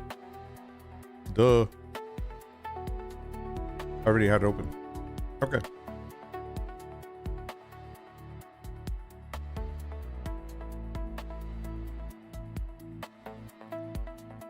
All right, let's start with the script sheet. Let me see how far this goes. Okay, yeah.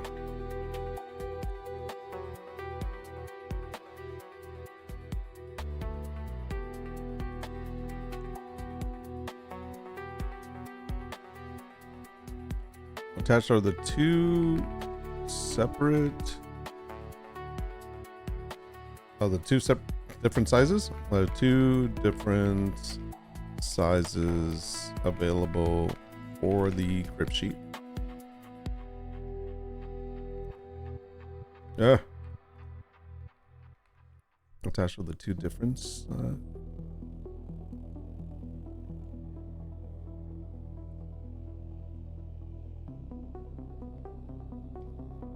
With the different size inches of the product of the crib sheet available.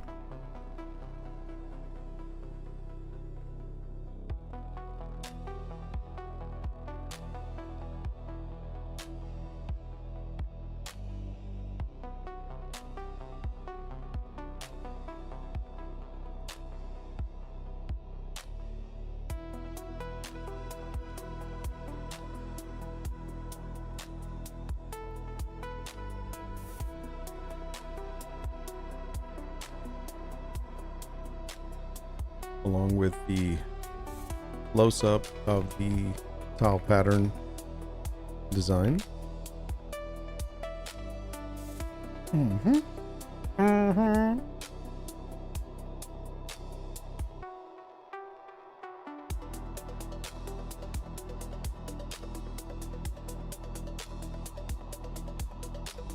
Let's see what mock-ups you can come up with.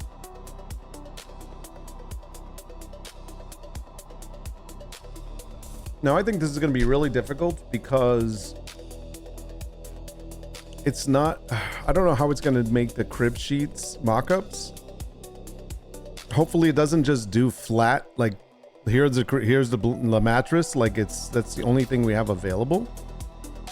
So I am hoping that it creates something that we can actually use that's kind of shows the product without making believe it's the product. That's the biggest thing, because right now, the only thing that we get from Printify as a real product, unless I go and buy it, which, listen, I got money, but I'm not spending my money on this, getting a bunch of samples on every single product I make. Unless I'm going to gift it to somebody. But see, this is what it gives us. It's like, that's it. It doesn't give us anything else. So in size, it has to be correct. Like I can already see this is wrong. So let me say,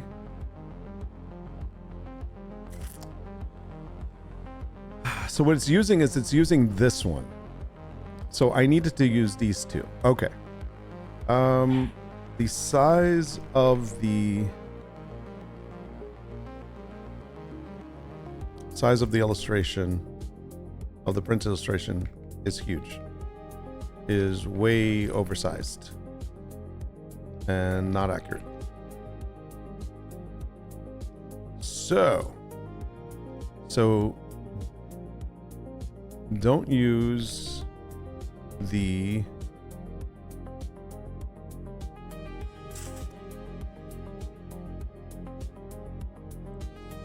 close up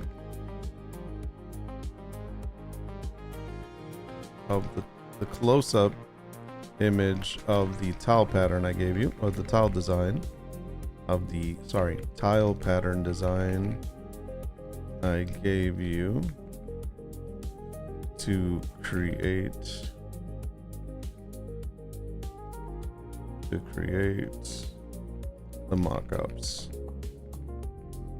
Use the two other images I gave you that are actually the blanket, the crib sheet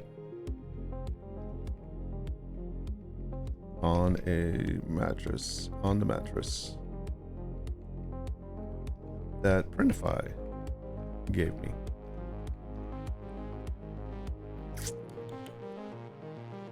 The close-up should only be used, the close-up image should only be used as a close-up mock-up of the illustration details.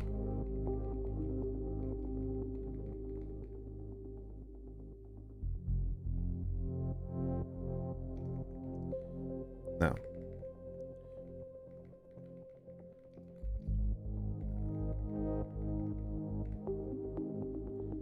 what did it create? So let's recreate that image. Let's recreate that mock-up. The appropriate.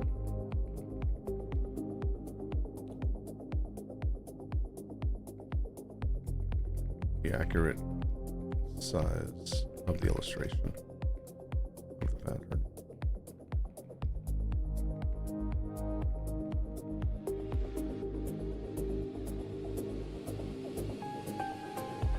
Frames of the products.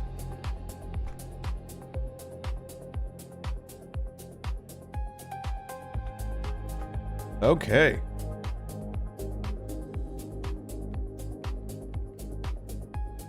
I gotta check my Discord for something.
Okay.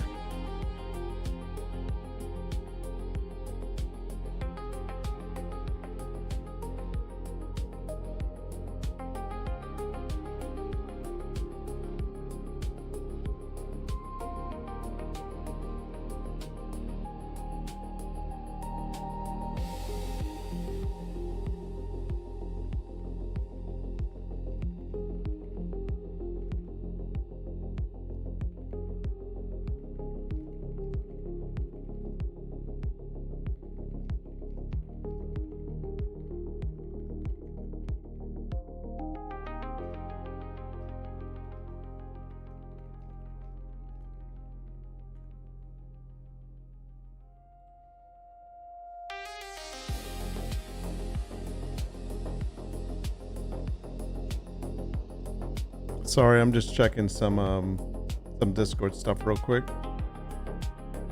All right. Nothing I need to worry about. All right. So this is definitely better, but not exactly. Let me look at the other one. So which size is this?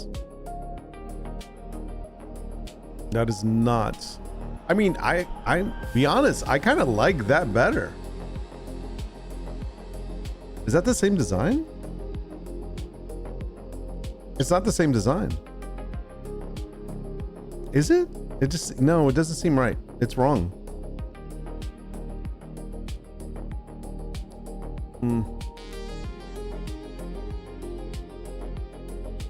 Which size is that though? Is that the smaller or the bigger size?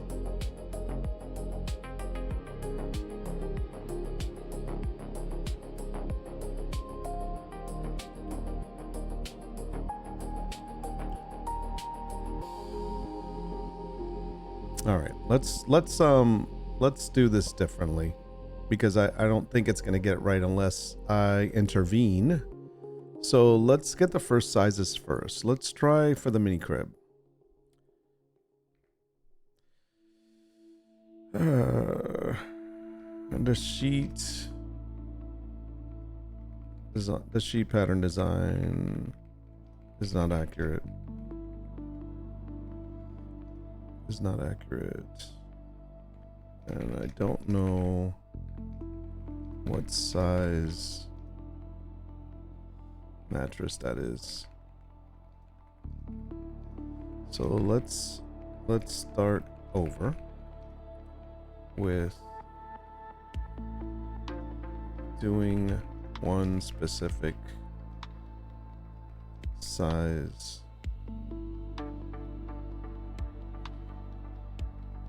sheet size and illustration and accurate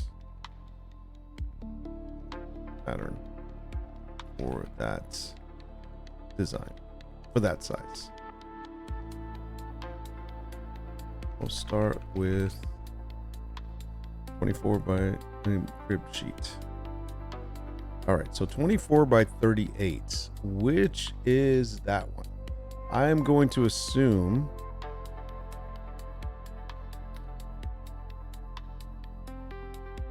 let me see the sizes. One's 24, one's 28, one's 38, and one's 40, one's 52. I think this is the 24 by 38. Sorry, wrong way. And this is the 28 by 52. Because it's longer.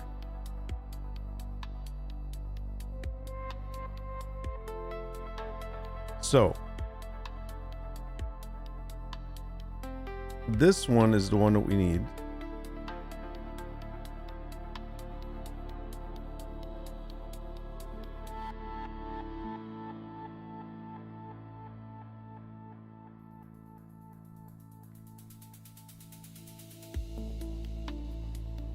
The exact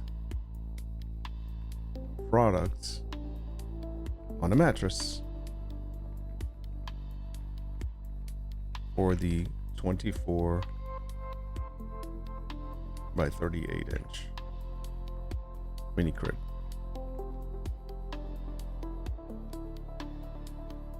Do not alter the design, pattern,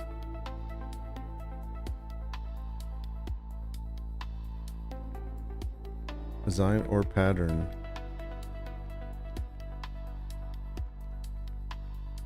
It needs to look exactly as how it fits in this image.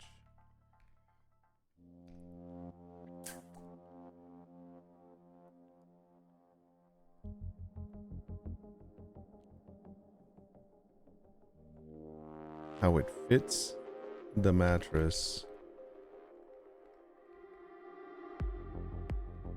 in this image.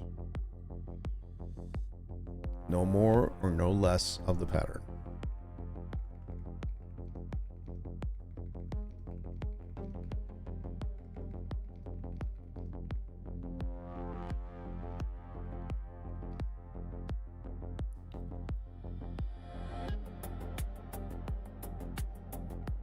You can infer the size, the side view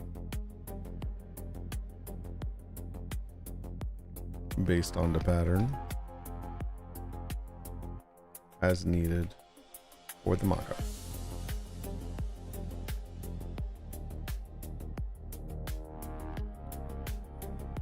Let's try the first one. Let's try the first mockup for this size crib sheet.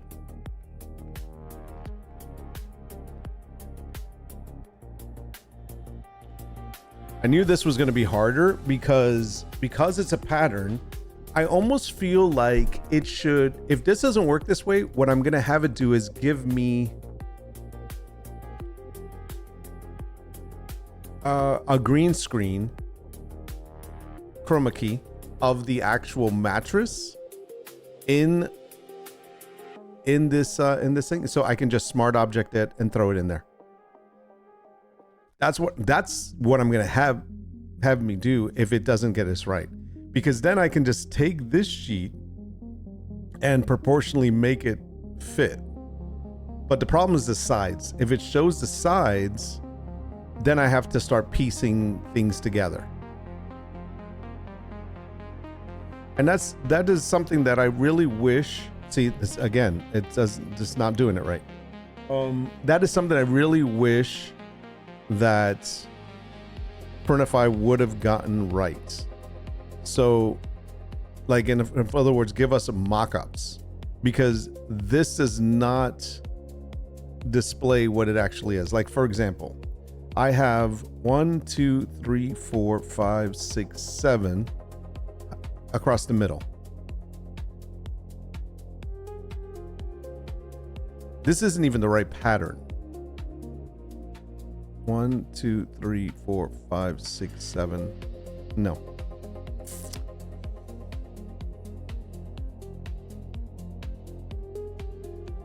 Count the number of sleeping dragons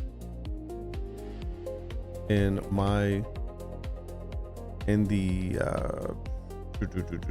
the reference image I gave you. I gave you versus the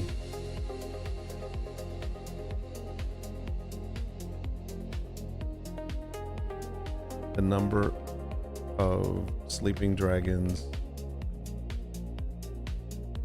in the mock-up you just made.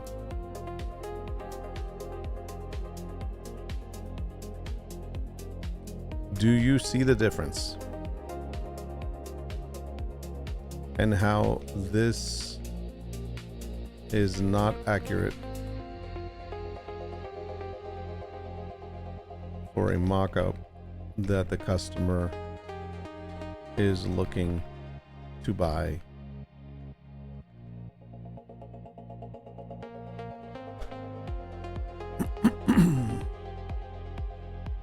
This is probably going to be the hardest one to try to get right.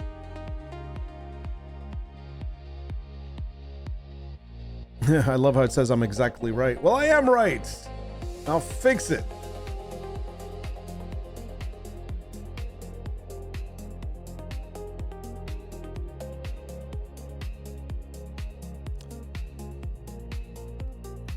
Count 27 visible. Do I count 27? I don't want to count, but okay. Across the master surface, including the partially cropped. Okay. In the mockup I just generated, there are significantly more. Exactly.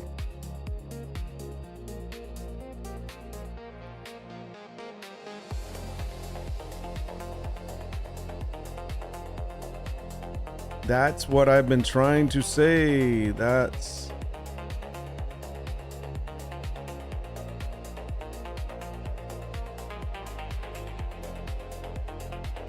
been trying to tell you. So now that you understand,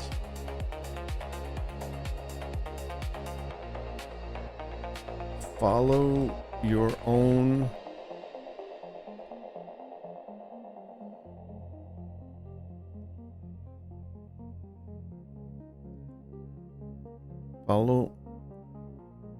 follow that rule.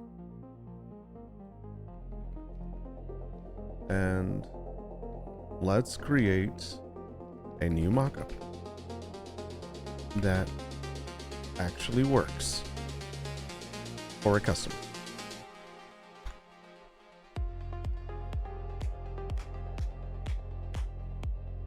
Man.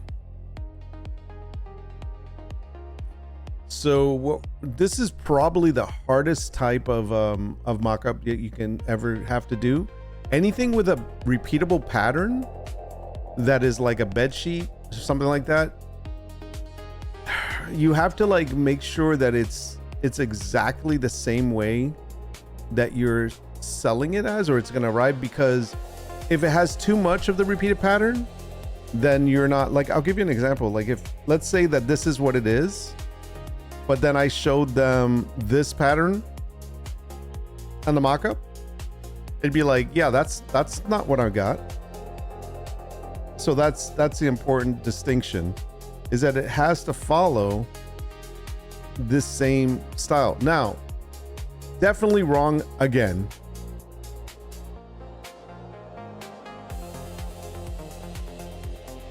So at this point,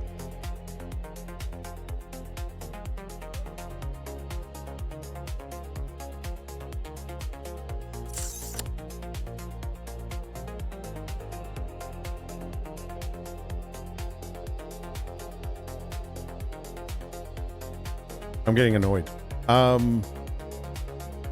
This again, it's still trying. So let me see if it fixes it, because it's going the wrong way.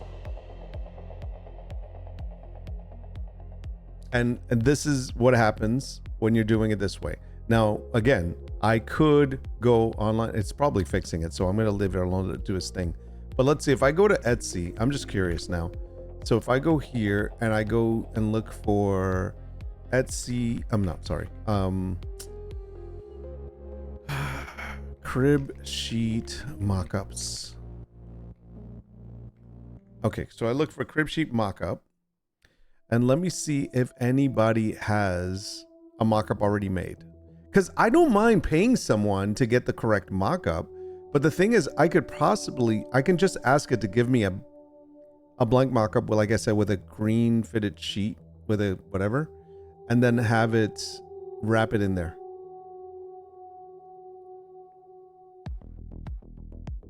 Which is going to be the next thing I try in a second.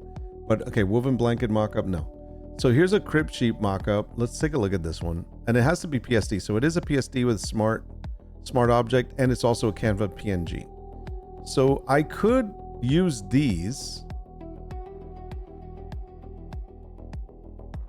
Question is, I don't know what size these are, but I could use these.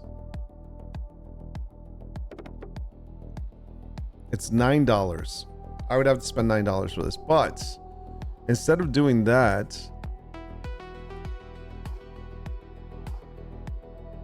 let me just see the video, what they do. So the video doesn't even show them how they do it. I'm curious how they handle the side.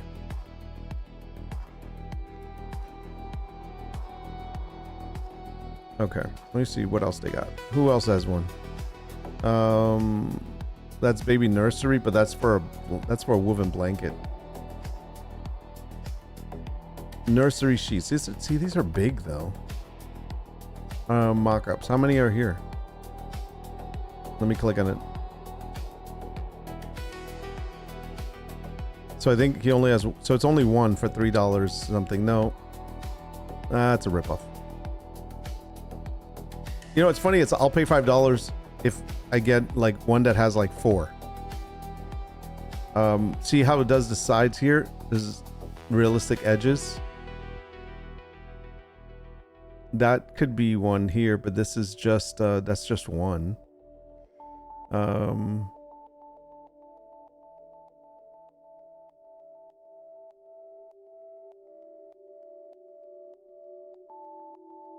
None of the no, this is all for baby stuff, but I don't need that.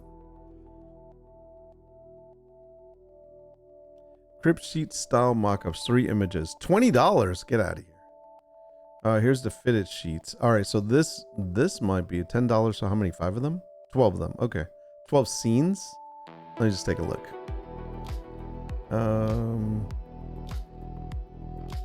I mean, it's the same scene over and over. It's a top view. So we could do top views. That's actually what we're gonna have to try to do, top views. Let me just look at a couple of other examples. This one, like, this is what we're trying to do right there, but it's not exact. This is from the top again. Okay.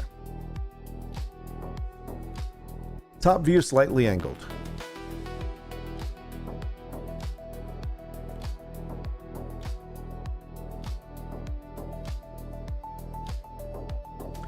It still got it wrong. Okay. Let's do this. Boom, boom, boom, boom, boom. You're still getting it wrong.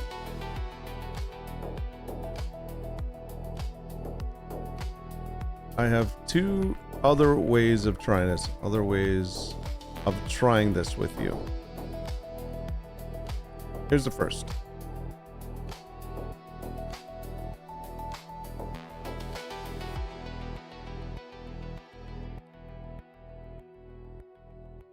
So this was the first way we're going to do it. Here's the first.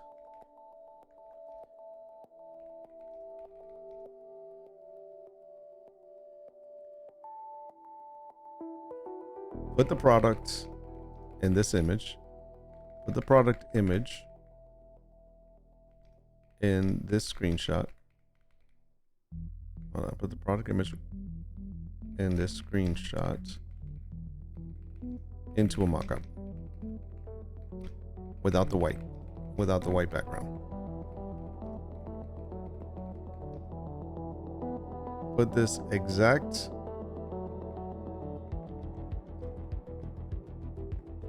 product image in this screenshot into a crib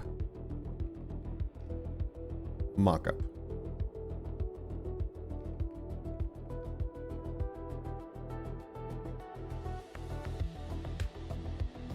So take the actual product image itself and build a mock-up around it, or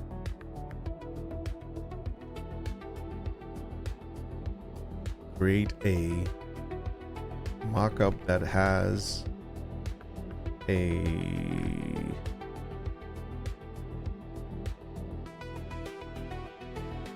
transparent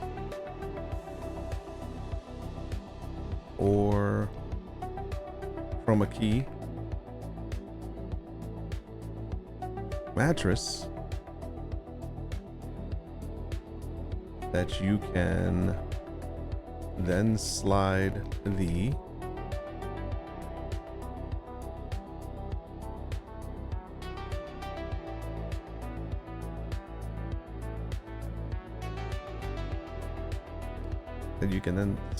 in the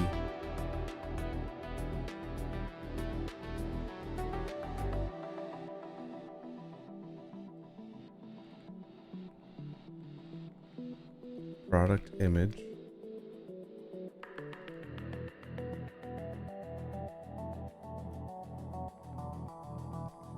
Actual product image directly from this screenshot I gave you.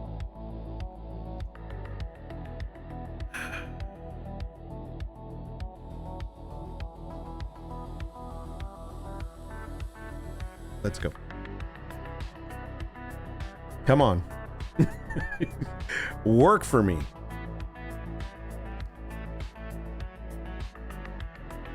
I don't think Leonardo does baby, like the baby fitted crib sheets.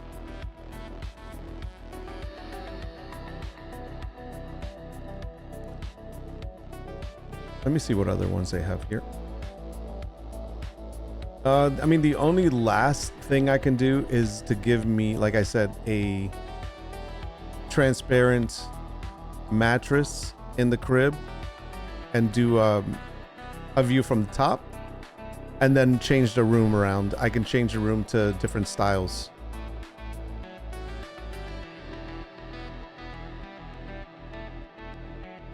And that technically would probably be the best way to do it. Assuming that the size is correct.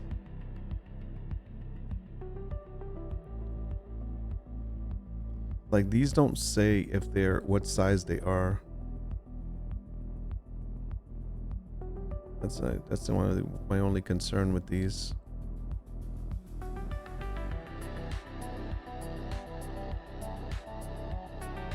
Okay. Oh man. They didn't even want to try.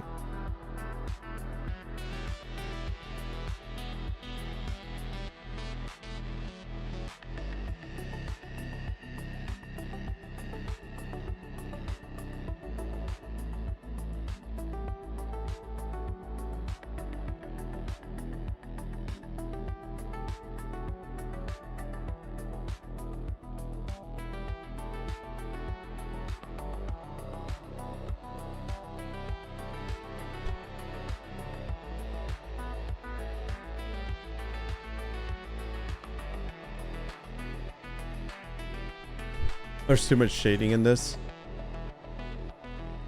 So what I can do next with this one is, but see, that's the problem, is that this won't wrap around that.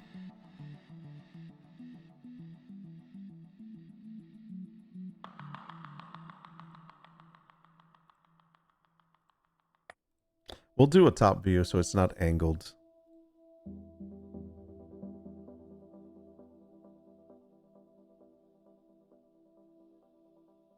I hate that I'm wasting time on this, but it's all about learning. Got to test and try things out. Experimenting. Oh, wait, did it do it right this time?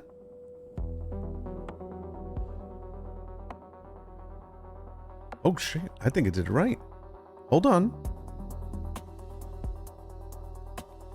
Now, obviously, I don't know why whenever I open this up like this and I drag it from this screen to this screen, it gets darker. So disregard that for a second, but let's take a quick peek here. So it has one more. So it says 8. Oh, it's so close. And then it has 4 instead of 3. So it just has one more. Sidewise, sides, you know, to the side, it looks fine. That's not bad. Okay. Okay. Okay, let's try a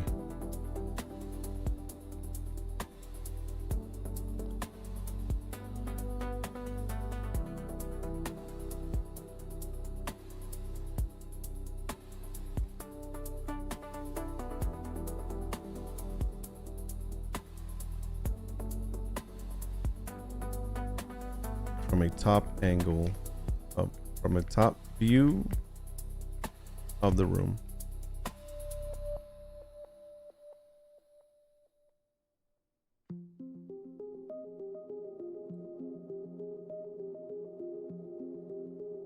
So I'm going to stick to saying this. Put this exact product image in the screenshot without the white background. So take the actual around and build the mockup around it. I'm going to take that same concept.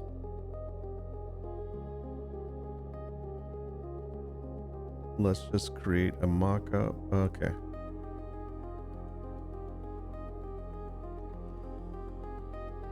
The mockup should be from a top view angle.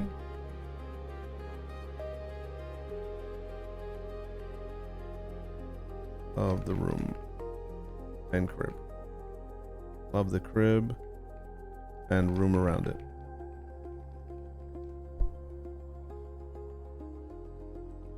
The product image provided should fit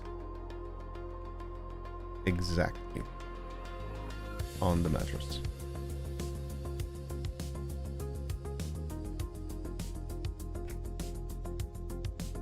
Okay, so now we do this again.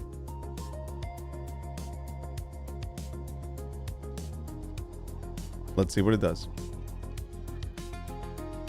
I love how it keeps saying something went wrong, please try again, but it's actually doing it. This is something that's been coming up a lot lately.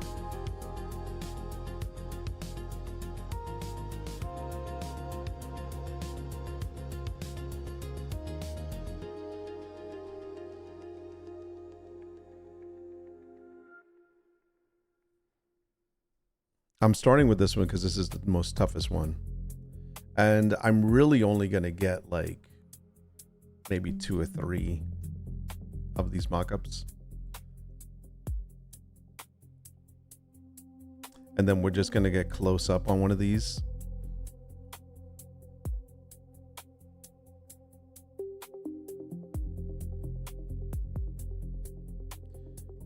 Crib sheet mockup. See, that one you have to put the side on. I don't have the side.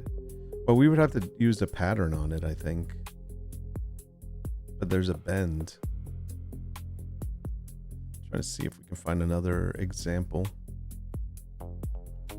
This should be the mini, but it doesn't look like a mini.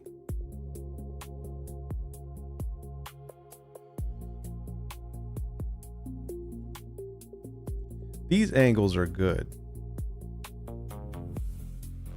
I mean, I could always use these as examples. So let's see what it comes up with, and then I'll say, like, these angles.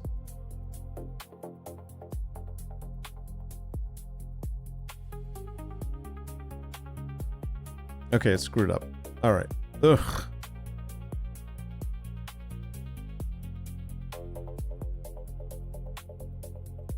All right. I am going to do something that I should have done to begin with.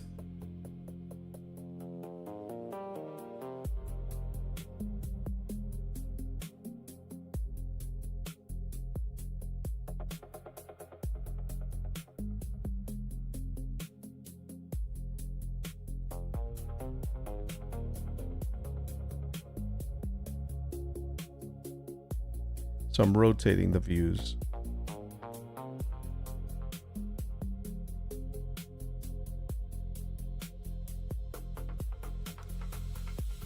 This is the long one. So let's drop this in here.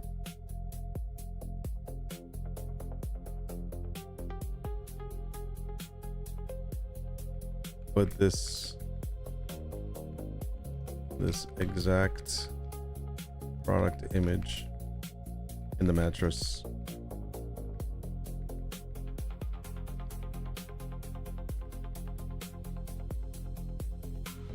Of the crib mockup.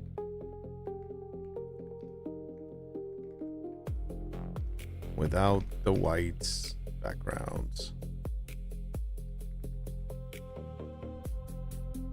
I have to say that because knowing this, it'd probably say, oh, with the white background? Okay. So I'm using the taller one now because technically we have this one, which is okay for the shorter one. I'm not 100% pleased with it, but we're gonna try.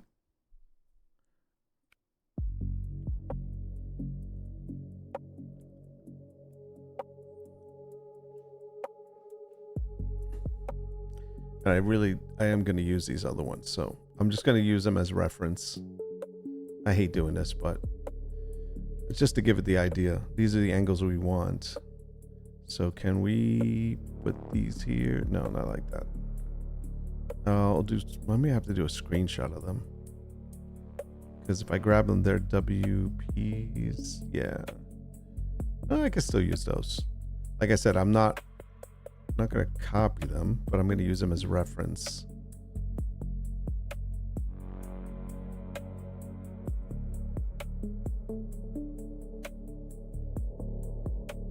There's nothing wrong with using something as a reference, as long as you're not like copying them.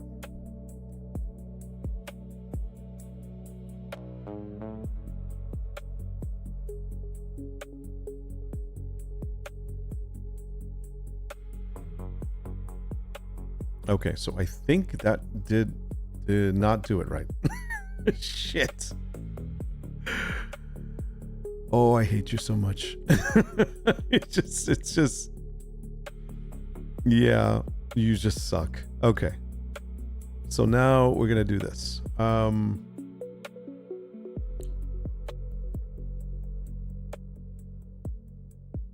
Yeah. That is so wrong. So we're gonna start over. Okay. Forget all these crib mock-ups you made.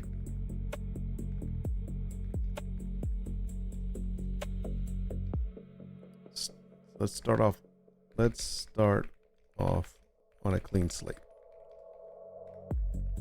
Let me know when you're ready.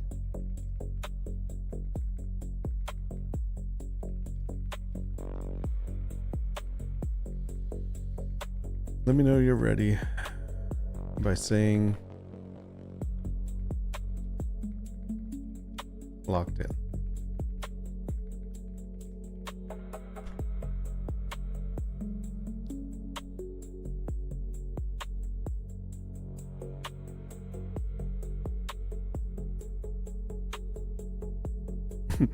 It's thinking. I don't need you to think. I need you to just say you're ready.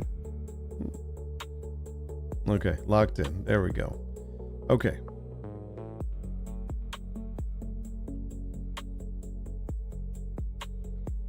These four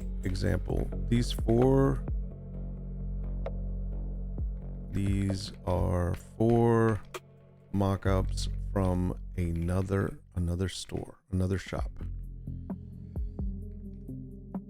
These are the angles I want for our mock-up. I do not want you to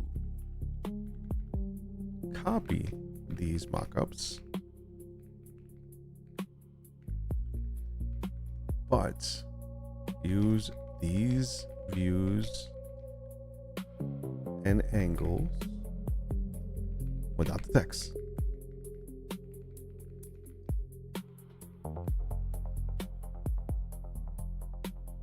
To create our own and our own.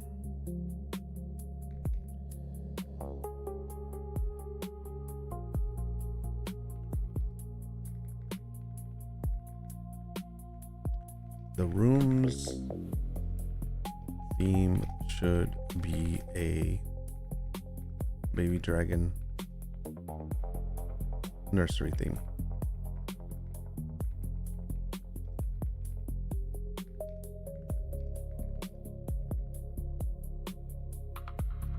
And the mattress in the cribs should be chroma key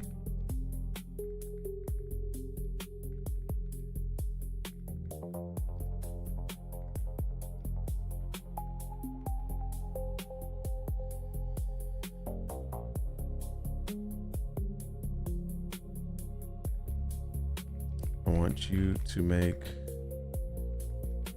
two different sets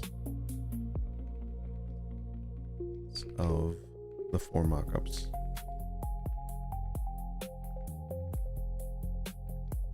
One set will have a transparent area where the mock-up, where the mattress would go.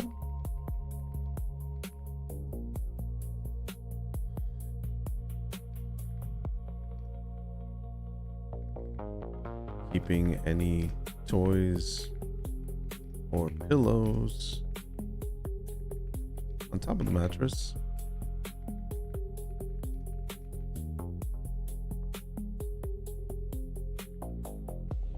In their own respective colors.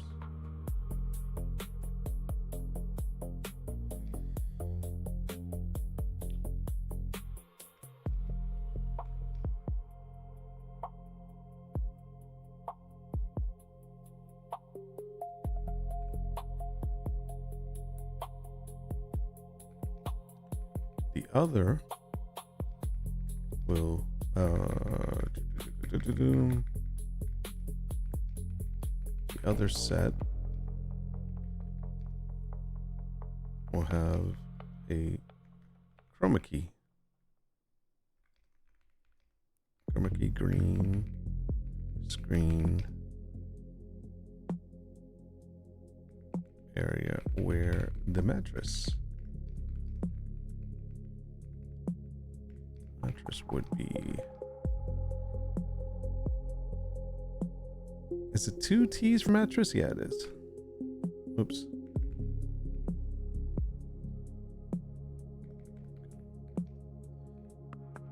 Keeping keeping any toys or pillows on top of the mattress.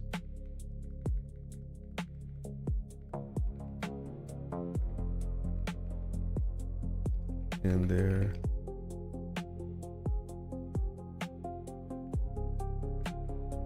respective colors. Okay.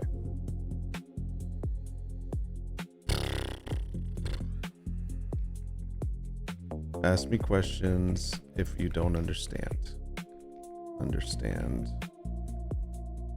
any part of it, any part of this.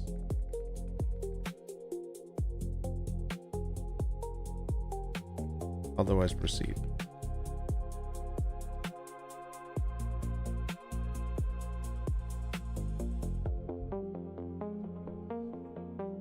Oh, that's my break time. Don't matter. We're not taking a break time.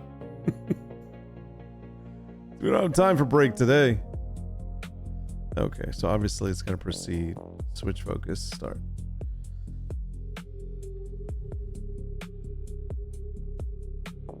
Yeah, definitely will be adjusting this because there's a couple of things that aren't working.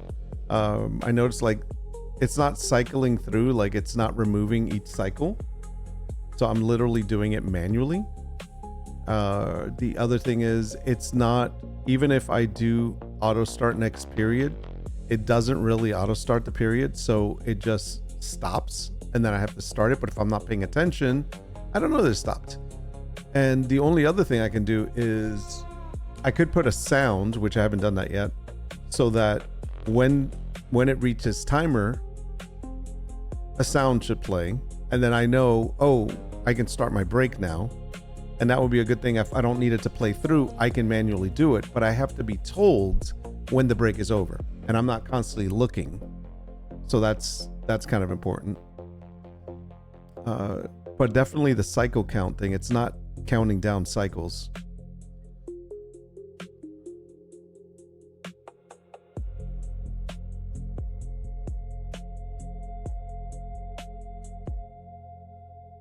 I saved the timer settings, see what happens. If it actually runs through this time, that would be having to set it up this way. Auto start next period, so it stays that way. Okay, let's see how we did. And by the way, I don't want to look anymore at the Etsy ones, but I just need to get a reference. Okay, so it's still working.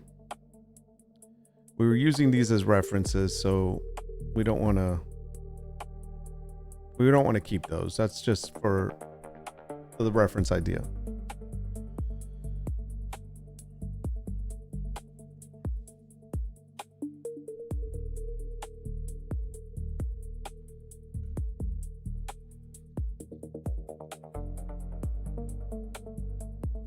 Oh man. It is definitely Monday.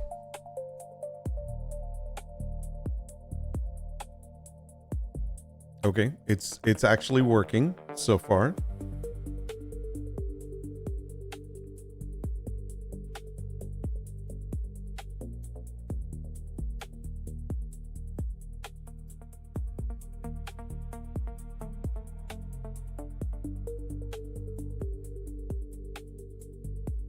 So it's gonna do.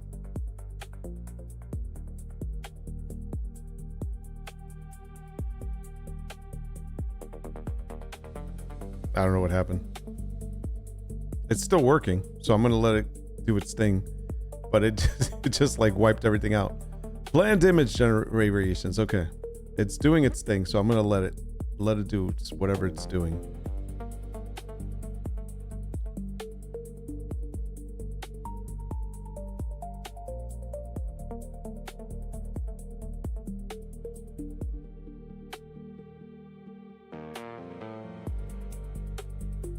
This spell is going to be a lot easier to do.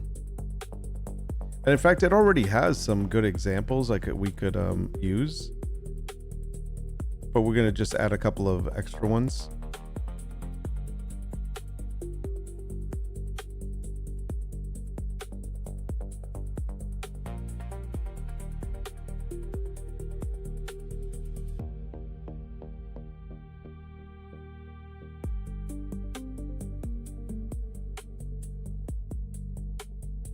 Yeah, these were good. Can we edit this for a second? I just want to look at the mockups. If there's any more mockups we didn't use. No, there's only 4? 5. That was only 5. Okay. Just curious.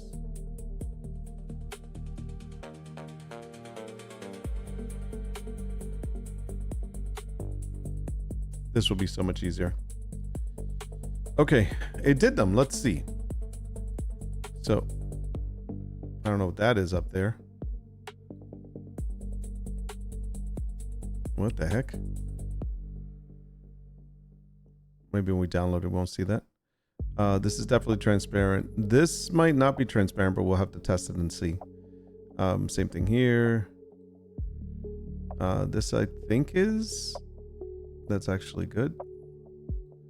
And this one is fine. This one's fine. And we're missing one. But you know what? I'm going to make do with these for now. I think it's missing one, but we'll see if we need to regenerate. So I'm going to download these.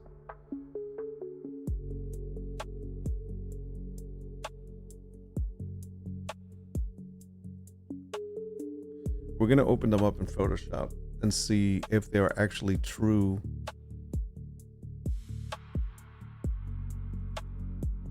Transparent backgrounds. I'm going to rename them. SDE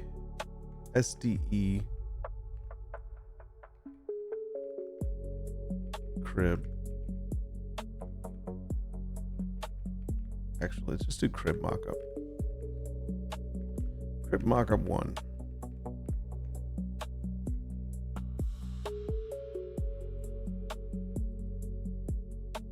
Damn it.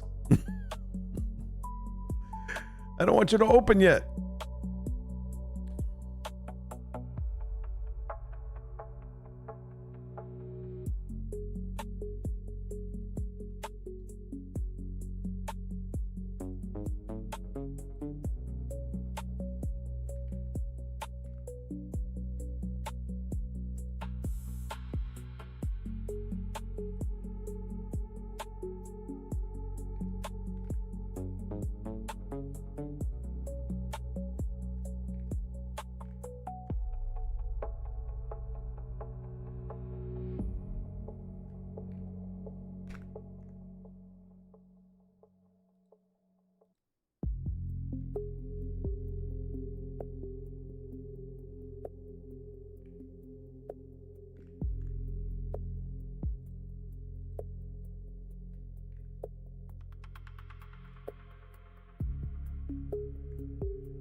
Okay. So now let's see how many of these are actually transparent.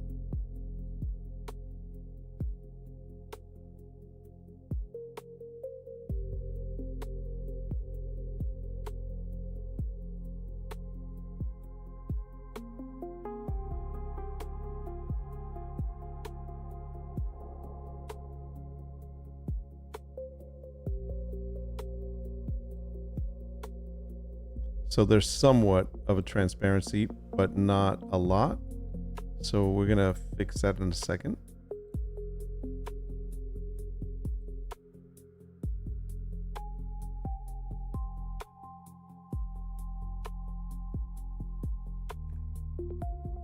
Okay. So I can see that there is some transparency, but not all, it's not complete. So what we need to do is we're gonna have to try to select whatever's missing here. Oops, sorry, wrong one. So we need to see what is and what is not transparent. And I'm thinking there's a lot of stuff missing here. But see, there's the pillow thing there. So no, we don't want to do that.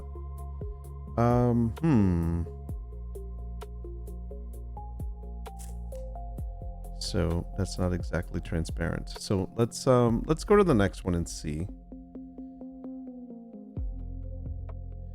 I'm going to put a bottom layer on this one. I can see there's some kind of transparency on the wall, which is kind of dumb. It's not what we wanted. So again, in fact, I'm going to do color this time. Let's just pick a color. We'll use this green, and then we'll just fill it. So the wall is now filled, but there was no transparency in there. So that's a little bit of an issue.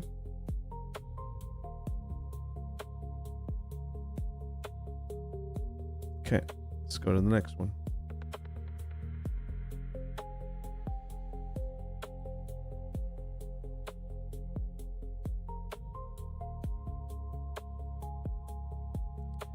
I think something just went wrong when it was doing its creation. Again, this one's not fully transparent, and I think I know what it's trying to do. Let me see if it should be the alpha channels probably. Let me see. It's as if, I'm not sure.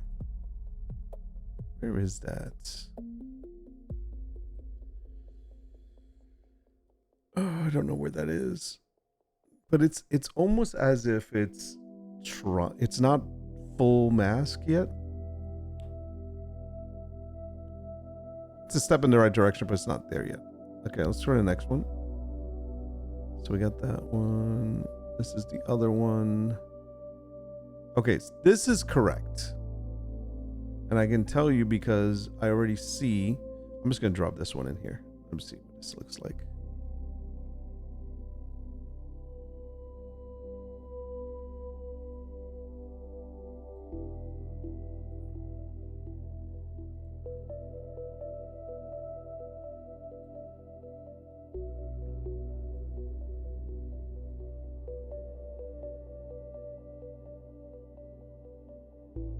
So the only problem is the bottom, which, you know, it's no big deal. We can deal with that later. But let's say if we put it like that, you see how like it shows the bottom, but what we'll do is we'll close in on it. So now we have to distort. Transform. Is it distort? I think it's distort. I don't think it's, maybe it's skew. Let's try skew.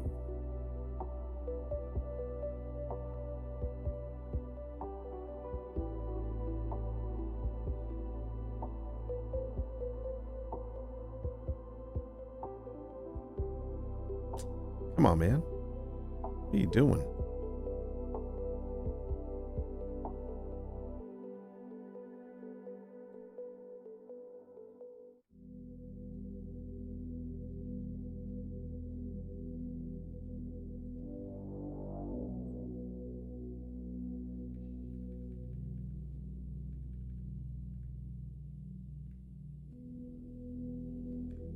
Okay, so that works.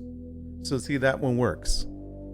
The only thing is down here, but that's okay, because what we can do, if we really wanted to fix that, is we'd end up just moving the entire thing down so we wouldn't see that bottom piece, and then just crop it, because remember, it just be like right there.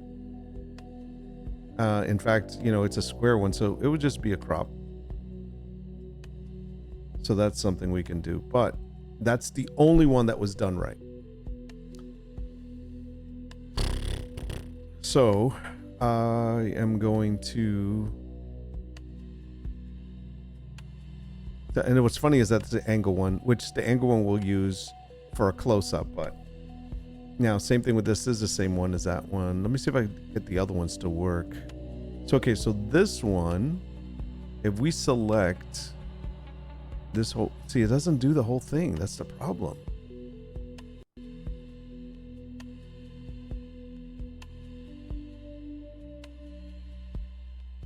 You literally have to get like every little spot.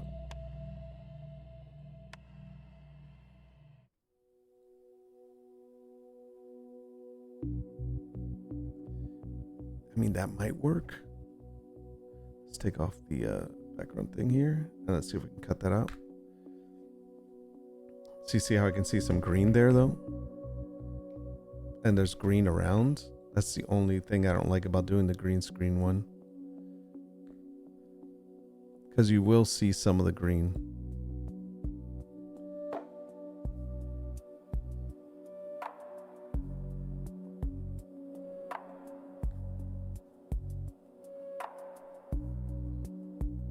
I mean, you could also do replace, but oh, stop choosing stuff.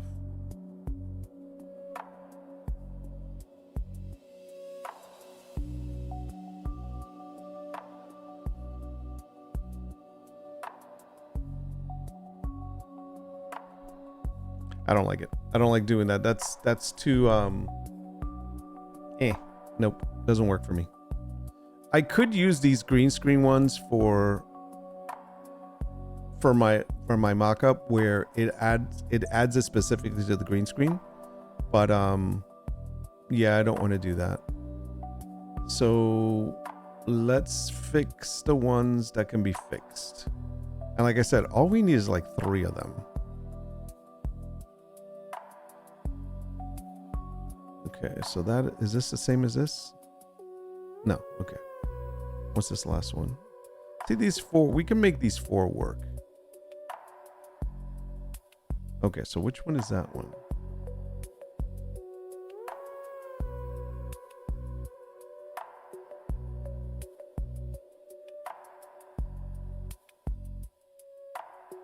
Okay. Let's fix that. Can I close this one? I want to keep that there, so I think I'm gonna do this. Give me a second. Merge layers. That way we have the wall satisfied. Say yes. And we're not gonna save any of the other ones. So say nope, nope, nope. Okay.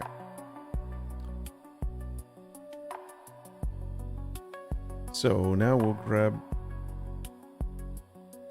these 4.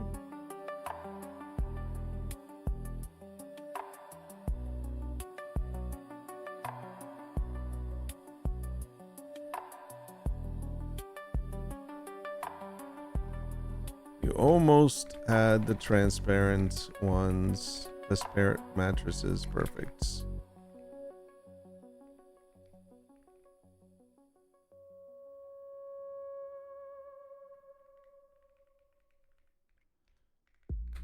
But only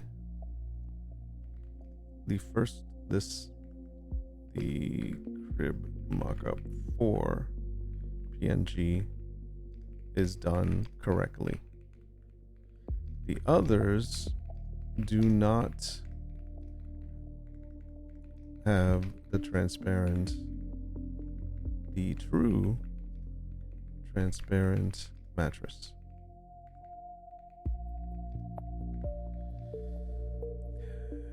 Can you fix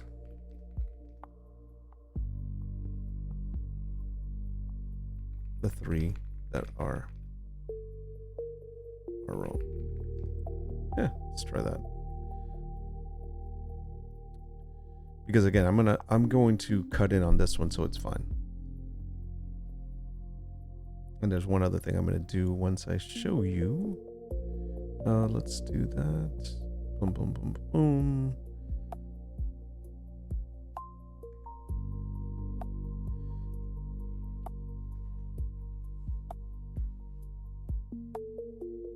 What time is it? 3:30. Okay.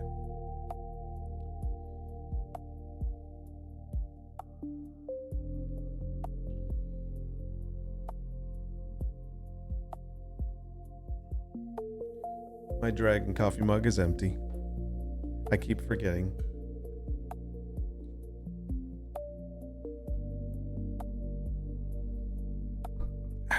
All right.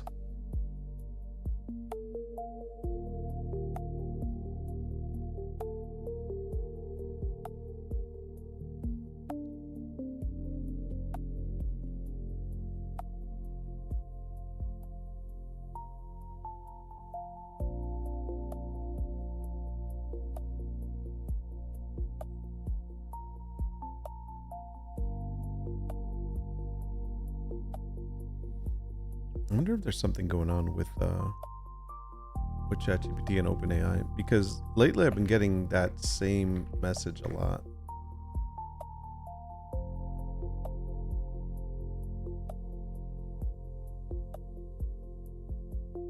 So like a news.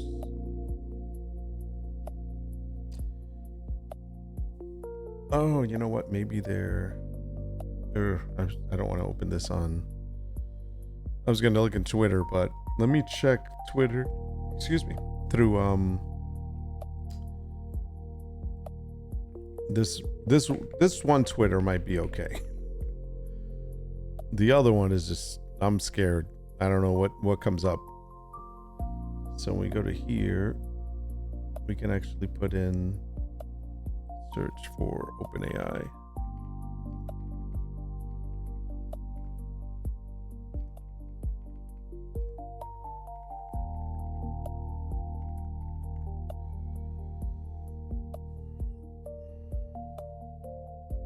So 15 hours ago. What's up with ChatGPT's app recently?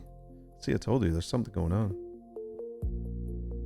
on. Crashed 6 times this morning. No report option possible. Not ideal. Chat keeps disappearing and keeps getting models that are at capacity use another model. Then all my chats disappear. 2 hours went to waste. Yeah. I know how you're feeling. So other people are experiencing the same thing. That was 10 hours ago.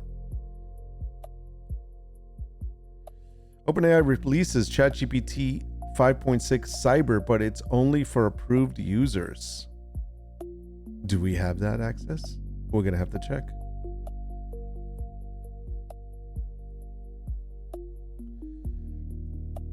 What is this about?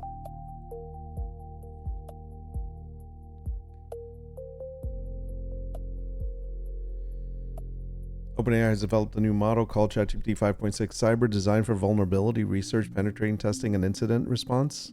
Yeah, I don't care about that. I mean, not right now.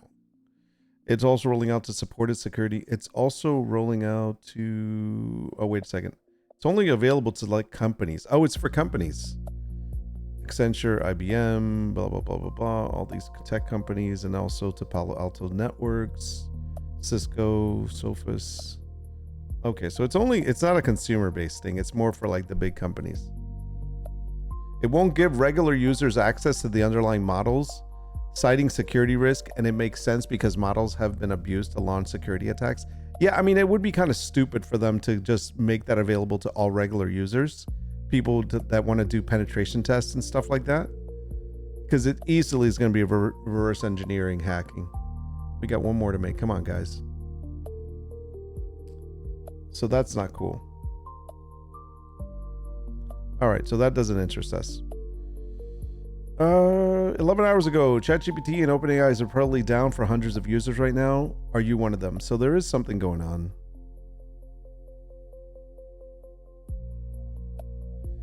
Computer use in latest ChatGPT update got broken in Windows, at least for some users, including mine. Mine was working, but it's kind of like weird. It's finicky. It works fine on my Mac OS though. Looks like OAI is operating on fixes. Okay. 20 hours ago. It's now unclear to me that even OpenAI realizes how strange the distinction between chat and work feels in practice and how fragmented the entire ChatGPT experience has become. It is true that I don't really like the chat and work experience, like that whole choose work. It doesn't make any sense to me. Like, I have Codex and I have ChatGPT. I don't need ChatGPT to become work. And the reason why you use ChatGPT work is that you want it to talk directly to, oh God, here we go. You want it to speak directly to Codex, like ChatGPT and Codex to work together. So in those cases, I get it, but it's almost like, shouldn't it be like, if you say to ChatGPT, we're going to develop something with Codex, like it basically knows, but you have to literally like go over to work if you want to do it that way. But I wouldn't, like, I don't even do that. I'm like, why am I doing that if I'm using my usage limit that way? I'd rather just go into Codex and work directly with Codex after I got everything that I need from ChatGPT. It's kind of weird. It doesn't work right. Like, for example, work fields in practice and how fragmented it is. Okay. Like, if you leave it on work, every simple question or search becomes an expedition. It starts thinking. Exactly. And that's what I realized is whenever it would do, oh my gosh. See, this one did the same thing, but we're going to fix it up here, guys. We're going to fix it up there. Well, it did the blankets. I mean, it did the mattress. That's the important part. These things up here we can deal with. So we'll fix that in a moment. So weird. As for this, same thing with this one. We can do that same color. It's fine. But now the matrix is the right way.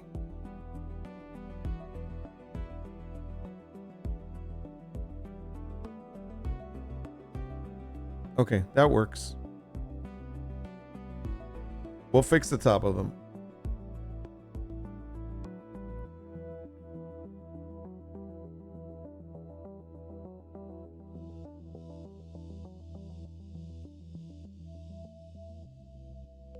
Let me see what else is saying. Oh, he has more information. If you leave it on chat, the product feels increasingly constrained and legacy. You often can't choose the level of intelligence you want, and the moment you need it to actually do something, you have to switch back. Yeah, it's just switching back and forth, which I can't stand. Also, once you start a chat with work, it's hard to switch it back to the other one. You have to start a new chat almost. Like, for example, here, I have the option of starting one of these chats in my project, chat or work. But if I've already done, let's say, this dragon mockups that we're doing, I can't switch from here. Can I go all the way to the top? Let me see. No, I can't switch here. Let me see if I can go to the bottom again. And switching here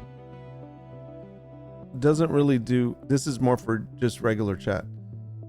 So that's this. You can't change once you're in whatever mode you're in. Let me see new chat. Same thing with new chat. Let me see existing chat. So if I'm doing this existing chat down here, let's say, for example, review task widget. This is a work one. I can't switch it.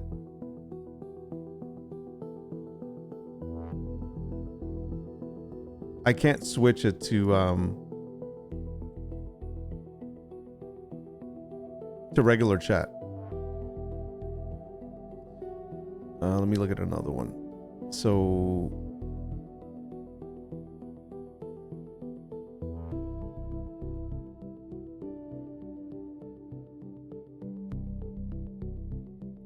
this was regular chat GPT. I can't switch this to work. Same thing, same concept. So yeah, so that's the only thing. It's like you have to start a whole new chat if you're going to do it that way.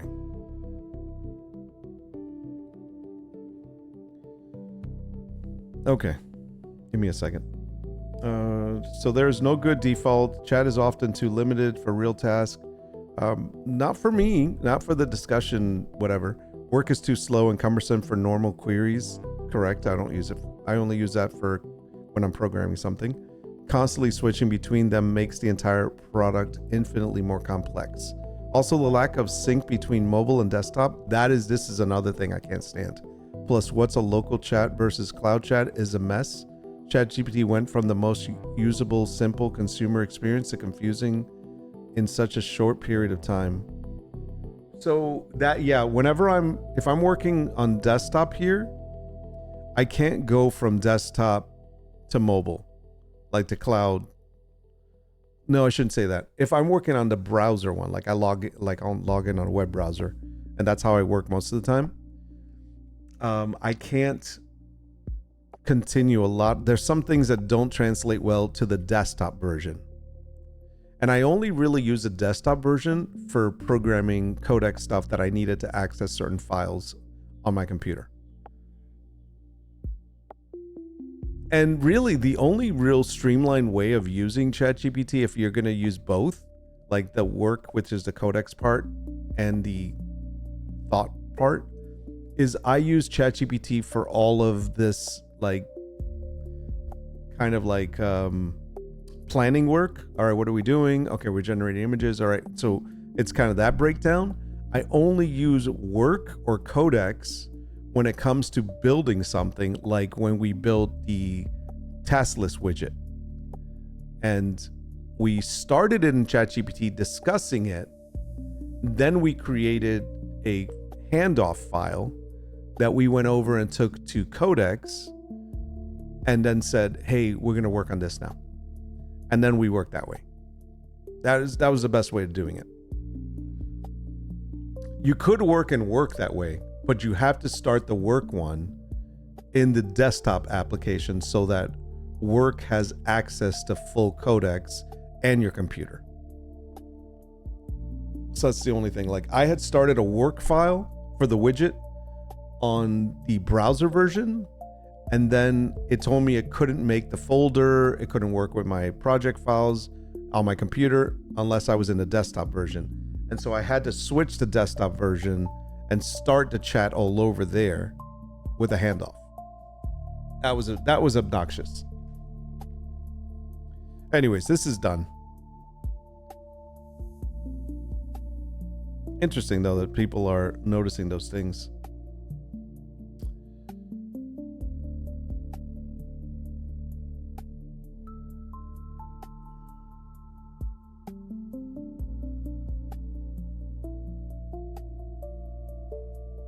All right. So I'm not the only one experiencing some issues with ChatGPT.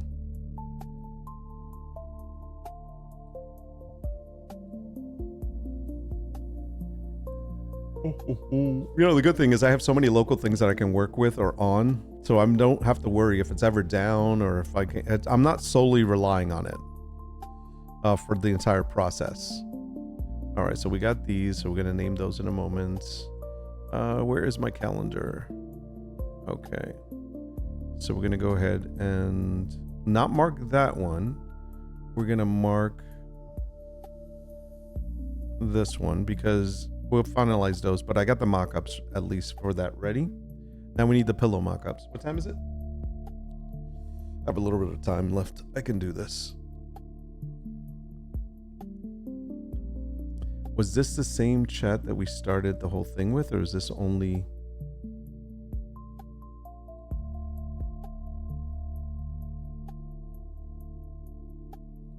Okay. Let's move on to lumbar. pillow mock-ups for this pillow, which has two sides.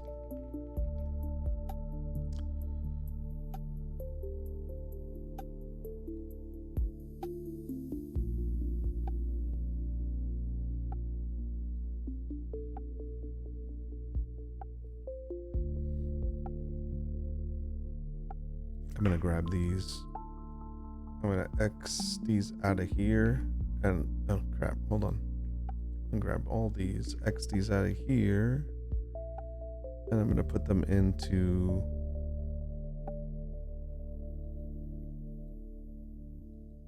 this one.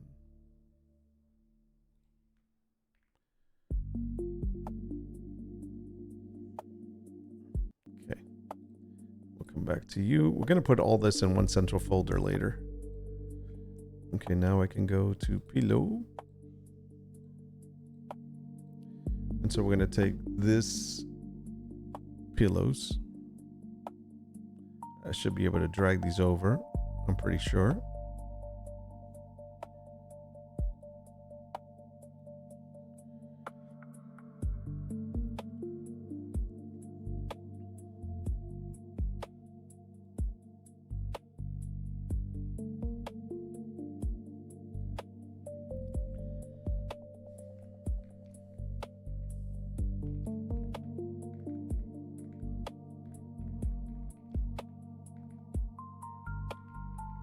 Lumbar pillow is perfect.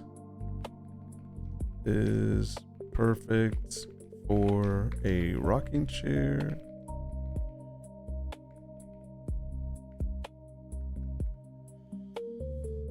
It's perfect for the nursery rooms.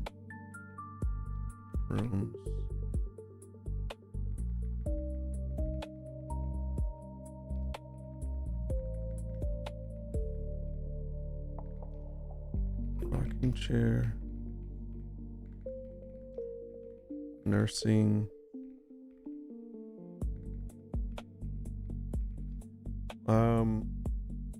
It's like, it's not called a rocking chair, it's called something, a nursing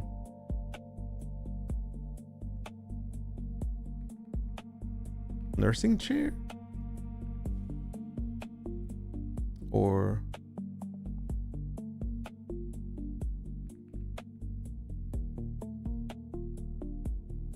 nursing comfy chair, or small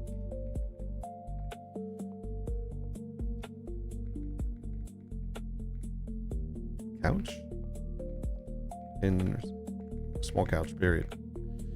Let's see.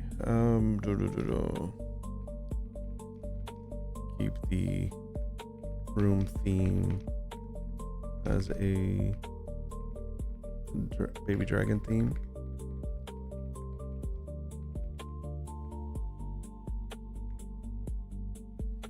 Let's see what it comes up with. I don't give it direction until I see what it's capable of first with the idea, and then we can decide if we want to continue.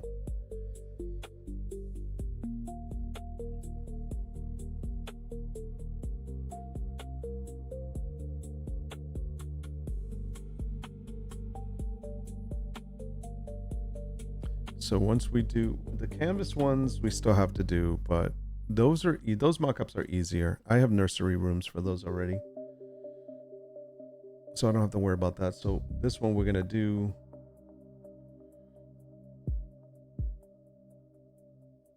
I just have to decide which canvases I'm gonna use. So I'm gonna mark that one as completed once we get going. The Minky one is the one we don't have, so we're gonna do that one probably tomorrow. So we'll probably mark that off here, and then we need to go over pricing and listing and all that.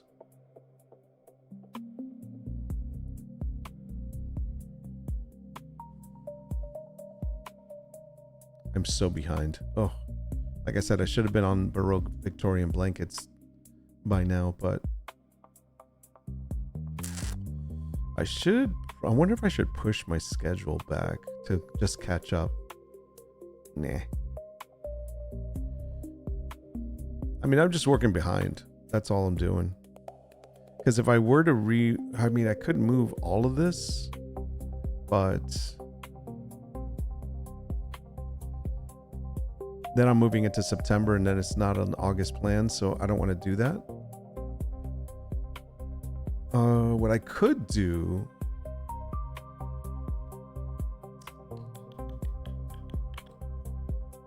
I can make my days longer.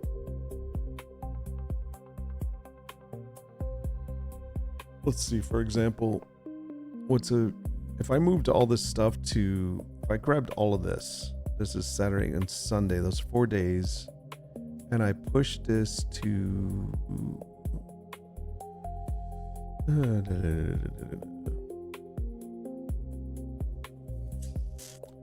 what am I doing Saturday? Saturday can be good.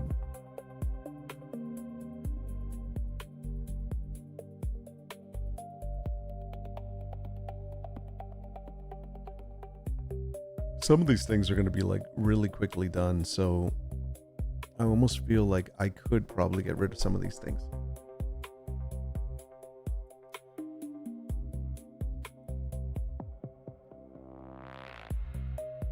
I'll decide later.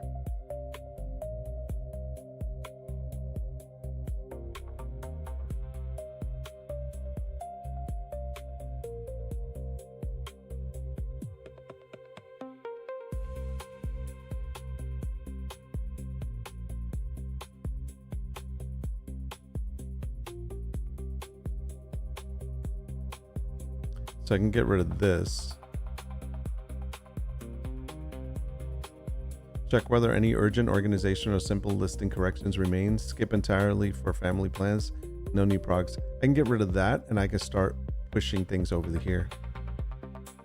So I probably would do that. Am I recording on Saturday night? Maybe. So let me see if I can do that. You know what? I'm going to reorganize I don't have to do that on stream, but I'm going to move some of this stuff over and just get rid of some things. That's going to be fun. Because even when I'm not working, I'm working. Like, for example, once I get off stream, I'll go eat something. I'll make sure dinner's ready for later, and then I'll go back to work. So that's kind of the way it's been rolling. Wow, it's like a really big pillow. I don't know if that's the appropriate size for that. What size is this freaking pillow, man?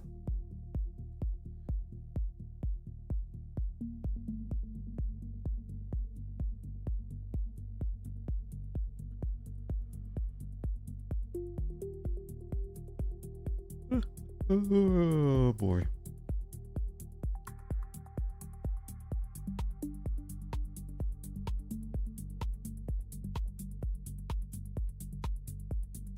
It doesn't say what size it is?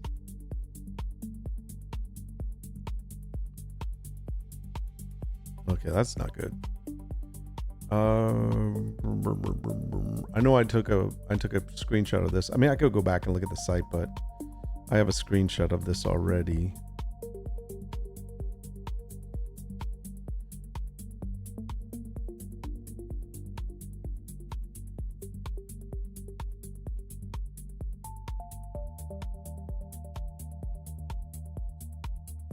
I hate that the screenshots are PNGs, which means, by the way, I need to get rid of a lot of those. Okay. 20 inches in width by 14 inches in height.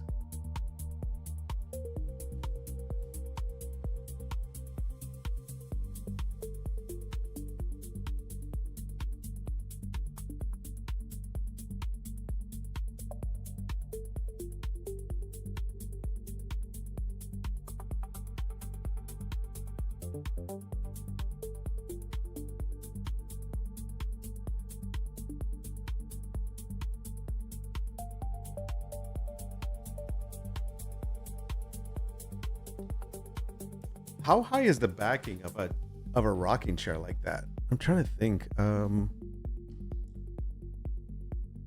back height of a rocking chair of that type of chair is usually I would say, because that's not for my head.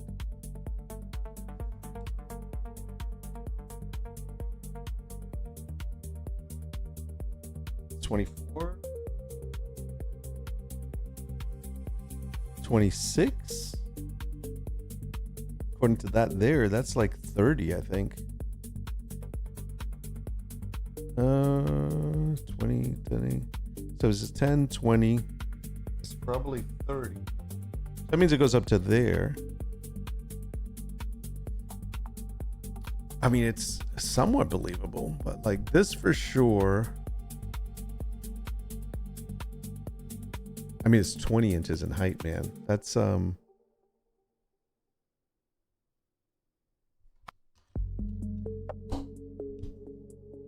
one big ass pillow, man. Oh wait, no, that's width. Sorry, that's 14 inches in height. So no, then that's not right. That's so that's 5, 10, 5, 10, 15. So it's 15. So another 5. Half of that would be okay. 7, give or take. So that would be right.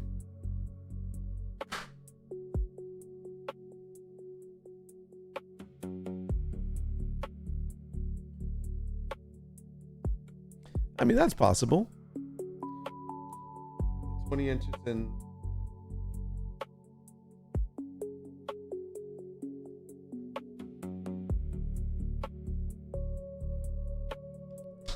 It's possible. This seems a little bit smaller. That looks way too big. Because that would be 40, which would be...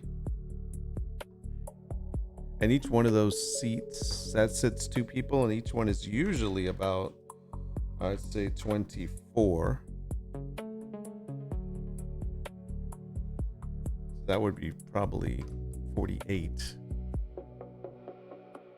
So yeah, I gotta get the right measurements. Let us see. What kind of...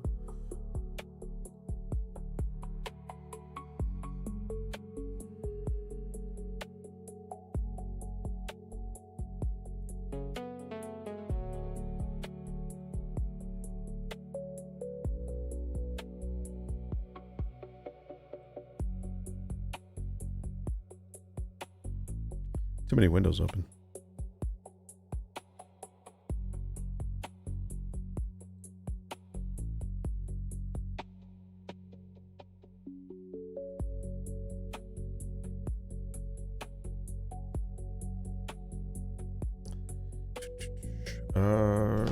Seems a little large.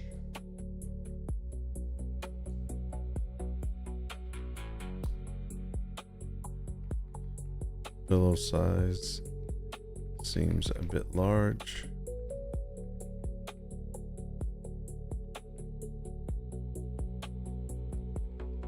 Not accurate to its real size. The pillow is the lumber pillow.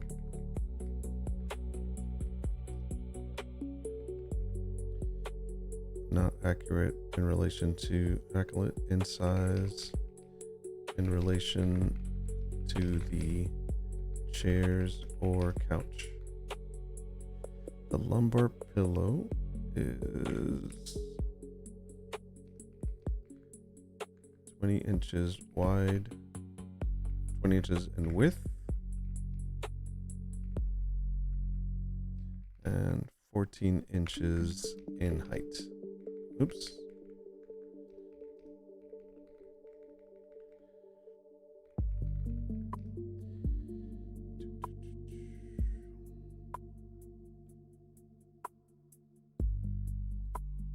Here is a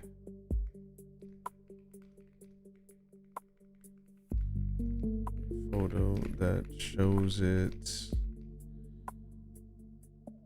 on a couch.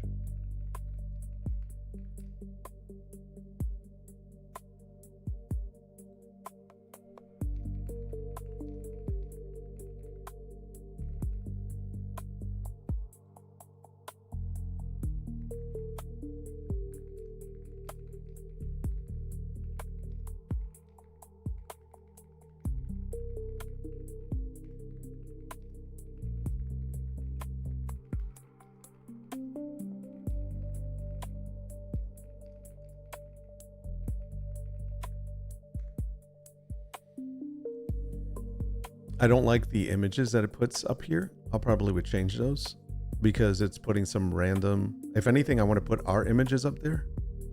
So we might change that. Like, see, like here, that works because that's kind of similar to one of our images. But I would change these two right here. And that one for sure. This one doesn't, it's kind of like the one we have, but we probably put on our own images in there. And this blanket, that blanket should be our blanket. So I probably will put our own blanket there.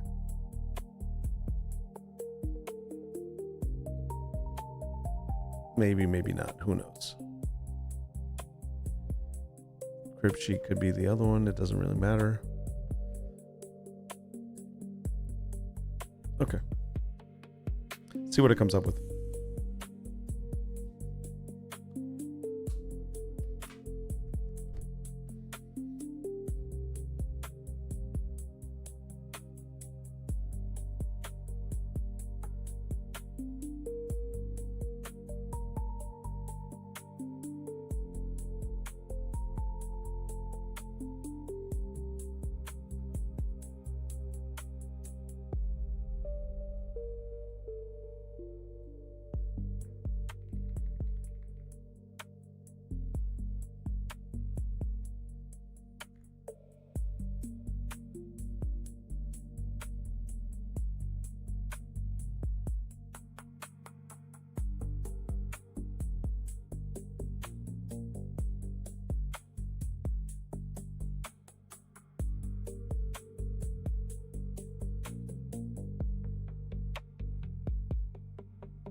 All right. This is definitely better. I think that's more believable. That chair looks so weird. Something's missing on that chair.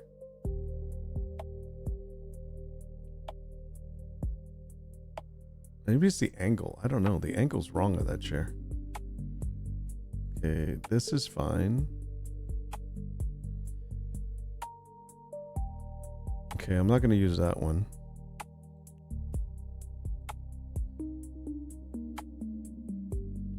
This is good. I mean, we don't know how big that couch is, so it doesn't matter. This is fine. And this is fine. This one.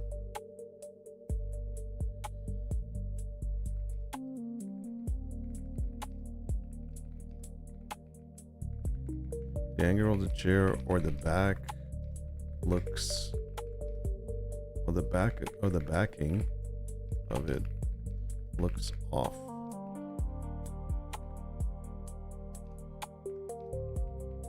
Recreate this one. And then also give me a, actually just recreate this one. So we have a couple. I'm probably gonna make one with a rocking chair, like a wooden rocking chair. And then I'm probably gonna do a side, like a mock-up that shows both sides, even though there's something already there, but like kind of like explanation and sizing.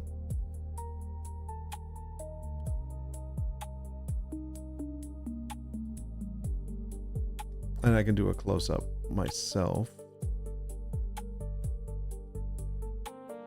But this isn't bad. It did a good job. With the exception of this weird backing thing, I just looks off. The angle looks off. This isn't terrible. Now this is just a big comfy chair, and like I don't think anybody would set this up this way, but fine. This is, I'm just looking at the environment as a whole.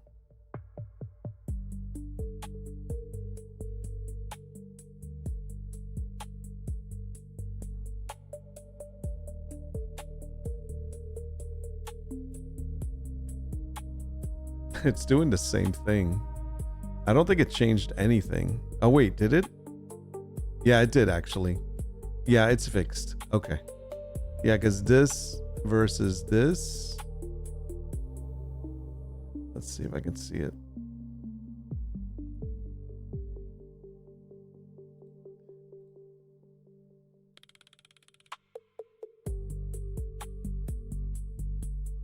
Yeah, that one's better. That's off. That's better. Okay, yeah, that's good. And it's a rocking chair. It's a broken rocking chair, but it's a rocking chair. Okay. So it did a good job there. All right. I think we got what we need.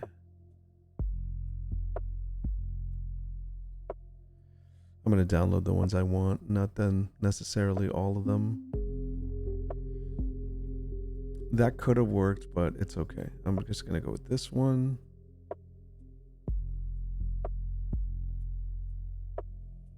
All right, download all 4 images a lot faster that way.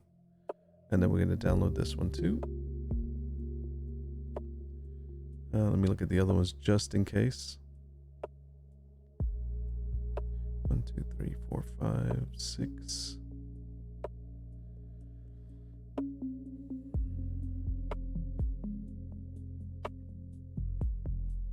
Again, we don't know the size of that couch, so it could work.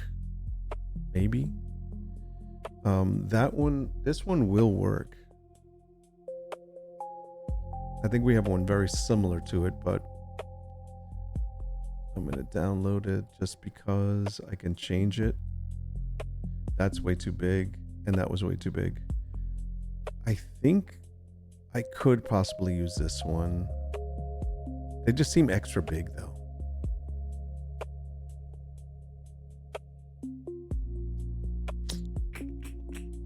I'm going to say no. I got enough. So the other thing I do with these images, and I don't have to do this now, is we change a theme. So it doesn't necessarily have to be all dragon theme. We can actually change it up so it can be like teddy bear theme, whatever, and then just throw in these pillows in there. That's fine too. But for our purposes, what we need them for today, we're going to leave them dragon themed, and I'm going to change the artwork. That way we're using our artwork and not just some make-believe ones. So that's good. So we can mark this one as done. Pillow mockups.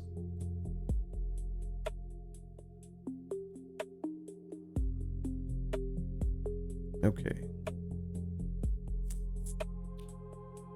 So I think those are done. The only last one is the canvas print mockup.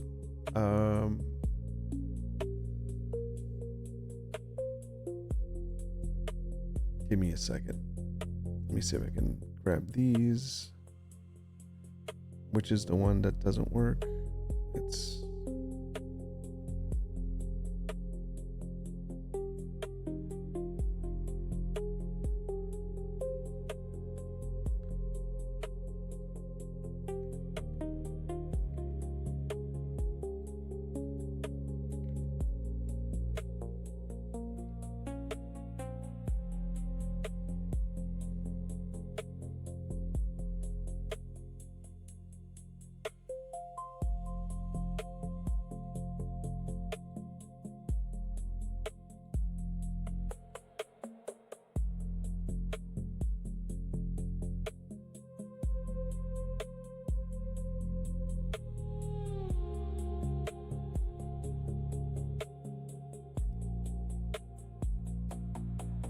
I haven't decided yet if I want to use these or not, so I'm holding off. But I do think that these possibly... Where's the other ones? I'm missing some. Hold on.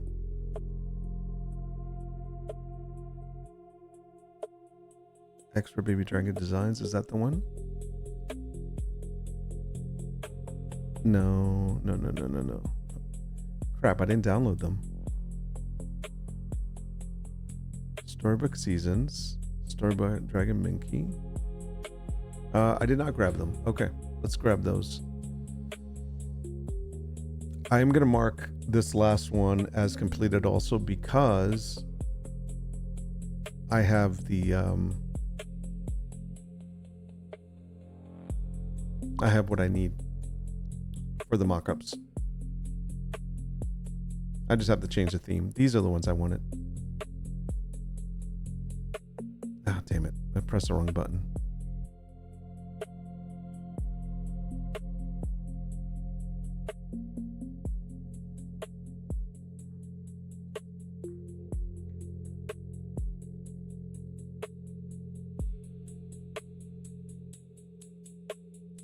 Yeah, there we go.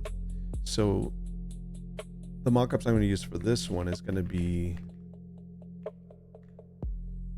from here. And I'll have to just choose the kid ones, but then I'll change the kid rooms. Oh, it's actually going to be a baby nursery, huh? Ooh, I don't have that. Okay. Let's just run one. I'll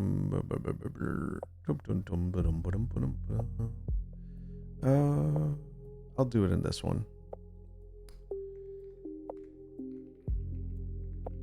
Generate for nursery baby nursery theme.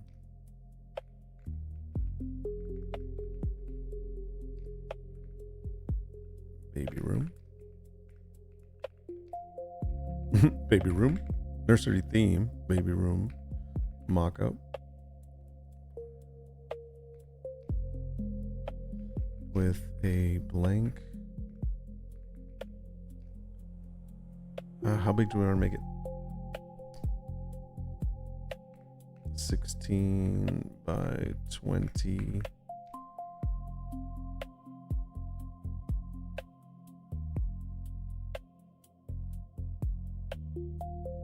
We're doing prints. Canvas and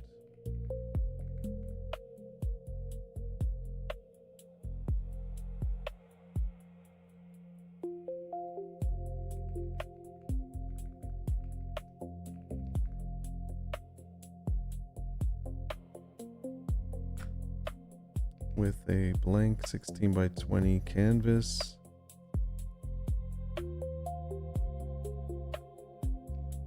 And also blank frame.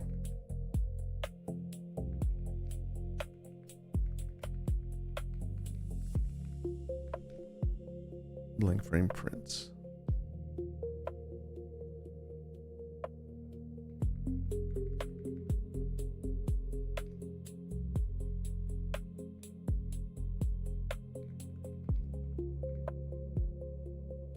Four of the canvas one,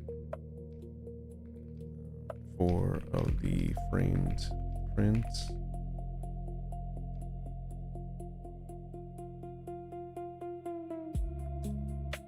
two with multiple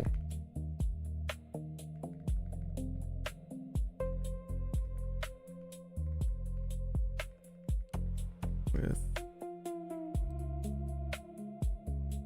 3 or 4 panel, 4 small frames or canvases.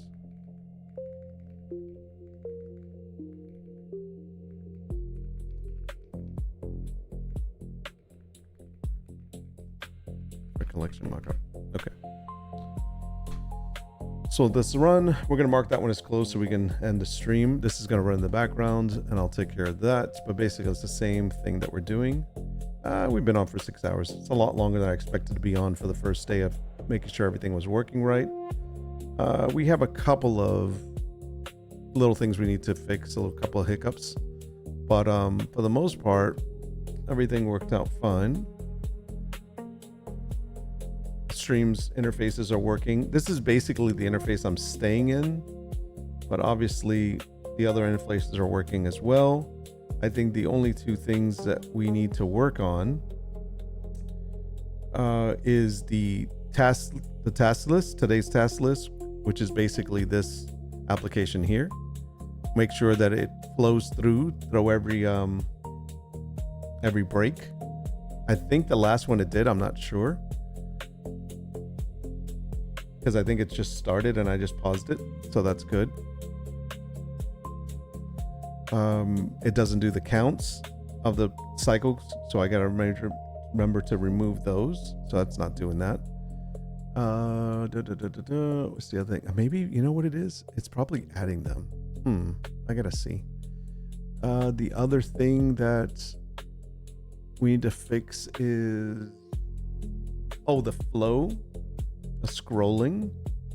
Make sure that's working properly, and make sure that all these other intervals are working properly.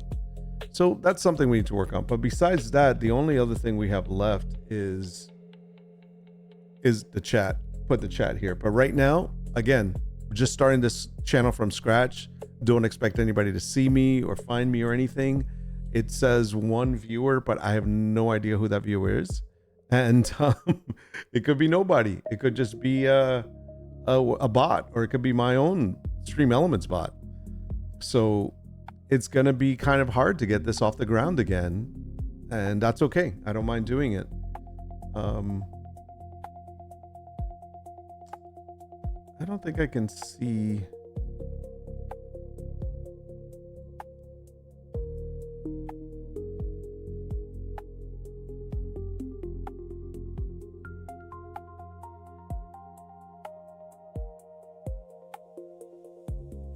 Yeah, I have no idea.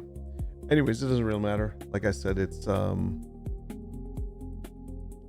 work in progress now. Now that we're starting a new channel, it's going to be a slow growth, but it is what it is.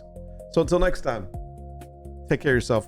If you are seeing this for the first time, I hope you enjoyed it. I hope you come back with questions and we'll get this rolling again. I'll keep doing my work on here because it keeps me accountable. It keeps me working.